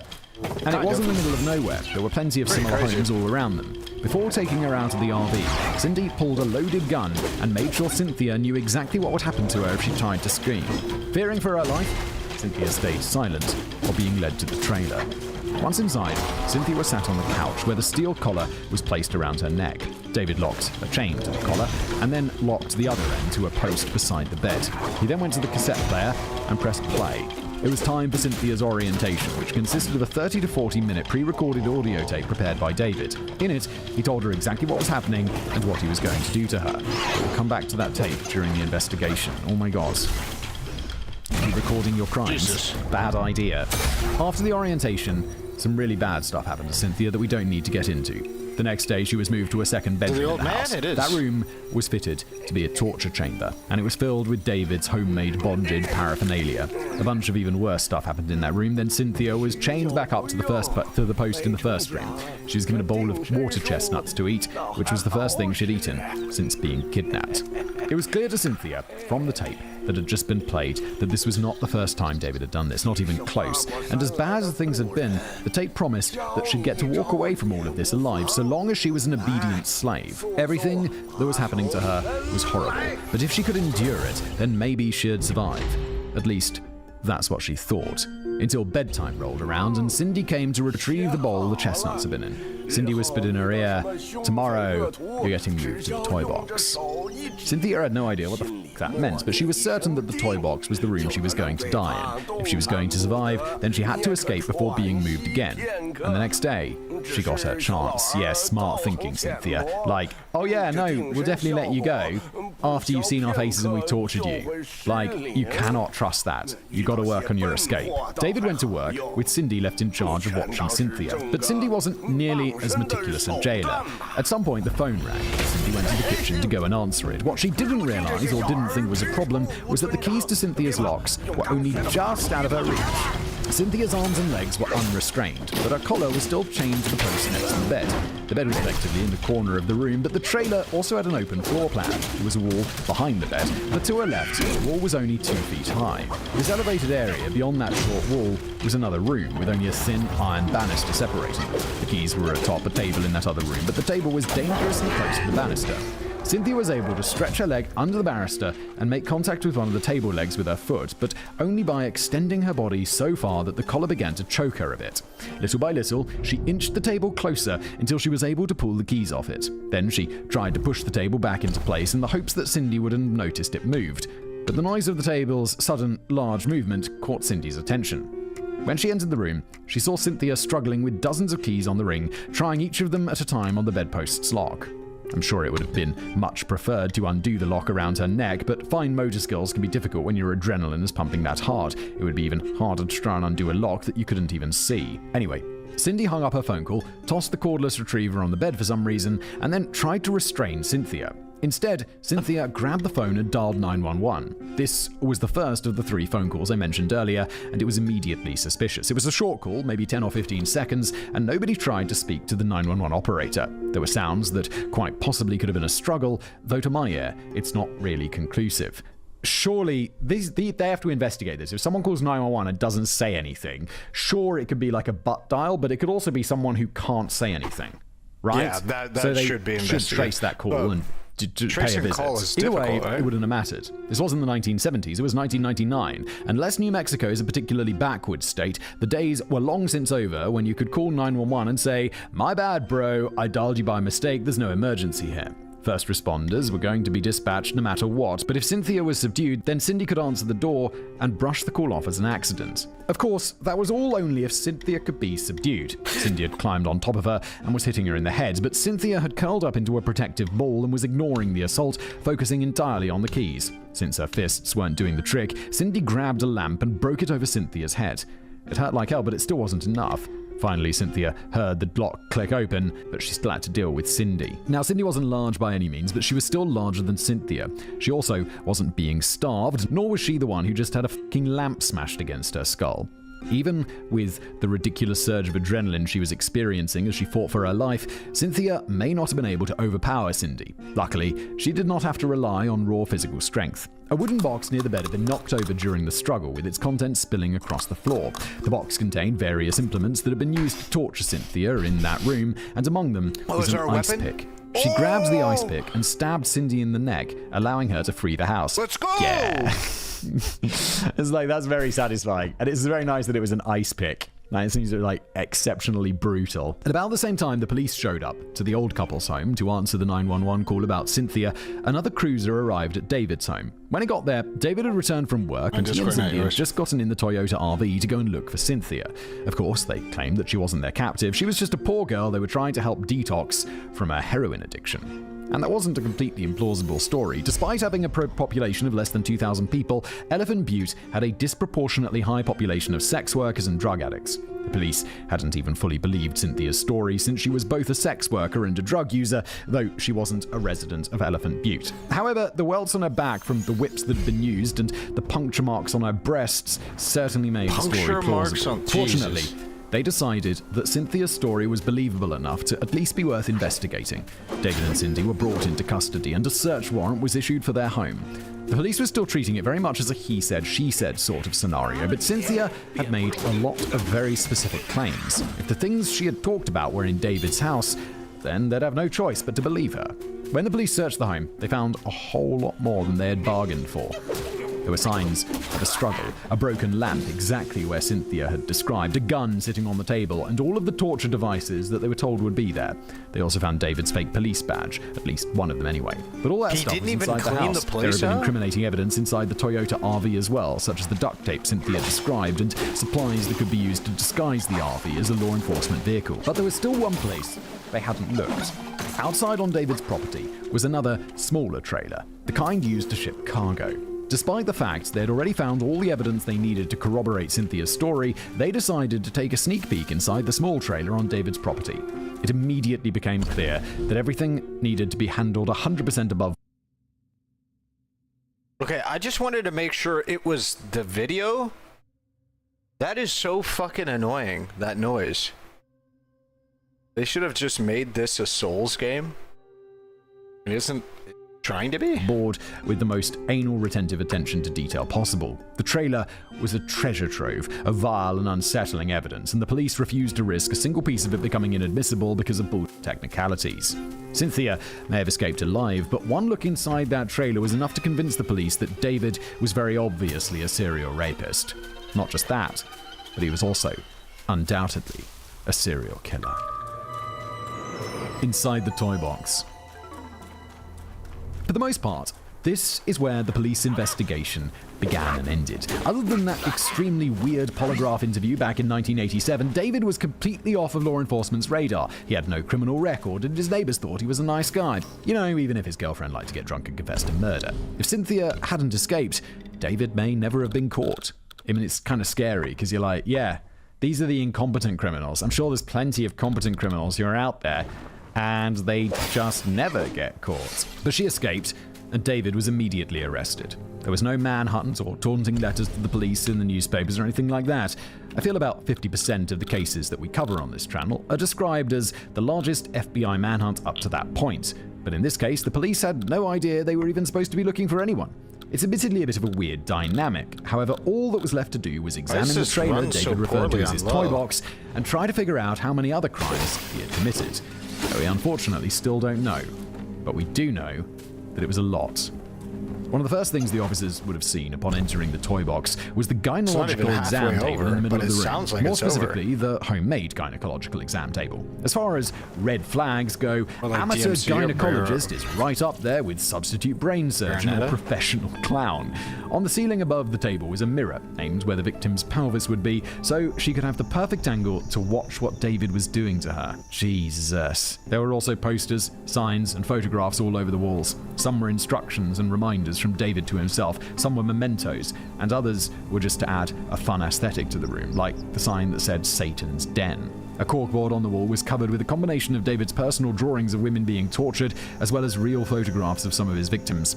Unfortunately, he would only keep photos of his victims for a limited amount of time before burning them. This most likely wasn't meant as a way to destroy evidence and evade detection, since hundreds of pieces of jewelry believed to have belonged to countless victims were found in David's possession. He wasn't about keeping trophies, he just had no use for the photos of his old victims because he grew bored with them and they couldn't get him off anymore. As for the nights David left himself, they certainly seem to indicate both a level of personal experience and fallibility. We already know that he and Cindy let Angelica go, even though nobody believed her story, and it seems like she wasn't the only victim whose cries hadn't fallen on deaf ears. But to try and prevent himself from making these lapses of judgment, David prepared the following reminder to keep himself focused. Remember, a woman will do or say anything to get loose. They will kick, scratch, offer money, bite, yell, beg, scream, run, offer sex, threaten, lie, wait for opportunity. Standard excuses and sob stories: menstruating, pregnant, VD, AIDS, sick, kids with babysitter, have to work, a sick baby, a sick parent, claustrophobia, missed by husband or friend, bad heart, can't miss school. Don't let her get to you. If she was worth taking, she is worth keeping, and she must be subjected to hypnosis before the women can be safely released. Never trust a chained captive. The quote ends. Also on the wall was a clipboard, which was a log of all the women David had kidnapped from 1993 through 1997. None of them are names, of course, because he didn't see them as people. All that was listed was the date each girl was kidnapped, followed by a series of tally marks indicating how many times he sexually assaulted them over the course of their captivity. According to this log, in 1995 alone, he had kidnapped one woman in March, another in May, and then June, August, September, and November. Each victim was sexually assaulted at least 32 times, with the May victim suffering 53 assaults. While this isn't a comprehensive list of all of his victims, no woman abducted during that 5-year span was sexually assaulted by David fewer than 27 times. He had soundproofed his toy box, and he was intent on using his victims until he got bored of them. And he made sure that they absolutely knew this was going to be the case during orientation, which we'll get to in a second. The rest of the toy box was filled with a combination of sex toys, bondage gear, surgical tools used for torture, and dolls posed in various BDSM positions. There was also an expensive RCA camcorder in the corner of the room pointed at the homemade exam table. Investigators watched the tape, which featured a woman who had distinctive leg tattoos strapped to the table.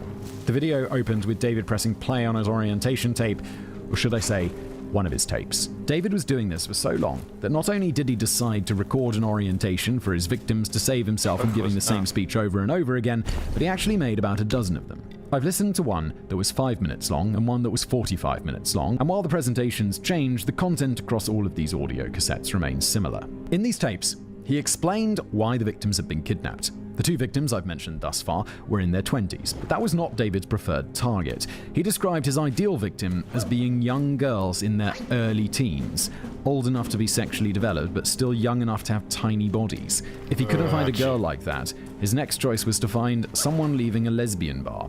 According to David, lesbians were as tight as young girls, unless they frequently played with oversized dildos and were far less likely to have STDs than straight women their age. In the event he couldn't find someone in either of those categories, he would just kidnap a reasonably young woman with a tiny frame. Oh, for fuck's sake. His plan was to keep the victims in captivity for the next 2 or maybe 3 months, as long as it took for him to get bored with them. He then went on to describe in extremely explicit detail exactly what he was going to spend the following months doing to them. I'll spare you most of it for your own sanity, but here's an example of what I promise you is one of the tamer details. David described how he was going to force his victims to take increasingly larger dildos, all the way up to a homemade one he had constructed using PVC pipe as a base. He said their vaginas were designed to stretch enough to push out a baby's head, and that he was basically just going to do the same thing in the other direction. If you've ever heard of Bob Saget or Gilfred Gottfried tell their version of the aristocrat's joke, the acts being described were a lot like that, up to and including the stuff involving the family dog. No, I don't know this joke, and I'm kind of all like this reference, and I'm kind of glad that I don't at this point. It was also made clear to the victims that David wasn't the only one that was going to be abusing them. There was of course his girlfriend Cindy, but he also claimed that he had other friends and neighbours that shared the same interests as them. In one tape, he described being a member of a satanic BDSM club, and that it was other members that would be taking turns abusing her. We don't know if such a club actually existed, but he definitely did have accomplices. During the tapes, David also explained how once he grew tired of his victim, he was going to brainwash them. He stated, "If I killed every bitch that we had kidnapped, there'd be bodies strung all over the country. Besides, I don't like killing a girl unless it's absolutely necessary, so I've devised a safe alternative method of disposal." The plan was to spend a few days drugging his victims with a combination of the hypnotic drugs sodium pentanol and phenobarbital, allowing him to effectively erase their memories of everything that had happened. After being thoroughly brainwashed, David believed his victims could be abandoned somewhere without posing any risk to his disgusting lifestyle. Does that work? Do these drugs really cause memory loss like that? He also explained that they weren't going to be permanently injured in any way. According to David, everything was designed to cause pain, not injury, and nothing would happen to them that their bodies wouldn't heal from within a week of being let go. Of course, it's hard to know for sure how true all of that was. We don't know exactly how many people he kidnapped or how many of them have been killed. While we do know that some of his victims were released, it's unclear whether that was the rule or the exception. After the initial investigation by local police, the toy box was moved to the FBI's office in Santa Fe, New Mexico. I already mentioned that there was a tape in the camera, but if David had made a dozen different audio orientation tapes, you best believe he had a massive collection of videotapes featuring himself torturing and assaulting his helpless victims. A team of seasoned FBI investigators entered the trailer and pressed play on one of the tapes. Moments later, they all ran out of the trailer, with multiple vomiting on the ground. I should have really asked for double my normal rate when I pitched this episode, but I had no idea at the time what I was getting into. God damn.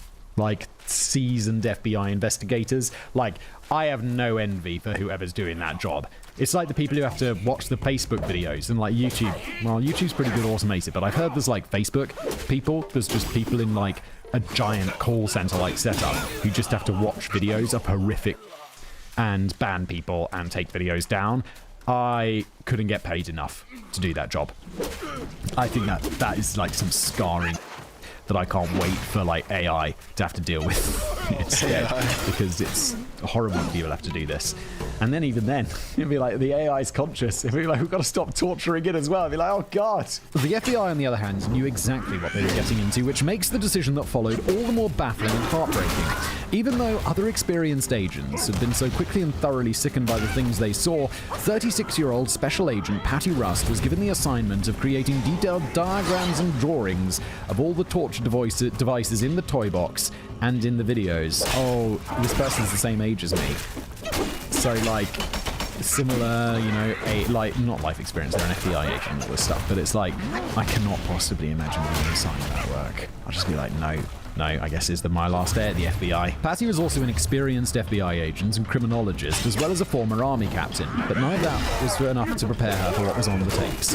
She spent 5 days alone in that trailer, reviewing and documenting everything. Why would she do it alone? Oh my god, that needs to do it with a friend. Why would the fuck would you do that alone? So much more bearable when you do things with someone else, rather than just being in there alone, watching all that horrible... I'd like to do it with, like, 2 other people, just so we can, like... I don't know, it sounds insane. It sounds insane to say this, but, like, that gallows humor, you know, when you're in a terrible situation... Like, I always think about that joke, where there's the guy at the gallows, and there's 2 people, and they're being hung. And one guy looks at the other guy, and he's like... And the other guy's looking real nervous, and he's like, what? First time? And I'm like, that sort of humor in that terrible situation, it somehow makes just way less horrific. I don't know why our human brains are wired that way, but when you're alone, you're just like, this is fucking horrible. But when you're with someone else, you're like, oh yeah, oh no. It's just somehow more tolerable, isn't it? But doing this alone, oh my lord. At the end of the week, Patty handed in a report, went back to her home in El Paso, Texas, and shot herself in the head with her service weapon. What the fuck is that? What the fuck just happened? I did not expect that. Oh my god. Even though there was no legal basis by which to charge David for her death, she is unquestionably another one of his victims. Oh my fucking god. I did not expect that coming in any way. An accomplice and another victim. Before that horrific little interlude, you may recall that I mentioned one of the women in the video as having a distinctive tattoo. It wasn't going to be possible to identify any of the victims in the video by their faces, but the tattoo gave them a potential lead for tracking down this victim, assuming she was still alive. Images of the tattoo were circulated, and a woman came forward claiming that tattoo belonged to her former daughter-in-law, Kelly Garrett. Kelly and her husband had been living with his parents, but back in 1996 she'd vanished for 3 days. When she finally came home, she couldn't explain where she'd been. Her in-laws assumed that she was on drugs and kicked her out of the house. She had since moved to Colorado. Officials in Colorado were able to track Kelly down and bring her in. She still hadn't remembered what had happened during those days that she was missing, but she did have nightmares. Frequent nightmares about being restrained on a table and sexually assaulted repeatedly. Oh my god, can these drugs really make you forget what happened to you over a period of days? Although as far as she knew, these were just disturbing dreams rather than fragmented memories. I can only imagine how horrified she must have been when the FBI showed her the tape of David torturing her, forcing her to realize that the visions that disturbed her sleep were more than just nightmares. Oh my god, I'd be like, no, I prefer them as nightmares. I don't need to know. I don't want to know. It's opening a hell of a can of worms, isn't it? It's like they use that... Oh, I'm just thinking now. Isn't one of these drugs what they use in surgery? Like, the argument is that we can remember that there was that weird experiment done where someone was unconscious on the operating table and they had a tape playing on their ears which said, like, squeeze your right hand into a fist if you're aware of this recording or aware of what's going on. And occasionally the person would squeeze their fist and they'd set it up somehow so that the paralytic or whatever they used to stop the person moving didn't affect only their hand. And they were squeezing their fist during this thing. And they were like, well, squeeze the fist if you're in pain. And they'd keep squeezing the fist because they're like being opened up or whatever. But then after the surgery, they'd be like, no, nothing. It was completely fine. And so people are aware of this when it's happening. I'm half remembering this story, so I'm sorry if I'm getting it wrong. But then afterwards, we just don't remember anything, so it doesn't affect us. Which is kind of fucking terrifying, isn't it? I know that sounds like a really tough thing for them to do, and it is, but I chose to believe there must have been not a better option. And although Kelly hadn't previously remembered what had happened during the days she was missing, she did remember what happened leading up to it. Kelly had been living in Truth or Consequences. What? There's a town called Truth or Consequences in New Mexico, which is just a few miles away from Elephant Butte. On the night of her disappearance, she had gotten into a fight with her husband. According to one source, they'd only been married for a few days when this happened, but like I mentioned earlier, New Mexico is a pain in the arse when it comes to those records. Anyway, Kelly decided to get out of the house and blow off some steam, so she went to a bar to play pool and have a few drinks with her friend Glenda Jean Ray. Kelly was only able to make it through one beer, though, on account of Glenda having roofied her drink. Probably. What? Anyway, it's not confirmed what, if anything, Glenda used to spike Kelly's drink, but since she is known to have dealt both cocaine and meth, I'm sure she could have gotten her hands on some roofies. What are you doing, Glenda? This is your friend.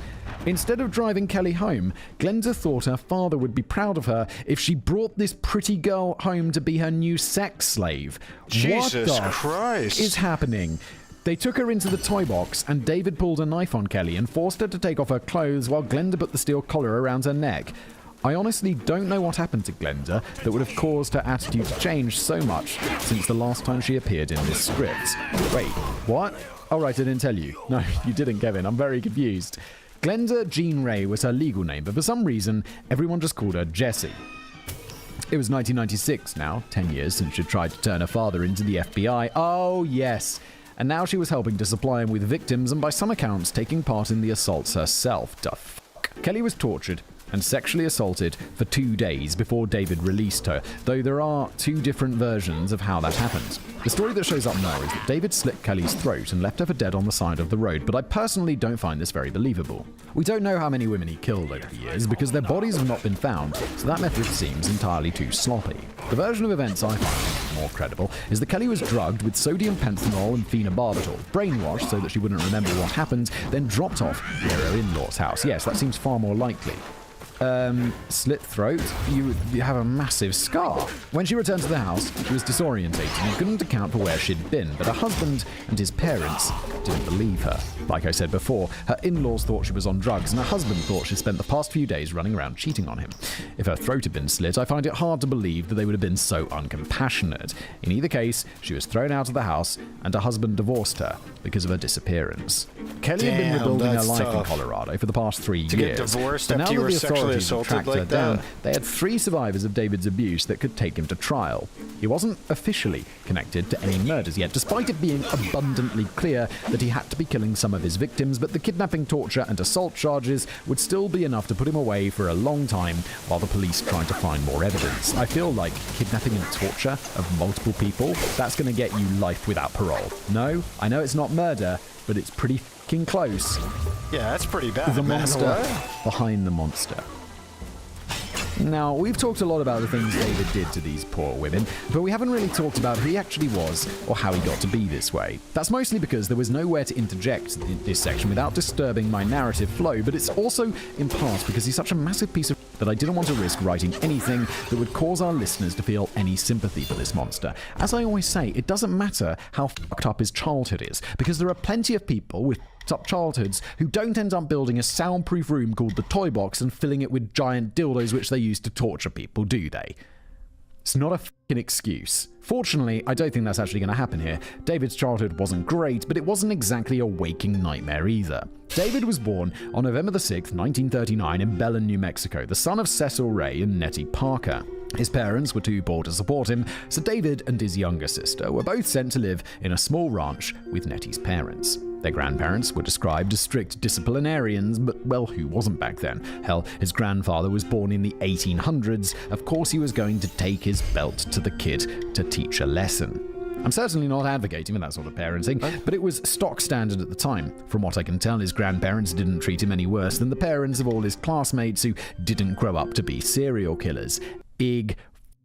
Exactly. Plus, since David was born barely a month after Hitler decided to take his little stroll across Poland, I'm sure a lot of kids were being raised more by their grandparents than their parents. Their dads would have been off fighting in the war, and their mums would have been working in factories. But obviously, there had to be more to the story than that. Monsters like David tend to be raised, not born, and his father was a violent alcoholic. Then again, he barely saw his father. Since he was living with his grandparents, there was very minimal contact with either of his parents. From what I gather, his father would visit the little ranch more often than his mother, with these visits involving a combination of physical abuse and free pornography. Okay. What? And of course, the magazines that David's father gave him that he was far too young to be looking at all featured extreme acts of BDSM. What the fuck are you doing, David's dad?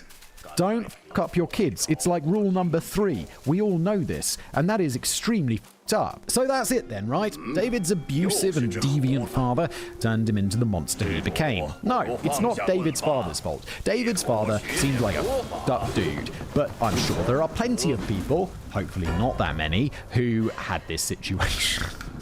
I really hope not. But that's not what made him a monster. it probably contributed a part of it. Well, not necessarily, at least not directly. Again, a lot of people have parents that hit them, and most of them don't turn to murder. As far as I can tell, the physical abuse against David was also extremely infrequent, since his father rarely ever came to visit.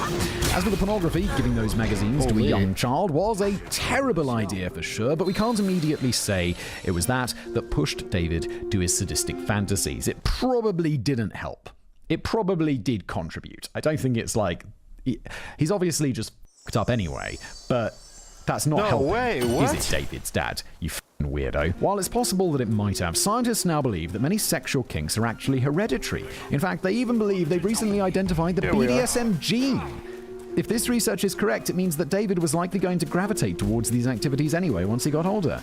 It also means that if you're anything like me, you now want to vomit, wondering exactly what your parents got up to while you were away at summer camp. Yeah, I don't have any, like, BDSM inclinations. Like, it's just not something I've ever really thought about or am particularly into. And so I don't have to think about my parents doing those things, which is nice, to be honest.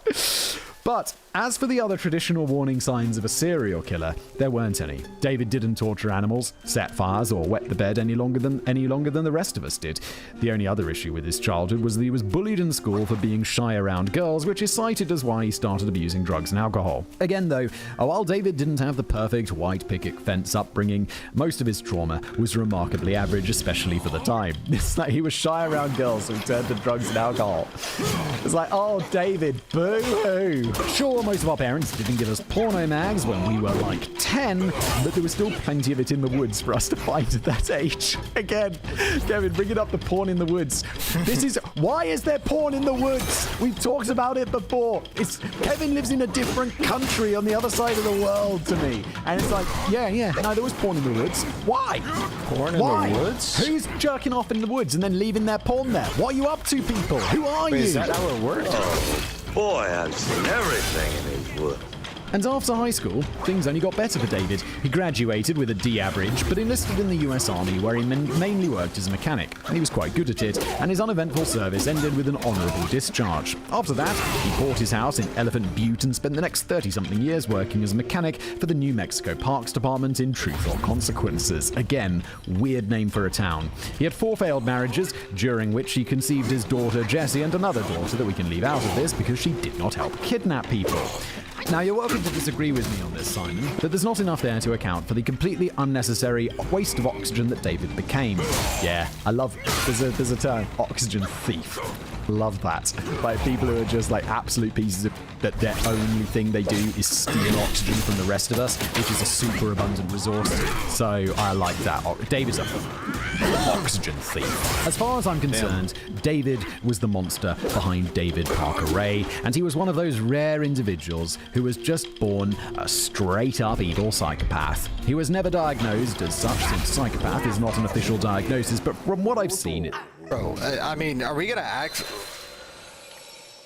Oh, man, are we gonna act like your father beating the shit out of you and then giving you, like, hardcore BDSM mags and shit like that, and everybody at school bullying you for not getting chicks is probably not gonna do some pretty severe damage? Obviously, I'm not trying to say that that means that he's going to become what he did as a result of it, but, like...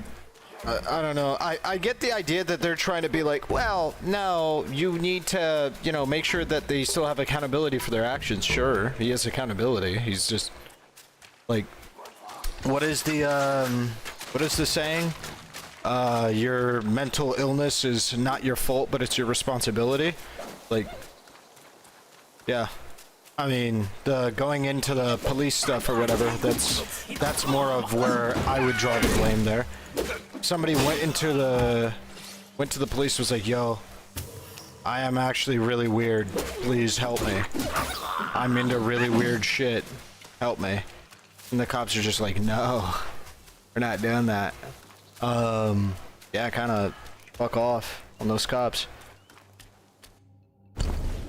It's a Wukong game. It's a pretty universal opinion among experts. Yeah, David Rhett Parker Ray just seems like a fucking psycho. And a psycho that was formed a little bit by his upbringing. But no, he's just a natural piece of So, while the actions of David's father likely pushed him to become a sadistic monster at a younger age than he otherwise would have, it's my opinion that it was going to happen anyway. But he did start at a very young age. When he was 14, his younger sister found all of the hardcore BDSM drawings he had made. Her statement is the only proof that David's violent fantasy started that young, but he has made numerous and consistent claims on that topic. In one of his orientation tapes, he said, "I've been raping bitches ever since I was old enough to jerk off and tie little girls' hands behind their backs." Elsewhere, Jesus. he claimed to have killed at least one girl each year since he was 14. He even told his first wife, when he was 17 back in 1959, that he'd tied a girl to a tree and tortured and murdered her. His wife, unsurprisingly, left him. The police have never been able to verify that claim. If he was so open with his wives about his murderous rampage, it's no surprise that all of his marriages were short-lived. That just leaves his living girlfriend, Cindy. They didn't meet until 1997, when Cindy was 37 and David was 57. Cindy had previously lived in Washington, but she fled the state to avoid going to prison for drug charges and grand theft. Another one of those cases where I'm like, wait, America, you're one country. Just go and arrest the person. You don't have extradition between states? She moved to New Mexico, where she also got a job at the state park in Truth or Consequences. While other women had ran away when they found out what David was into, he and Cindy bonded over their shared violent fantasies. Her sexual assaults weren't as brutal as his, which isn't saying much, but she really did seem to enjoy the killing portion of things.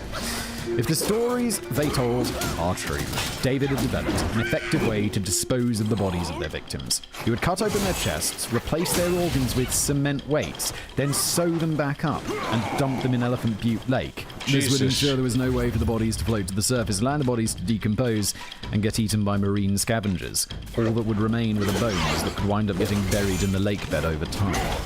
But even without those bodies, there was finally going to be a trial against David. More specifically, and much to the prosecution's disappointment, there were going to be 3 trials, one for each of his victims. By separating the trials like this, it meant that the victims wouldn't be able to corroborate one another's stories. It was also an inconvenience and a less than ideal situation, but there was far too much evidence for David to avoid prison, and of course, he was not the only one going on trial. A lack of justice. While David was bearing the brunt of these charges, Cindy was also being tried for her part in the kidnappings, as was Jesse. There was also another accomplice going to trial as well, Dennis Roy Yancey. David had stated in his audio recordings to his victims that other men would be abusing them as well, and Roy was one of those men. Not only that, but there was the possibility that Roy would be able to link David to a murder. After David and Cindy were arrested, and given what a prolific bag all of the evidence showed David to be, police started combing through unsolved cases to see if there were any they believed that he may have been involved in. Although David had the courtesy to write down his crimes in great detail and all his journals were in possession of the authorities, rule number 1, David, don't write down your crimes. He rarely, if ever, included any of the victims' names. This is probably because he didn't know their names and didn't care, since he viewed them as pieces of meat rather than as people, something he explicitly told them during their orientation. He did include detailed physical descriptions, but this has only led to the identification of 5 additional suspected victims. No cases, besides the 3 we've already discussed, have ever been officially linked to David. One of his suspected victims was 22-year-old Sylvia Marie Parker, a homeless mother of 2 living in Elephant Butte. She had disappeared 2 years earlier in 1997, but because she was a homeless drug addict, the police didn't see her as a person any more than David did. However, since these people the police ignored were David's victims of choice, they finally decided to look more into Sylvia's disappearance. This is what led them to Roy Yancey, the man Sylvia was dating when she disappeared.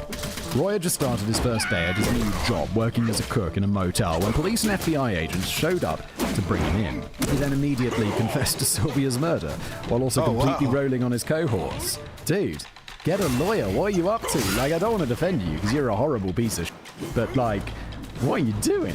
You can't just roll over on them. You've got to get that in writing, otherwise you're going to roll over on them and they'll be like, thanks for that, mate, and now you're going to prison too. According to Roy, she and Jesse arranged to lure Sylvia to the toy box. Jesse was a drug dealer and Sylvia believed that she was going to the trailer to pick up some coke and meth. Instead, she was tortured and abused for 2 days before Roy strangled her to death with a rope. He claimed that he'd done this under David's direct orders, and he even took officials out to the desert where he and David had buried Sylvia's body. But her body wasn't there. It's believed that David returned to the burial site and moved Sylvia's body out of an abundance of caution in case Roy ever lost his stomach for what they were doing and tried to turn him in. Well, moral, David, really? you were bang on that one. Of course, David and Jesse's lawyers had a different opinion on the matter. There was absolutely no physical evidence tying them to Sylvia, so their lawyers simply argued that Roy, a confessed murderer, was an unreliable witness. It's a pretty solid defense, isn't it? The toy box case was one of the biggest news stories in New Mexico at the time, so with no evidence beyond Roy's word, it wouldn't be difficult for even a bad lawyer to argue that he was lying about his connection to the high-profile case in an attempt to exchange his testimony for a lighter sentence. Roy pled guilty to Sylvia's murder, but no charges were ever brought against David or Jesse in connection with the case. He was sentenced to 30 years in prison and was paroled in 2010 after serving 11 years. What? He was involved in a torture murder. 11 years? Are you kidding me? He should serve the full 30 at a minimum. America normally are all over the big sentences. A parole? That. Then a month later, he violated his parole and was locked back up to finish the remainder of his sentence. Well, fucking good. He completed his sentence in 2021. Unless numbers work differently in New Mexico, that's still well short of 30 years, but maybe his sentence got reduced for good behavior or something. According to the official records I could find, Roy is not currently on parole, but is rather a free man after having completed his sentence. How about people who torture and murder people don't get out of prison? How about we don't try and reform them? How about we just leave them in prison to rot where they fucking belong? But there was still the matter of David's trials. As I mentioned earlier, Judge Neil Mertz had decided to separate the three women's cases into different trials. The first trial that was supposed to take place was Cynthia Vigil's, set for March of 2000. But just before the jury selection could begin, David had a heart attack. There were allegations that he was faking it to delay the trial, but he did have a history of heart problems and a doctor signed off on it, so I guess it was probably real. Yeah, heart attack's one of those things they can probably be like, yeah, the heart attack, because you get the dead stuff around your heart, right? Of course, regardless of whether or not the heart attack was faked as a delay tactic, it still did delay the trial. I feel like it's one of the, at some point, like later this year, it'll be like Trump has a heart attack, and it'll be like, did he though delay that trial? It's like, I feel like there's a lot riding on him becoming president, right? Because it seems like every day I read the news and it's like there's some new trial for Trump doing either something civil or something criminal. And it's just like, if he gets elected president, he can pardon himself, right? Which is sick. So he's just got to play out that clock, right? Until he gets to be president. And he's like, all my crimes, no longer crimes. I pardon myself. Crazy. What a crazy... American politics is fucking wild. Like, I read more about American politics than I do about, like, British or Czech politics. Because it's so much more entertaining, America. You've turned it into a spectacle. In the UK, it's just, yeah, there's an election. And it's between two really boring people at boring parties who kind of do very similar things. You know what I am? I'm a nationalist, okay? I'm a nationalist. What did he actually say? The delay then resulted in numerous other delays with Cynthia's trial, so instead Judge Mertz decided to move forward with Kelly Garrett's trial instead. The decision was another blow to the prosecution, as Kelly's case had the weakest evidence. While the videotape of Kelly being tortured and sexually abused was allowed to enter into evidence, pretty much nothing else from the toy box was. Sure, all of that stuff was in the trailer now, but there was no proof the same devices were there back in 1996 when Kelly was kidnapped. I get that the defense was doing their job and that the legal system is based on the sort of pedantic bullshit the lawyers were arguing, but it's really hard to agree with the judge's decision here. Let's say Kelly was able to claim, without seeing the contents of the toy box, that David attached electrical clamps to her vulva. If electrified clamps were in fact found and taken into evidence, does it really matter if they're the exact same ones from 1996 or if David had bought some new ones? To me, doesn't fucking matter at all. Apparently it does. Even if I personally disagree with that decision. Is it the judge's decision, or is the judge just following what the law says? Because I feel like the judge would be like, nah, it's cool. Like, this seems like completely relevant, but I imagine there is some law that the judge has to go by that probably exists for a sensible reason, but in this case, it doesn't really seem to make a lot of sense, does it? That's not to say that the prosecution didn't still have a case, but it was going to be a lot harder. David wasn't attempting to deny that he was the one on the videotape doing all of those horrible things to Kelly. His defense was just that everything was consensual. While the things that David did are unspeakable in the context of sexual assault, the majority of it, but definitely not all of it, were activities that it would have been possible to find a willing partner to engage in. David may have turned writing down his crimes into an art form with his list of victims, detailed journals about each person he kidnapped, and written reminders everywhere with instructions on how to kidnap and torture women fully against their will, but the jury didn't get to see any of that. What the f***? Wait, It was why? David's word against Kelly's poorly remembered word, which meant there was a real risk that the jury could find the consent defense plausible. Of course, that would ignore the fact that Kelly had been too intoxicated to right in the remember what fucking happened, head. and then she wouldn't have been able to give consent anyway. Unfortunately, guys in their 20s are rather notorious for ignoring that fact, and there happened to be 2 of them on the jury. Even though Kelly insisted that she would never have consented to the acts committed on tape, and even though she fairly clearly appeared to have been drugged in the video, her incomplete memory damaged her credibility as a witness. There was also no proof that she had been drugged, even though it seemed obvious. After only 8 hours of deliberation, the jury announced that they couldn't come to an agreement. 10 members of the jury wanted to convict David, while the 2 20-something dude bros weren't convinced that Kelly was there against her will. They instead assumed that she just liked it rough. Wow, God. Is that real? Wait, do they even get to know that? Wait, do you even get to know who refuses? Playing on the hardest difficulty. I don't think there is difficulties.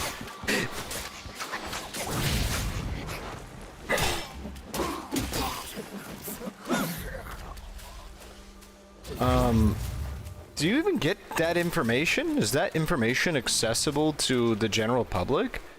Like, oh yeah, this person actually didn't, these 2 people were the one who stopped this vote. I don't, is that even, I thought it was just, do they call juror name by name? Person by person?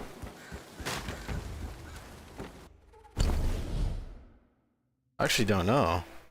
Kind of second guessing it. Guys, what the f***? A mistrial was declared, but the prosecution was determined to retry the case.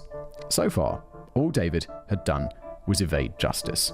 They couldn't connect him to Sylvia's case, and after months of delays, Kelly's case resulted in a mistrial. Sure, there would be a retrial, but unfortunately there was only one other case on the docket. In the weeks just before Kelly's trial began, Angelica Montano died of an overdose. It is assumed that it was an accidental overdose, but some sources say that her drug use had increased significantly as a way to cope with the trauma of her torture. Regardless, Angelica's death meant that the trial would not continue to go forward on her behalf. By this point, however, Cindy had already worked out a deal. She agreed to plead guilty to kidnapping, criminal sexual penetration, and to testify against David in exchange for a sentence of 36 years for her part in the crimes. Does that mean that we're going to go for executing David? Because to get a deal of 36 years is, I mean, Yeah, that's to turn pretty over on crazy. someone and get that deal, the punishment that they're going to go for the other person is going to be heavy. In November of 2000, jury selection began for Kelly's retrial. But a few days into jury selection, Judge Mertz died of a heart attack at the age of 55. Oh no. What? This caused more delays in the trial as multiple judges were assigned and then disqualified until newly appointed District Judge Kevin Sweezier was given the honor of making this one of his first cases as a judge, possibly his very first. Sadly, he upheld Judge Mertz's ruling about excluding all of that evidence, and again, it looked like an uphill battle for the prosecution. The jury was reported as seemingly completely unfazed while they watched the videotape of Kelly despite her sobbing in the courtroom throughout the entire ordeal. What the f***? I mean, I guess I could be No, in fact, if I was sitting on that jury and I'm watching that tape, I'm probably just going to be speechless. And would that appear as being unfazed? Maybe, but that would faze me. That would faze regular people. They're just probably like, oh my lord, like this. Just like, what the Yeah. Got just almost like, shocked. Just shocked, Yeah. stunned into emotionlessness. Based on the emotionless reaction from the jurors, it appeared that another hung jury in mistrial was going to be the best possible outcome. Instead, the verdict came back guilty on all 12 counts. Well, good. Yeah, okay. They weren't emotionless. They're just like, it shocked the shit out of them. David was outraged over having been found guilty, so he gave an interview to TV reporters who were waiting outside the courthouse to hear the verdict. In the absolute most disgusting choice of words possible, David said to a news camera, "I feel raped. I got pleasure out of a woman getting pleasure. I did what they wanted me to do. He insisted on his innocence and promised that he was going to appeal the case. Of course, before he could have the chance to appeal, there was still Cynthia Virgil's case, which was set to begin in June of 2001. This trial wasn't going to be nearly as difficult for the prosecution as the first one. Cynthia remembered everything that happened clearly, and the entire toy box was eligible to be used as evidence. David and Cindy had been caught about as red-handed as could have been possible. Yeah, where is this, New Mexico? Is New Mexico one of those death penalty places? I hope so. Let's get a needle in his arm. Let's do that. The trial commenced with David again pleading not guilty.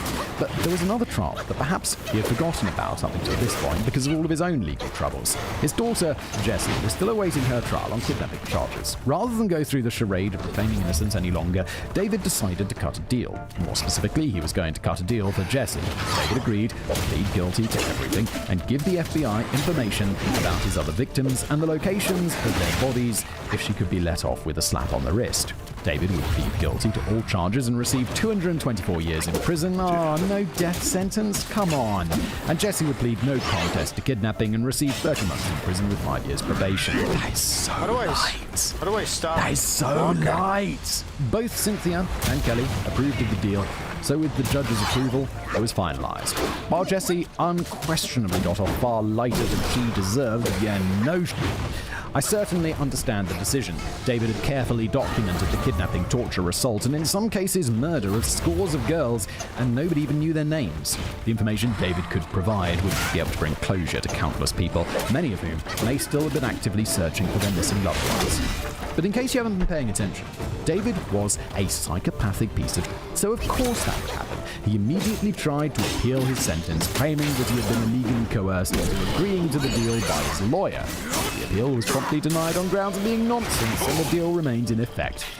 What? You gonna transform into this guy? The only greater satisfaction now is if he appeals the case, and they're like, yeah, actually, we got it wrong. You need to be killed. Yes! On May the 28th, 2002, David was transferred to Lear County Correctional Facility in Hobbs, New Mexico. He had cut a deal for Jesse's freedom, and now it was time for him to hold up his end of the bargain. David was scheduled to be interrogated by New Mexico State Police that day, but instead, he had a heart attack and died before the interrogation could even begin. Oh no! Unfortunately, dying of natural causes doesn't count as refusing to fulfill his end of the agreement, so Jesse's lenient sentence was unchanged. I mean, even if he did refuse, I don't think that they could change their sentence anyway, only his. But I might be wrong on that. Jesse was released after 30 months, completed her parole, and now is God knows where. Seen a lot first claimed, but nothing substantiated. Cindy was scheduled to receive parole in 2017. She remained in prison until 2019, so those extra 2 years counted as her parole. When she was released, her 36-year sentence was considered complete, so she was not subject to any monitoring by law enforcement other than having to register as a sex offender. But had her conviction come just a couple of months later, she would still be in prison. Prisoners often complete their sentence early by earning credits in a variety of ways, such as for good behavior or taking academic or career courses. This is how Cindy would have managed to get out of prison after serving only half of her sentence. However, mere months after she was released, New Mexico passed a law requiring violent offenders to serve at least 85% of their sentence no matter what. Oh, that would have been awesome. Why? Just apply it retroactively for her. Come on now. It's like Charles Manson, who just got away with not being killed because California got rid of the death penalty. It's Charles Manson. Just be like, accept that guy. That guy can die. Instead, she's now living a relatively quiet life in Montana, where there are frequent news articles published about how the residents would really prefer if she wasn't there. It's a lot easier to keep track of Cindy than Jessie, since Cindy had to register as a sex offender, but for reasons I couldn't even guess at, Cindy is registered at the lowest level of sex offender. She isn't even prohibited from living directly across the street from a school. It's f***ed up, man. Like, she needs to be in the top of the f***ing list. Wrap up. David Parker Ray kidnapped, tortured, sexually assaulted and murdered women, potentially for 46 years of his life, and nobody had any idea. Not only did nobody know what sort of monster David was, they didn't even realize there was a serial killer they were supposed to be looking out for. Were it not for Cynthia Vigil's determination to fight for her life and escape, we would still have no idea. David would have spent the last 2 years of his life claiming more victims until he died from a heart attack, and the world would have been none the wiser. To be clear, I'm sure Cynthia wasn't the first woman that David kidnapped that would have fought so hard to survive. Cindy's lazy placement of the keyring just presented Cynthia with an opportunity that the other victims never had. While this case is often depicted as one of the most gruesome, sadistic, and terrifying stories in true crime, which it absolutely is, it's so much more than that. This case is a reminder of the horrible reality in which we live. David committed brutal crimes for decades and he got away with it without anyone so much as raising an eyebrow. As I said at the beginning of this episode, he is believed to have killed at least 60 women, but we still have no idea. Despite the fact David has been identified as the perpetrator and we know what type of women his victims of choice were, no other cases have been definitively tied to him. While there were a few additional suspected victims identified before the trial, as far as I can tell, not a single potential victim has been identified since then, and any official investigation died along with David. But the worst part, and a problem I don't think this show is going to solve, is that situations like this can be prevented, or at the very least mitigated. You probably weren't surprised when I said that in addition to his physical preferences, David's victims of choice were usually drug addicts or sex workers, because that is the case all too often. This keeps happening because law enforcement and others have a hard time viewing them as actual people. Angelica Montano was found bleeding on the side of the road by an off-duty cop, and her story wasn't taken seriously because she was a drug addict. If police had investigated this case a little... So again, I want to be a little bit fair here. It's not just like, oh, they don't view them as people, and there's literally no basis for this at all. It's that drug addicts and prostitutes, because they're treated poorly in general, and there is significant rates of mental illness in both categories that I believe are disproportionate relative to the general population. There is going to be an overabundance of these people who populate either false 911, not false 911 calls, but 911 calls in general, and issues with like domestic violence, robberies, and shit like that. And so it's like the homeless person that cops constantly get called to talk to, and they always say these weird stories or whatever, and they're always high on their shit, and they're just like, okay. This is the 500th time that we've been called out here. It's like the boy who cries wolf situation with some of these people, and then they lump groups of people together as well, where it's like, okay, this person's a drug addict, they must be like all other drug addicts. So I don't think it's just as simple as, oh, you're homeless, we think of you as subhuman. It's like there has been interactions that they've had with groups of people that are similar, and it brings them to a position where they feel like that's something they should do. What's up, Lokar?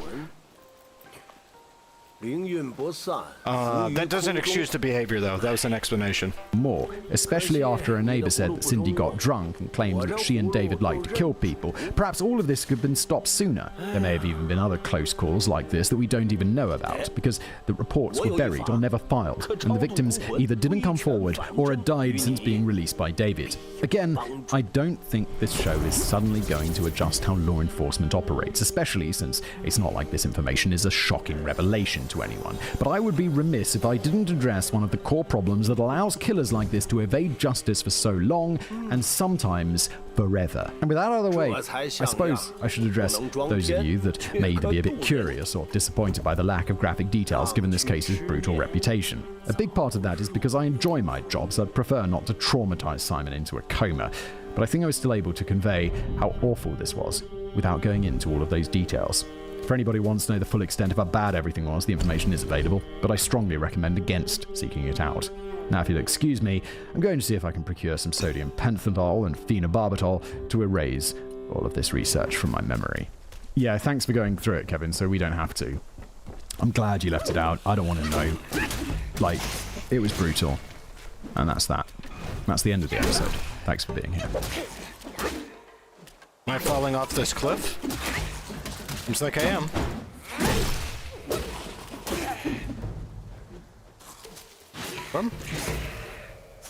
Alright. Where the fuck am I? Is this a bug? I feel like this had to be unintentional. Did I just... Where the hell am I?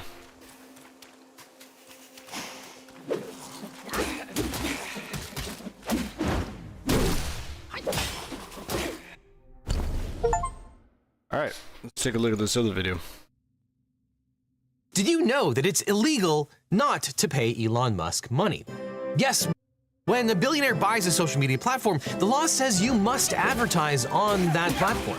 Even if you're not an advertiser, you have to find a way to advertise. This is due to a little-known provision of the Communications Decency Act. I'm sorry, I don't make the rules, but this is America, where we absolutely love compelled speech. Okay, all of that was completely untrue, but what is true is that Elon Musk has declared war on advertisers because they hurt his feelings. We tried being nice for 2 years and got nothing but empty words. Now it's war. Musk, who is a self-described champion of free speech and free markets, previously told advertisers that if they didn't like the new regime, they could GTFO. If somebody's going to try to blackmail me with advertising, blackmail me with money, go f yourself. But that was, of course, 8 long months ago, and Musk didn't anticipate that all the advertisers would just pick up their ball and go home. Now Musk believes it's totally illegal for a business not to give him money. Musk and Twitter sued the Global Alliance for Responsible Media, or GARM, a coalition of advertisers, for violating antitrust laws by coordinating with brands to discourage advertising on Twitter. Twitter CEO Linda Yaccarino, wearing a pendant around her neck that says free speech, released a statement in support of the lawsuit. I was shocked by the evidence uncovered by the House Judiciary Committee that a group of companies organized a systematic illegal boycott against X. That's a big nerd energy. energy. It is just wrong. Now, I'd like to assume that this video was generated by Twitter AI because I don't think a human could be that robotic, but I actually don't think that AI could be as robotic as Linda Yaccarino is in that particular video. But why should Twitter's users care about an advertiser boycott? Because they conspire to boycott X, which threatens our ability to thrive in the future. That is Yaccarino speak for, oh crap, we're not making enough ad revenue to pay the interest on the $12.5 billion loan that we took out. But make no mistake, Yaccarino says that the advertisers are actually coming after Twitter users, and now everyone who uses the platform is in danger. These organizations targeted our company and you, our users. Now, Twitter users might be in danger, but it's not because they aren't getting any more ads for Snickers. As Media Matters discovered, after Musk took over, advertisements from big brands started appearing next to, quote, content that touts Adolf Hitler and his Nazi party. Musk and Yaccarino took prompt action to deal with that problem by, suing Media Matters. And apparently the next step in wooing these advertisers back is apparently suing them. When Elon Musk purchased Twitter back in 2022, he promised to make it a beacon for free speech. And as we pointed out at the time, he also bought himself a bunch of different lawsuits. And he was critical of Twitter's moderation policies, which he claimed were overly restrictive and unfairly penalized conservatives. And as we also pointed out at the time, this made absolutely zero sense because the founder of Twitter, Jack Dorsey, was basically a free speech absolutist, and the moderation policies were probably there for the bottom line. These were Chesterton fences that existed for a very good reason. Musk just didn't understand why. So Musk reinstated the accounts of controversial people. I didn't actually know that about Twitter. And removed the block function, which allowed users to block content they didn't want to see. Predictably, once Musk made those changes, there was a huge increase in racial slurs and anti-Twitter rhetoric. And of course, Musk wanted to get in on the fun himself and has publicly supported racist and anti-Semitic tweets, like this one which blames Jews for causing the Great Replacement, a horribly racist double whammy. Or this video he posted, which also lays out the Great Replacement theory. 1. Flood the country with untold millions of illegals by land, sea, and air from all over the world. Enough to eclipse the populations of 36 individual U.S. states so far.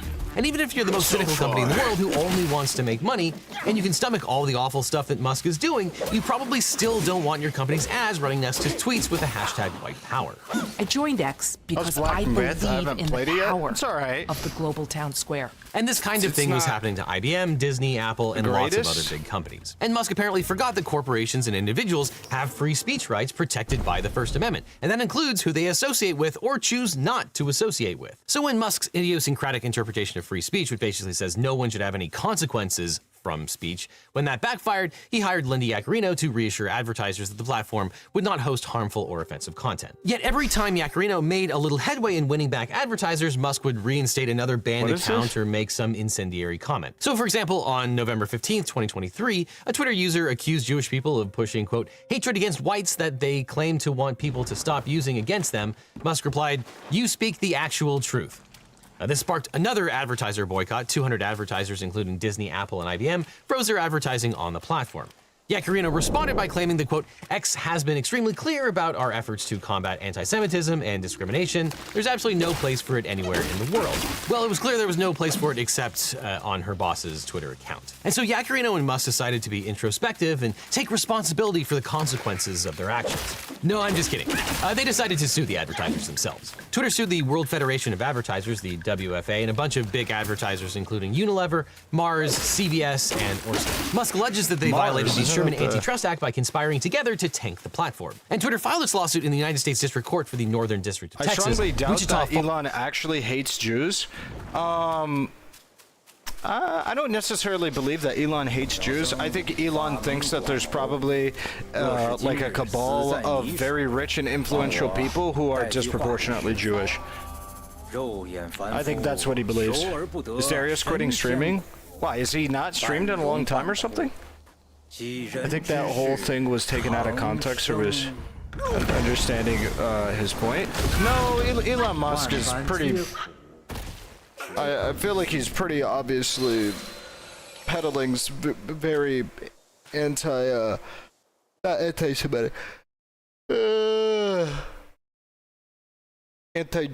I guess it would be anti-Jewish big business conspiracies.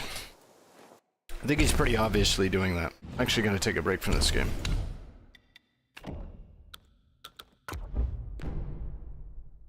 Falls division, which is where most of the damages occurred. I'm just kidding. It's blatant venue shopping. We'll talk about that in a second. But Musk coordinated his attack with Ohio Republican Jim Jordan and right-wing social media platform Rumble. Last month, the House Judiciary Committee, led by Jordan, released a report called GARM Exposed. House Judiciary report says ad coalition likely broke law to silence conservatives. And Rumble filed a lawsuit against GARM that's basically a cut-and-paste version of the Twitter lawsuit. And what do you know? It was also filed in the Wichita Falls division. But why is one of the largest companies in the world suing other multinational corporations in Wichita Falls? Judge shopping, of course. As Steve Vladeck observed, the lawsuit has, quote, a 100% chance of being assigned to Judge Reed O'Connor, and that's what Musk wants. Appointed to the Northern District of Texas by President George W. Bush in 2007, O'Connor's resume includes a 2018 ruling throwing out the entire Affordable Care Act on grounds that were derided as insanity on print, and Judge O'Connor has already helped Musk out. Earlier this year, we did a video about how Twitter was filing a slap suit against the liberal media watchdog Media Matters, and while most judges would have swiftly dismissed this case on First Amendment grounds, O'Connor has kept the suit alive. Fortunately for Media Matters, the Supreme Court often reverses Judge O'Connor, but the harassment through litigation is meant to chill speech and drain the resources of the defendants, and on that score, Musk has been pretty successful. Media Matters has already laid off 14 staffers and spent millions of dollars, and just 2 days after this lawsuit was filed, GARM announced that it would dissolve. Quote, while the World Federation of Advertisers denied that GARM's work had run afoul of the law, it said that the nonprofit did not have the financial resources to continue operating while it fights X in court. Now, obviously, if you're filing a bunch of slap suits, you'd probably want a good lawyer, not a Kraken wannabe. But if you want a great lawyer, my law firm, the Eagle Team, can help. If you've suffered a data breach, especially if you got a data breach letter saying that your social security number has been leaked, were involved in a car crash, or dealt with sexual harassment, we can represent you or help find you the right attorney. Because it's so important to talk to a lawyer right away so you can get the best representation and find out what your options are. So just click on the link in the description or call the phone number that's on screen for a free consultation with my team. Because you don't just need a legal team, you need the Eagle Team, so click below. But the WFA is a global association that represents over 150 of the world's biggest brands and more than 60 national advertisers associations worldwide. The WFA started a group called the Global Alliance of Responsible Media, or GARM. And according to the WFA's website, GARM was, quote, a voluntary cross-industry initiative created in 2019 to address digital safety. GARM was set up in the wake of the Christchurch, New Zealand mosque shootings, during which the killer live-streamed the attack on Facebook. This followed a slew of high-profile cases where brands... The game is pretty much Hotline Miami meets Splinter Cell, is what the game is. No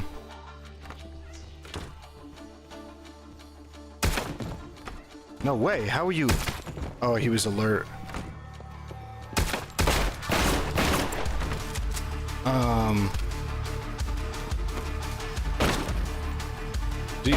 Okay. Yeah.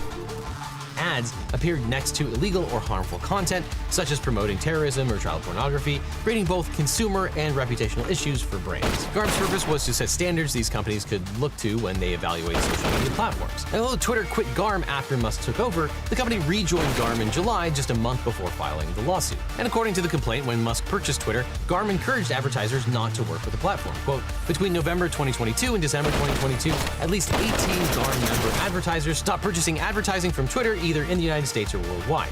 Dozens more stopped advertising in 2023, in many instances by over 70%. This had a massive impact on Twitter's revenue. Quote, last year, X lost about 52% of its US advertising revenue, which dropped to $1.13 billion.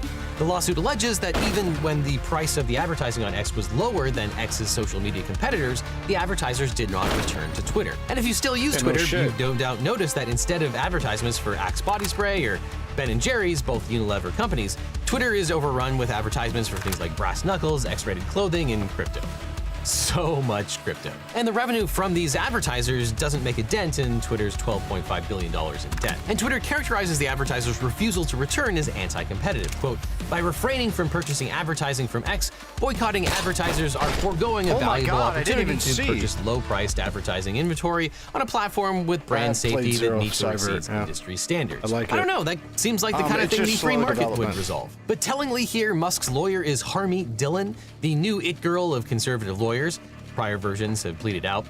Dillon made her bones during the COVID-19 crisis when she repeatedly sued Governor Gavin Newsom for things like not including gun shops on the list of businesses that could stay open because they provided essential services. And Dillon tried to get herself elected as chair of the Republican National Committee, but you have to marry a Trump son to get that job. But it's a classic tell when no reputable lawyer will file one of these lawsuits and you hire a lawyer that has zero expertise in the First Amendment or antitrust law. Things that would be pretty relevant to a lawsuit that deals with the First Amendment and antitrust law. But is there any merit to the claim that X was the victim of an illegal boycott? Well, the lawsuit sues defendants for 2 counts of violating the Sherman Antitrust Act, 15 U.S.C. Section 1. The Sherman Act prohibits any contract, combination, or conspiracy in restraint of trade or commerce among the several states or with foreign nations. Section 7 of the Act allows a private individual or company to bring a separate suit for 3 times the amount of damages sustained. And the complaint accuses defendants of collectively agreeing to adopt and enforce GARM's standards and using their market power to coerce social media platforms, particularly Twitter and Rumble. The conspiracy to boycott Twitter allegedly started shortly after Musk took over, and the complaint cites several public statements made by GARM around that time as evidence of illegal cooperation. Quote, WFA issued a public letter to Musk on October 31st, 2022, captioned, GARM calls on Twitter to uphold existing commitments on brand safety and deepen future collaboration. The letter warned Musk that, quote, brand safety is non-negotiable for advertisers. The complaint says that the fact that these statements were public proves the existence of a conspiracy. But of course, that makes zero sense. Conspiracies, by their nature, tend to be secret, and the members of GARM just as easily could have worked out their grand conspiracy via an email in secret, but instead they decided to make a public statement. And public statements might lead to action in concert, but mainly because everyone individually chooses to take the same action. But the complaint alleges that the WFA had the power to enforce the boycott. Quote, the recommendations of the GARM member advertiser agencies to their clients to refrain from advertising on Twitter were widely followed. Many of Twitter's largest advertisers discontinued or curtailed their purchases of advertising from Twitter. Now you'll notice that the words widely and many contradict the claims of GARM's so-called power. So there was a diversity of opinion among advertisers. And that falls a bit short of Twitter's big claim that GARM uniformly enforced a boycott. Some advertisers had specific concerns, though it does appear that the head of GARM reveled in Twitter's downfall when they didn't follow their guidance. Quote, while editing a February 2023 draft of an email to TikTok regarding brand safety issues, Rakowicz wrote, I'd like to point out that nowhere in this email is the you may recognize my name from being the idiot who challenged Musk on brand safety issues. Since then, they are 80% below revenue forecasts. Now, because of the boycott, Twitter had to lower the cost of its ads, and that move attracted smaller buyers with smaller budgets, but the big boys stayed away. And the boycott still continues for some advertisers, despite the claim that, quote, X's brand safety practices meet or exceed those specified by the GARM brand safety standards. More than 99% of X's measured ad placement in 2023 and 2024 appeared adjacent to content scored above the GARM brand safety floor, in line with industry standards. Now, Section 1 of the Sherman Act prohibits any contract, combination, or conspiracy that unreasonably restrains trade. And group boycotts can fall under this prohibition if they meet certain criteria. When competitors at the same level of the market structure agree to boycott a particular business or group of businesses, it can be considered a horizontal agreement. And the FTC views horizontal agreements with suspicion because they can eliminate competition and control prices or market access. Horizontal price fixing is per se unlawful, and per se unlawful price fixing includes competitors acting in concert to set the same price at which a product is bought or sold. It also includes any, quote, combination formed for the purpose and with the effect of raising. Being blackmailed, trying to figure out by whom. All right, what's this about? I was sent to kill you. Do you remember Dave, the politician, was all over the news? Yeah. Why are you telling me? I screwed up that job. I was hired to kill him, but I couldn't.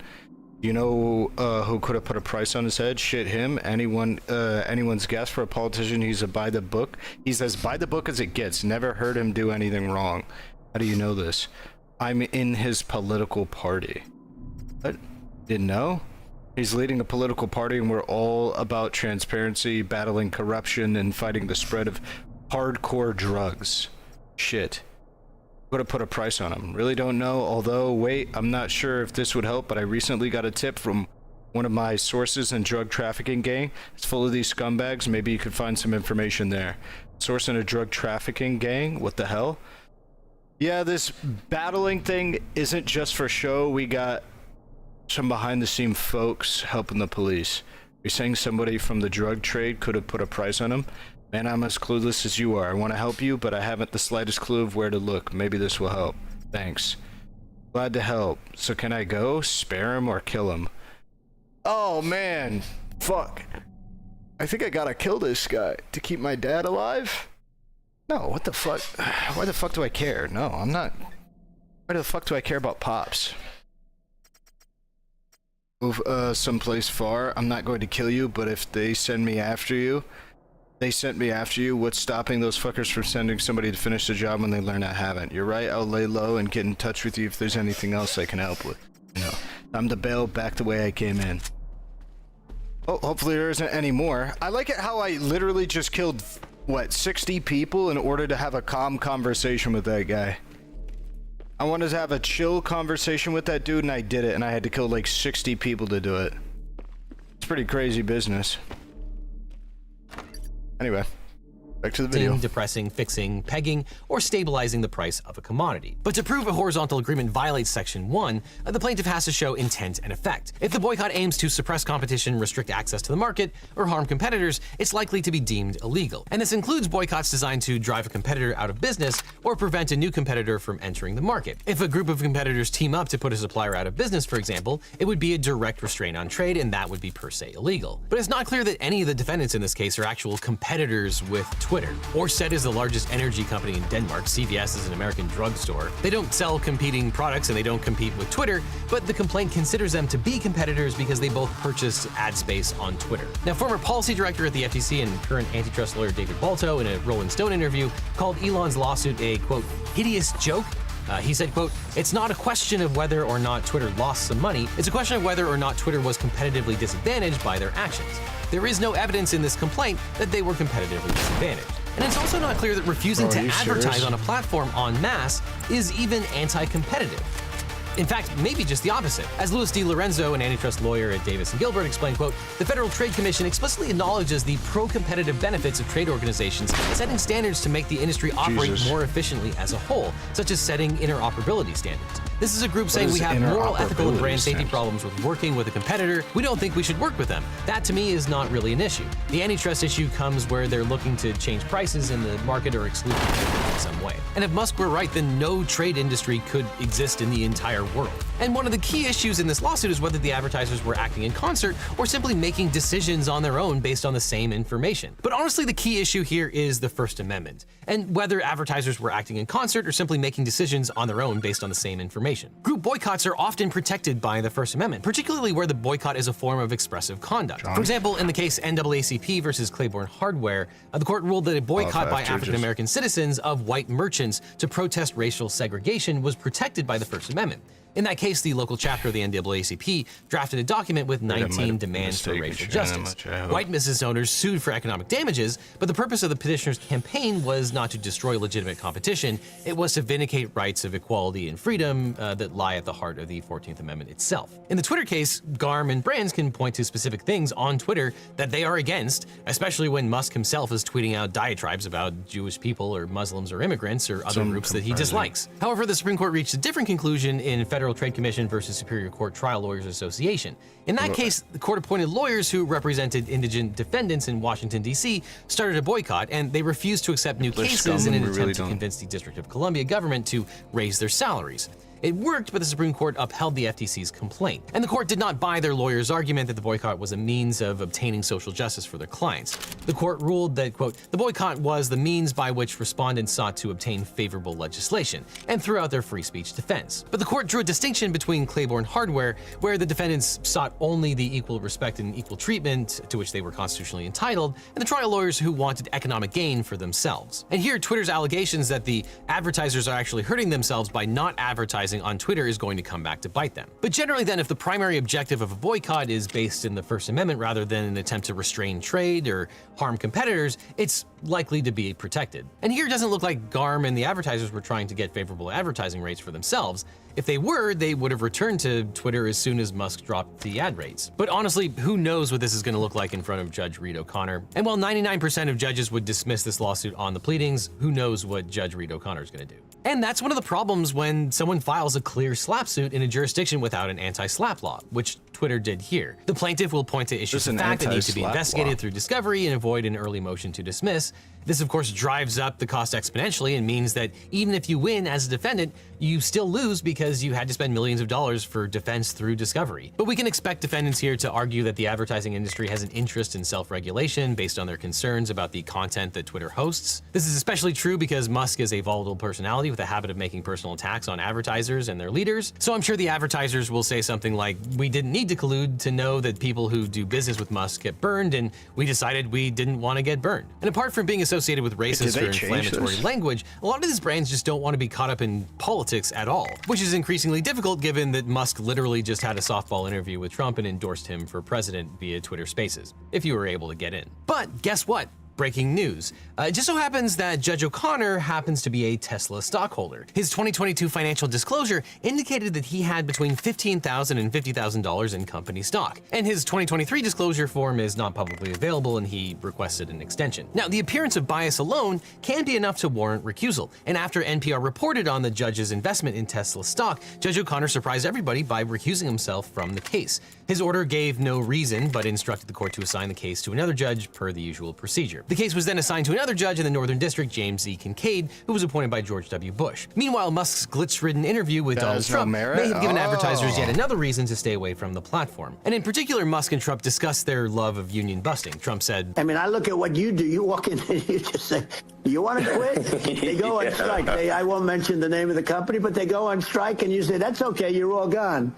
You're all gone, so every one of you is gone. Now, we don't know if Trump was referring to a specific incident, and he might not have been, but it raised the ire of the United Auto Workers, who filed a federal labor charge against Musk. Not surprisingly, federal law prohibits workers from being fired for striking.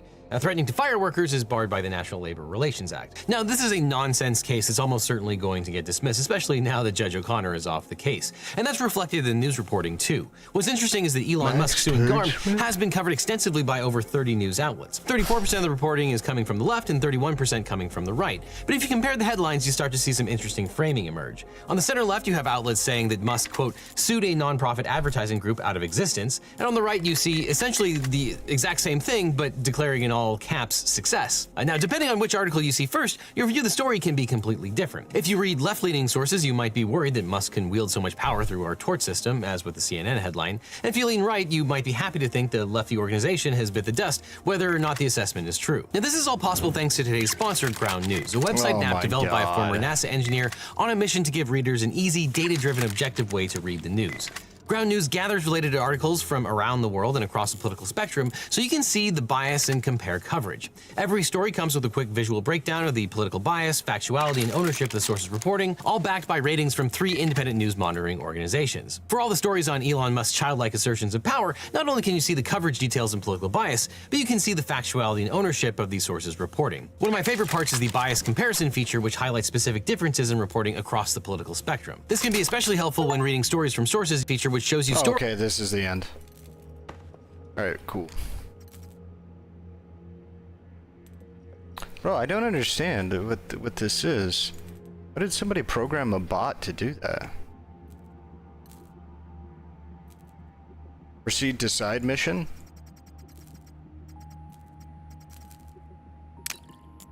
Oh, what do I want to work on? Long guns. I don't really care about reload. I do very much care about accuracy and control of long guns.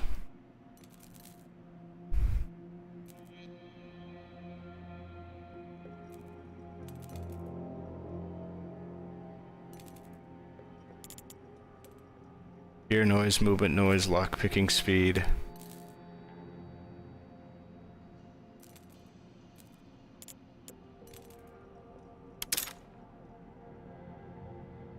I actually totally shouldn't have done that. Proceed to side mission. Specialty, finding a job. Start side mission. Alright.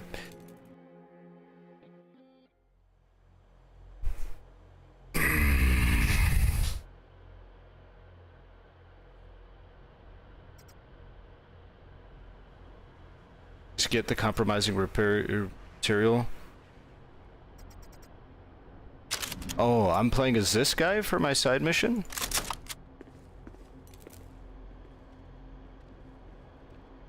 I don't need to kill anybody? Do I get more shit if I don't?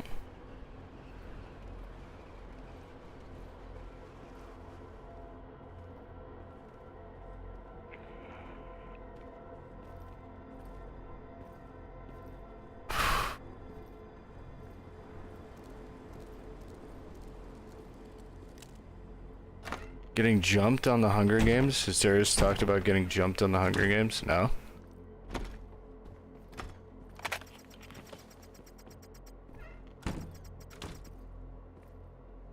Keep looking, but this can be sold. Looks valuable. Prove trigger. The window? Oh, it's a garage door.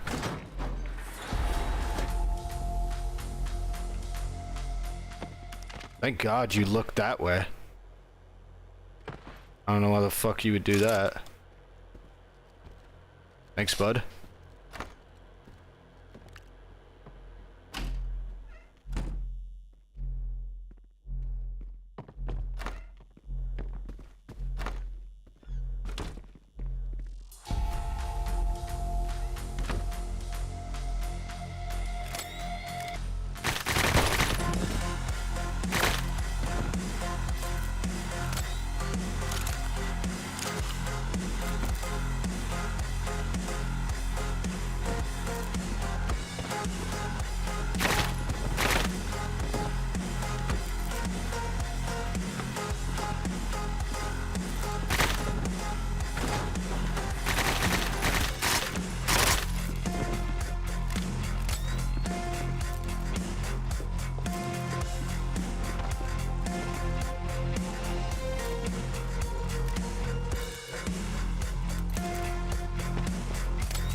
Irish shit is pretty helpful, actually.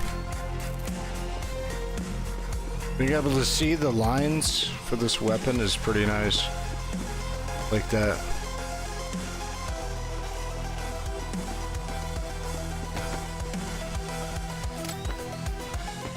Wonder if do I get more shit for full stealthing?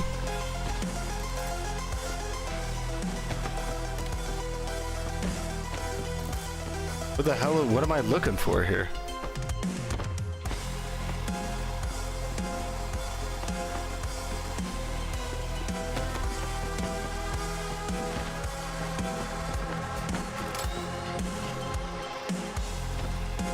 need healing.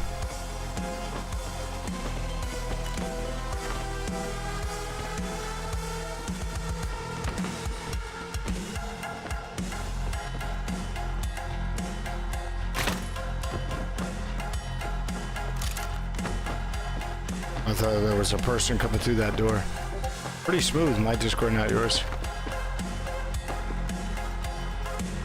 Gems, hell yeah. Is this the room? A lot of cash, big.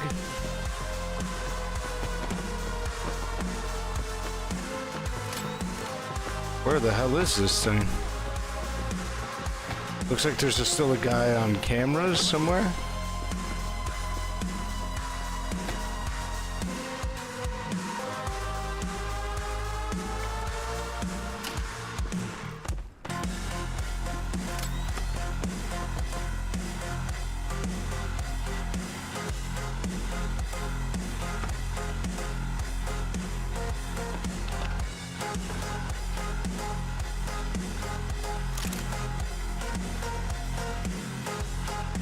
Need the office key card, or I could just kick it.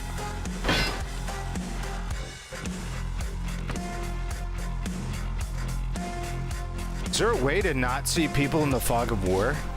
I think it's way cooler if I can't see people until they come around a corner on me. It's kind of John Wickish music. It's probably the key card I needed to open that fucking door.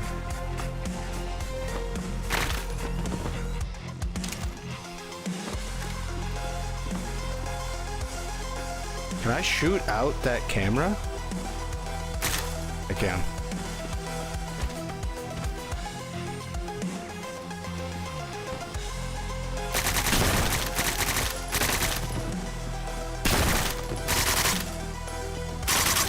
Jesus, last couple bullets there. Nope.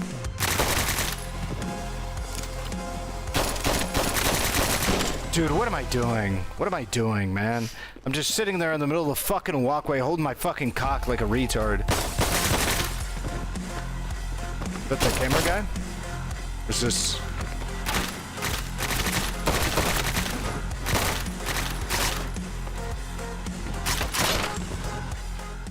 Jesus Christ, there's so many people here.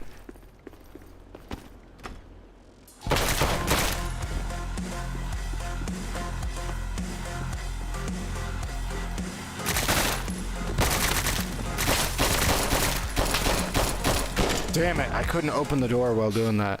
Now I'm just rushing.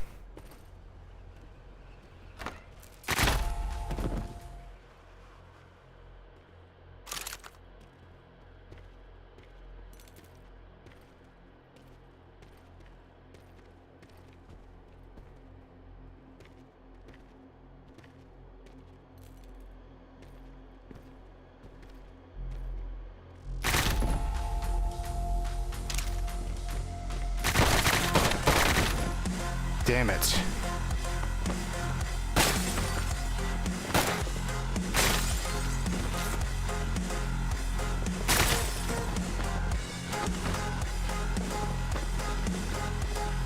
Dude, this is an awful position.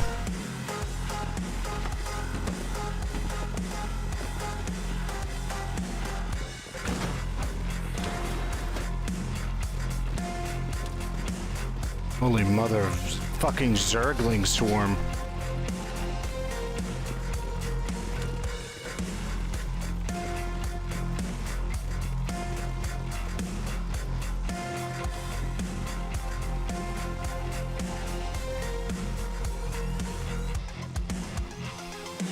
You seen AOC's speech, man? She has come a long way. I have not. Is she like kind of based now?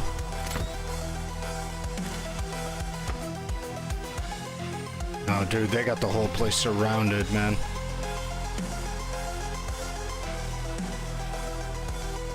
I wish I could climb over that because I can sneak out.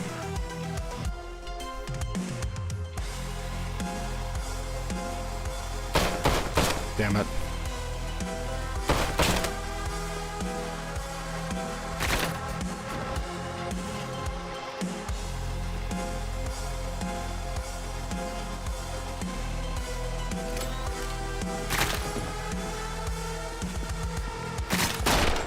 Damn it.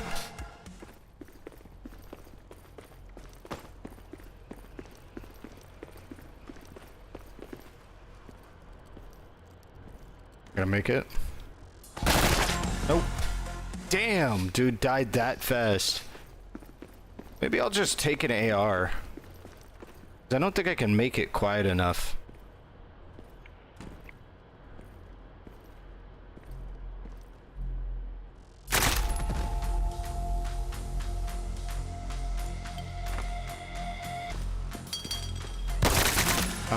I thought he would,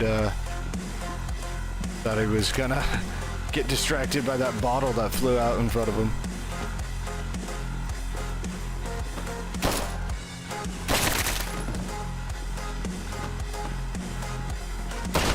God damn it.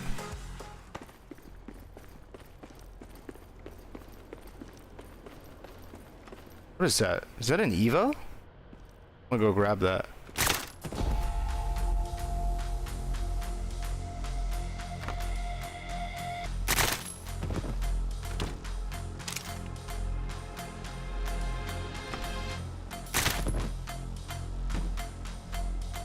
Should only be people who heard it. Damn it.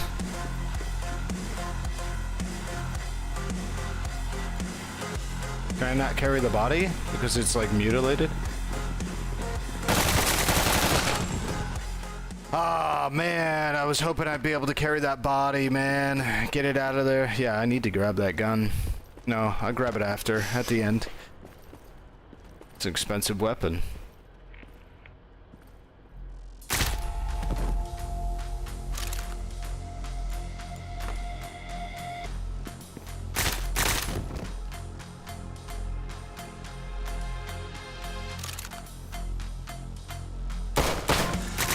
Bro, are you serious? Alright, we'll just run away from the scene. Oh, fuck.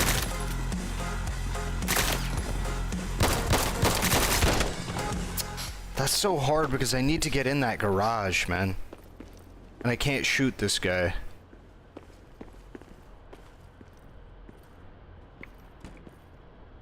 Can't shoot this. Oh, whoops.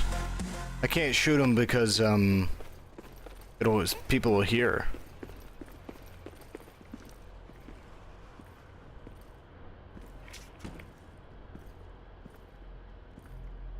You see my legs, right?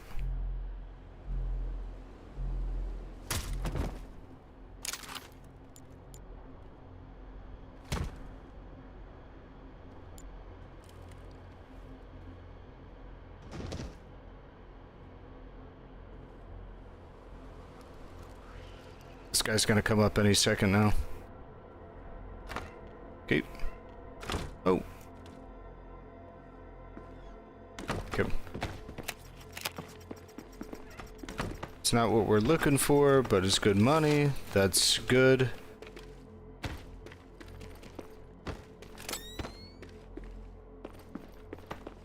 I don't know how interested you are, but her energy was phenomenal. If interested, it's worth a quick 5-minute watch. Do you have a link? Got a link? Yeah, it'd be nice. Every time I alt-tab, I actually get...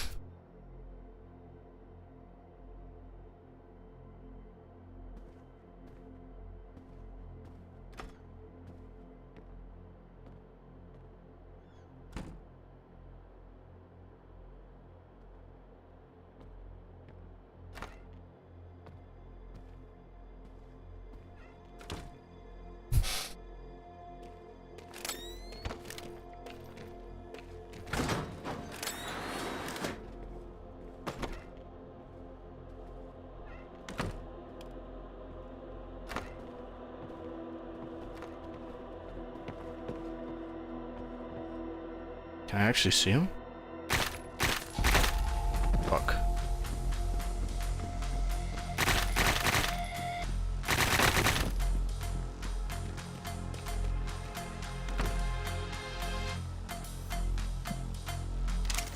But did he not know where that came from?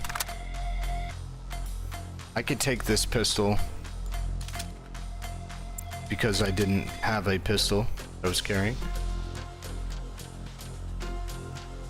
Oh, he noticed the Damn it, bro.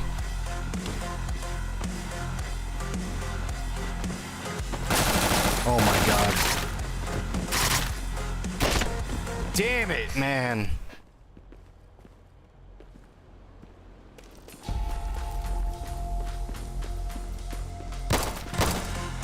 You serious? From all the way downtown?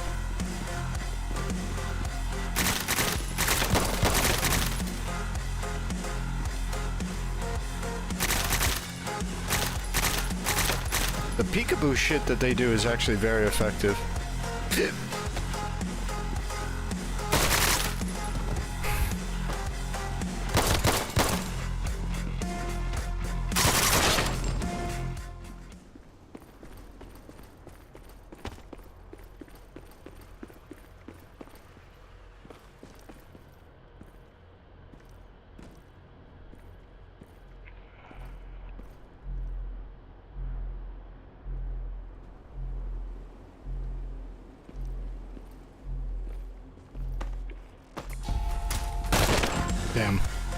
I was hoping I was in range there.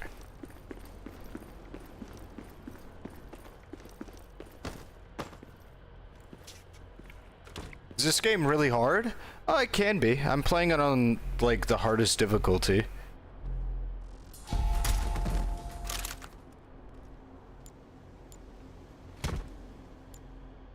It's just, honestly, it's more time-consuming than it is hard.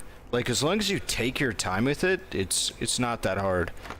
Like, see, I'll try and take my time with it this time, and it'll probably work out. It's just I'm trying to, like, get it done in a, like, a time-efficient manner. It's, like, the big issue.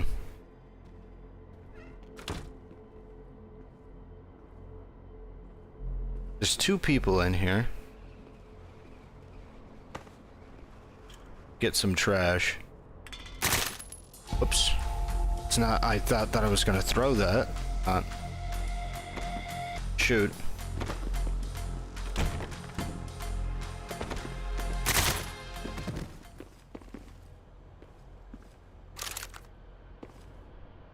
My mistake.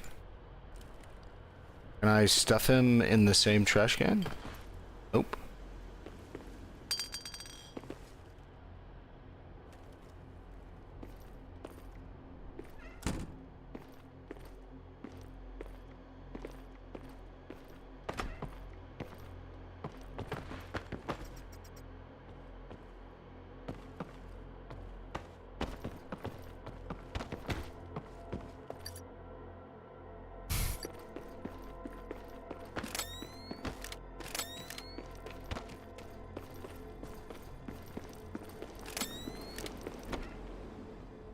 You can't see through this.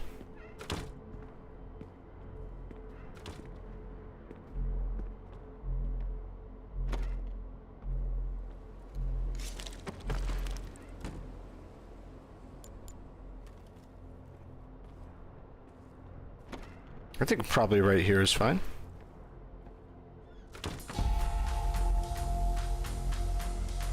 Who saw what? Somebody saw probably lights turned off.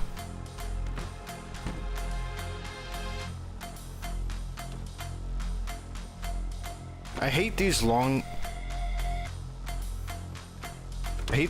stretches like this because they can actually see me farther away than where I can see them.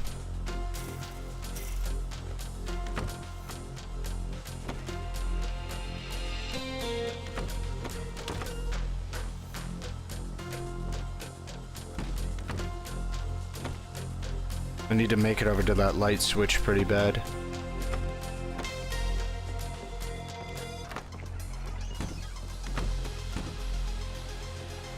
Damn it. Damn it, dude. Fuck. I pushed E and then it said Q. Fuck me, man. It's so annoying.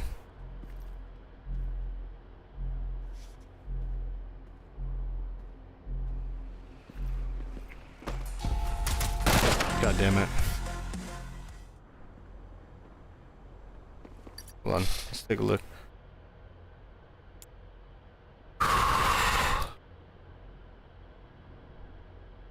Thank you, Chicago, for your energy.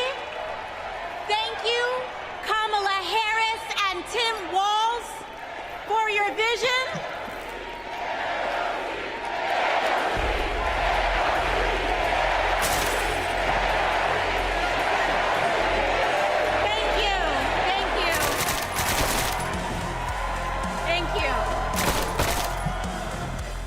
Chicago for your energy.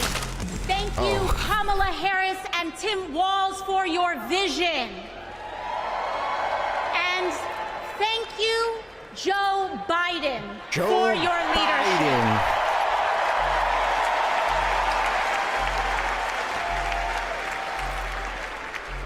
You know, 6 years ago, I was taking omelet orders as a waitress in New York City. I didn't have health insurance. My family was fighting off foreclosure, and we were struggling with bills after my dad passed away unexpectedly from cancer. Like millions of Americans, we were just looking for an honest shake, and we were tired of a cynical politics that seemed blind to the realities of working people. It was then, only through the miracles of democracy and community, that the good people of the Bronx and Queens chose someone like me to elect them in Congress.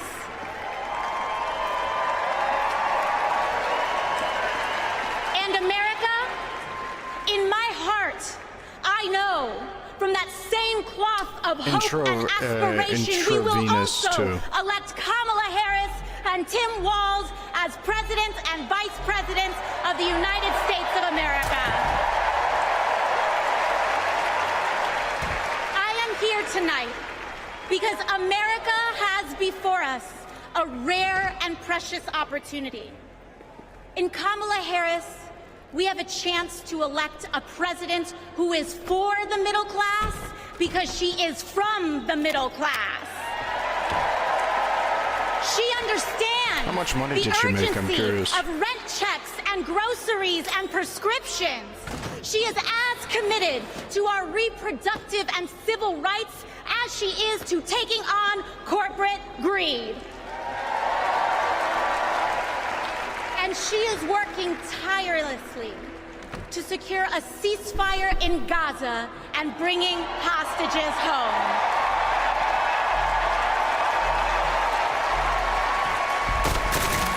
In Kamala Harris, I see a leader who understands. I see a leader with a real commitment to a better future for working families. And Chicago, we have to help her win. Because we know that Donald Trump would sell this country for $1 if it meant lining his own pockets and greasing the palms of his Wall Street friends. And I, for one, am tired of hearing about how a two-bit union buster thinks of himself as more of a patriot than the woman who fights every single day to lift working people out from under the boots of greed, trampling on our way of life. On our way of life. The truth is, Don, you cannot love this country if you only fight for the wealthy and big business. To love this country is to fight for its people. All people, working people, everyday Americans like bartenders and factory workers and fast food cashiers who punch a clock and are on their feet all day in some of the toughest jobs out there. Pretty good. You know, pretty good stuff. Ever since I got elected, Republicans have attacked me by saying that I should go back to bartending. But let me tell you, I'm happy to any day of the week because there is nothing wrong with working for a living.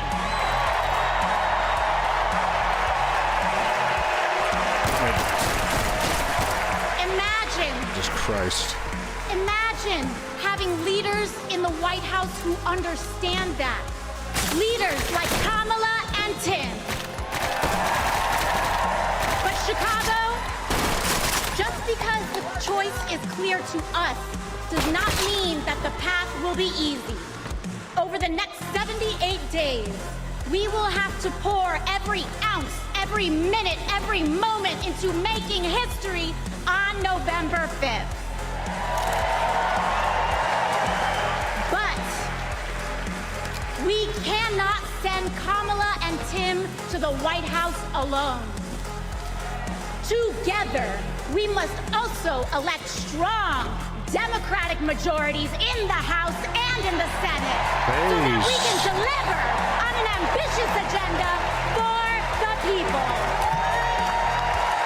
Because if you are a working parent trying to afford rent and childcare, Kamala is for you. If you are a senior who had to go back to work because your retirement didn't stretch far enough, Kamala is for you. If you're an immigrant family just starting your American story, Kamala is for you. What a garbage speech. How do people fall for this shit? When we knock I think this on is our a neighbor's good door, speech. What do you mean? organize our communities, Whoa, and that's a lot of money. Why Kamala don't I Harris take all to of the the money off that presidency pallet? on November 5th. We will send a loud message that the people of this nation will not go back. We choose a new What is path this? and open the door to a new day, one that is for the people and by the people. Thank you. Harris Thank you is very much. genocide God bless. complicit? God bless you all. Wait, is that? Are you talking about some Israel-Palestine stuff?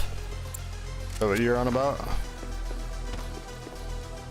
What game is this? It's called Intravenous. Also, hello, Chaos. Intravenous 2. It's like Hotline Miami and meets Splinter Cell. I like it a lot.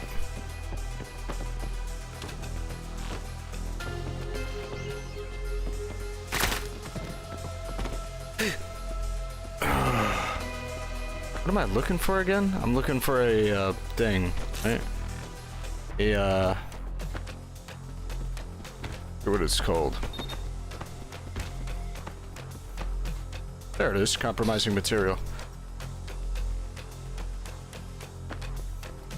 Exfiltrate or continue exploring. I'm getting out of here. Oh wait, no, I need that Scorpion Evo. I mean, this thing is fully kitted. I should probably wait until I get something else to replace it. I guess if somebody didn't know AOC's actual positions, they could think it was a good speech. I mean, AOC's positions have changed quite dramatically, and she's got a lot of flack from like actual socialists for it. I think she's tempered dramatically, and I actually think she's a respectable human being now.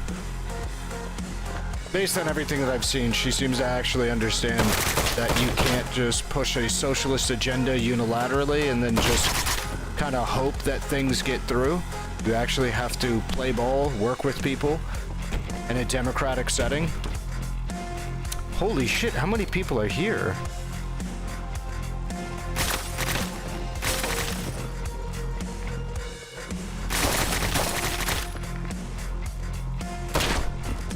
That's insane. I must have killed 25 people. Good to see you, man.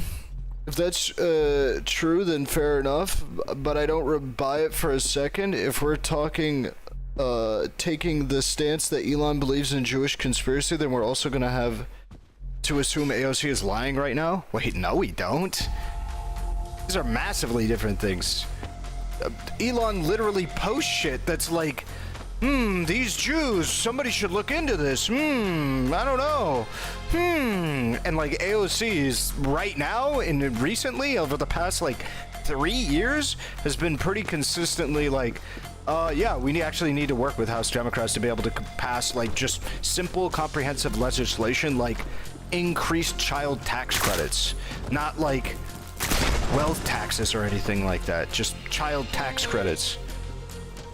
Like, even if you just look at their speech, let alone their actions, like AOC actually working with House Democrats to be able to do things, whereas like Donald or Elon Musk is literally reposting fucking nonsensical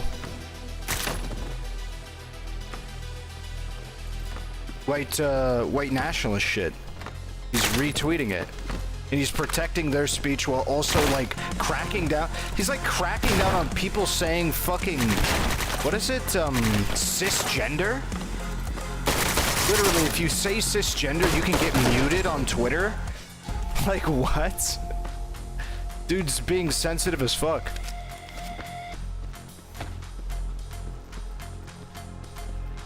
I don't think that's what Elon meant in that Twitter post. That it's really suspicious. His online activity is really suspicious. It all seems to kind of point in one direction.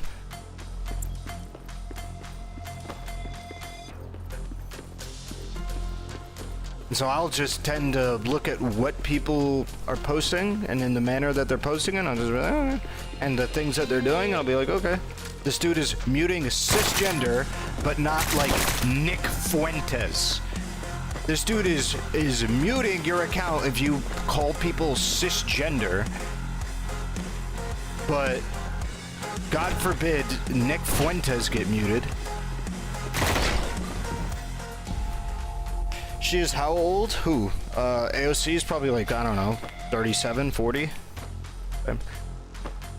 I'm 99% sure you have him wrong on that one. I don't know. Maybe I can Google this. Maybe it's just I can go on YouTube and I can find some shit here.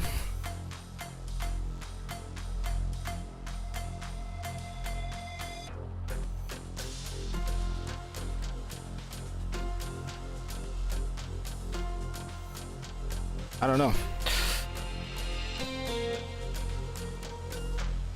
Well, this is the first, Musk, who is certainly feeling... This is literally the first post. I have no idea if I will agree with this or not. I'm just literally Googled Elon Musk anti-Semitism. Let's see what this is. From advertisers over at X, the site formerly known as Twitter, after he endorsed a tweet that Jewish communities... this was the tweet, that Jewish communities push the same hatred they want people to stop using against them. This is the same thing. And to that message, Elon Musk said, "You have said the actual truth." Interesting that when you try to open the account from which that tweet came, X hides it with a health warning. The computing giant IBM has since suspended its advertising on the platform after its ads were placed next to similarly anti-Semitic posts. In fact, one of them, we're told, that mentioned Adolf Hitler.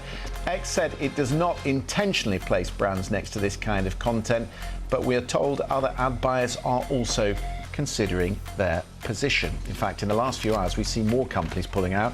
Apple and the movie producer Lionsgate, who released their new Hunger Games film earlier today. So, Mick, some...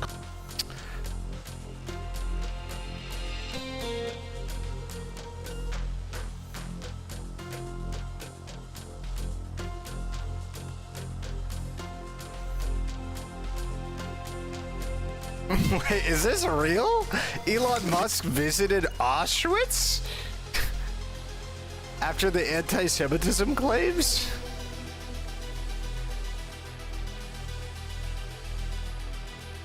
We listened to Elon Musk explain what he meant. Elon Musk is apologizing for endorsing an anti-Semitic post and disparaging advertisers, including our parent company Disney, for pulling ad funding from his social media platform X. He made those remarks during a conversation with the New York Times. ABC's Aaron Katersky has the details. Yeah, I did clarify almost immediately what I meant. This morning, Elon Musk's regret at the annual New York Times DealBook Summit. He said he should not have responded to a post on his social media network X that spouted an anti-Semitic conspiracy theory. You know, if I could go back and say I should, in retrospect, not have replied to that particular person, and I should have written in greater length as to what I meant. Musk then apologized. Essentially, I handed a loaded gun to those who hate me, and arguably to those who are anti-Semitic. And for that, I'm quite sorry. That is not that was not my intention. Musk wrote, "You have said the actual truth," after a user posted that, quote, "Jewish communities have been pushing the exact kind of dialectical hatred against whites that they claim to want people to stop using against them. Advertisers bolted. Big companies like IBM, Apple, and ABC News parent Disney pulled their advertising from X. Musk using an expletive to describe what he called blackmail, including criticizing Disney CEO Bob Iger, who attended the same.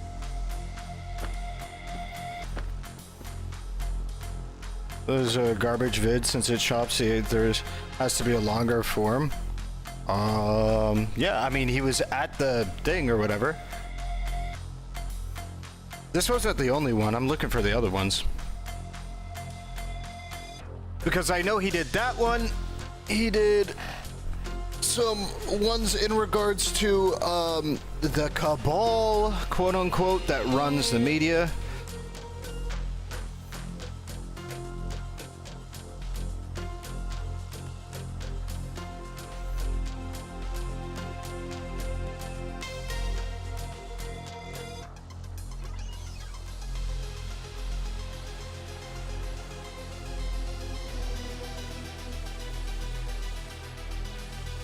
And like I said, again, his general defending of straight up anti-Semitic shit on the platform, while also pushing back against, I mean, some of the tamest, most normal left-wing insults towards conservatives. It's just stupid. It's retarded. So I think that it's fair to say he has a significant right-wing bias that just makes him a little bit of a baby. That's it. I wouldn't mind if he cracked down heavy on everything. If he cracked down heavy on everything, we're in business, but he doesn't. He distinctly and dramatically overrepresents his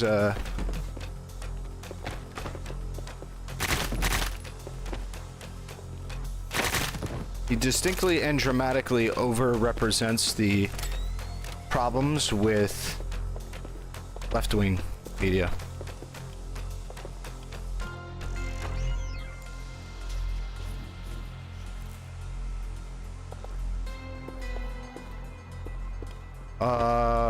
So yeah, I don't like him. I think he's too biased on that shit.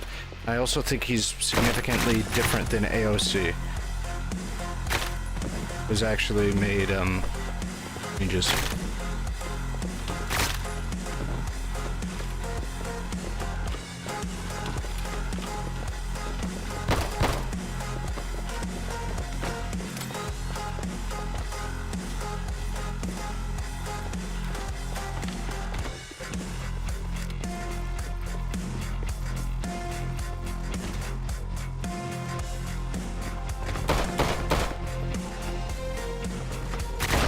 Oh my god, dude, how did I miss him?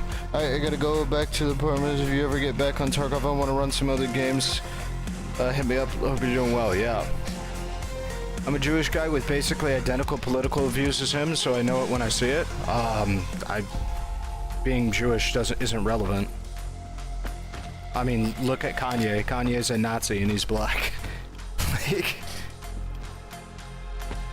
what didn't Kanye say that? What do you say about the slaves, that they wanted to be enslaved because if they didn't want to, they wouldn't have?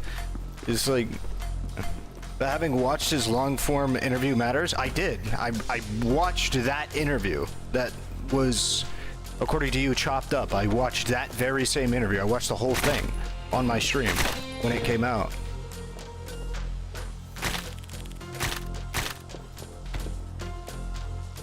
Oh, that's weird. I shot the breaker, but it doesn't actually.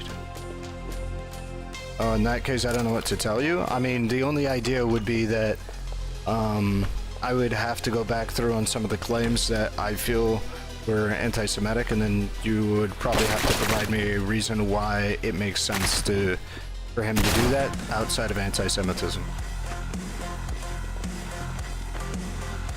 If you were interested in that, which I doubt.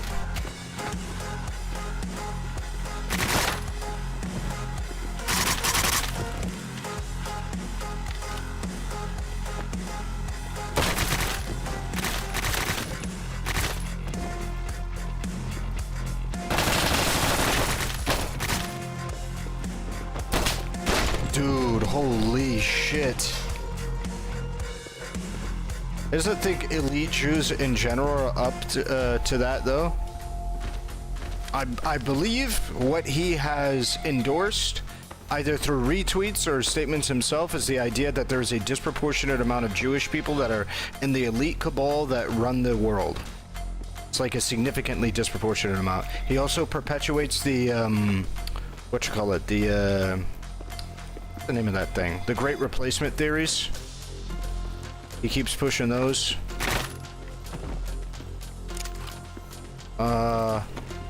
Which are literally just, hey, in more industrialized areas, birth rates are gonna drop because people just don't want to have children.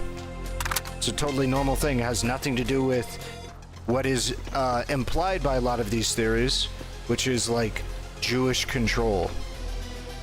Because that is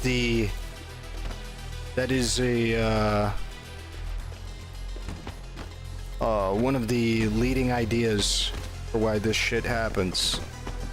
The people who push it are pushing the idea that there is a Jewish plot to lower white birth rates.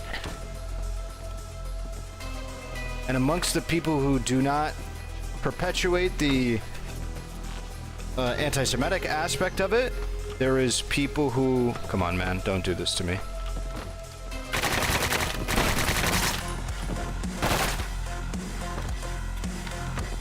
I gotta get out of here. I gotta get out of here. I gotta get out of here. No way.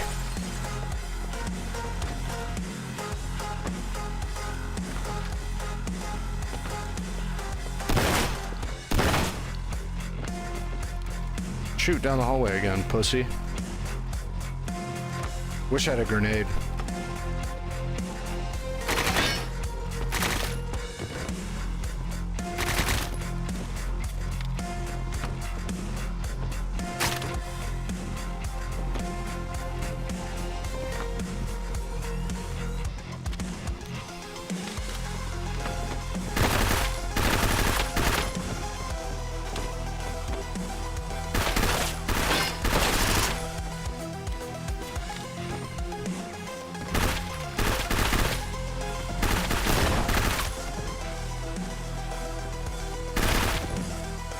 Okay, I'm getting out of here. Fuck. Fuck, dude. I don't think there's any way out of here that gets me to where I need to go. Fuentes types think it's the Jewishness itself. Elon thinks it's the leftist thing unrelated to Judaism and a bunch of happen to be Jewish. I don't agree. I think if he actually believed that, I think he would divorce himself away from the anti-Semitic anti-Jewish conspiracy shit that he really doesn't attempt to do. For instance, you'll see socialist and lefty types consistently say things to be able to divorce themselves from the anti-Semitic angles. I can't do this. This is that's tough. That's gonna have to be really systematic.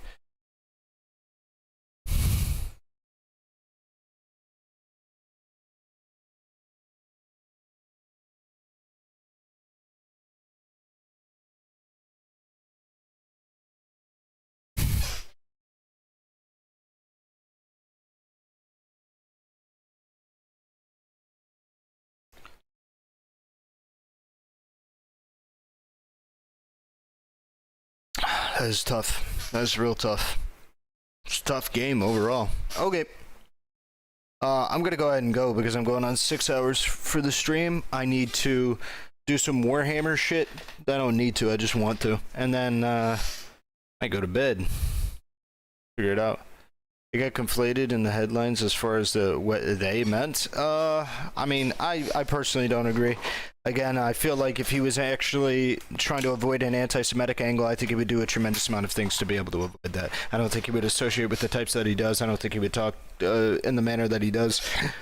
I just haven't ever seen it from somebody who's not anti-Semitic. I don't think you can be inundated in the way that he is, speak in the way that he has about like the Great Replacement and even the comment that he did, and not do that. I just don't think so.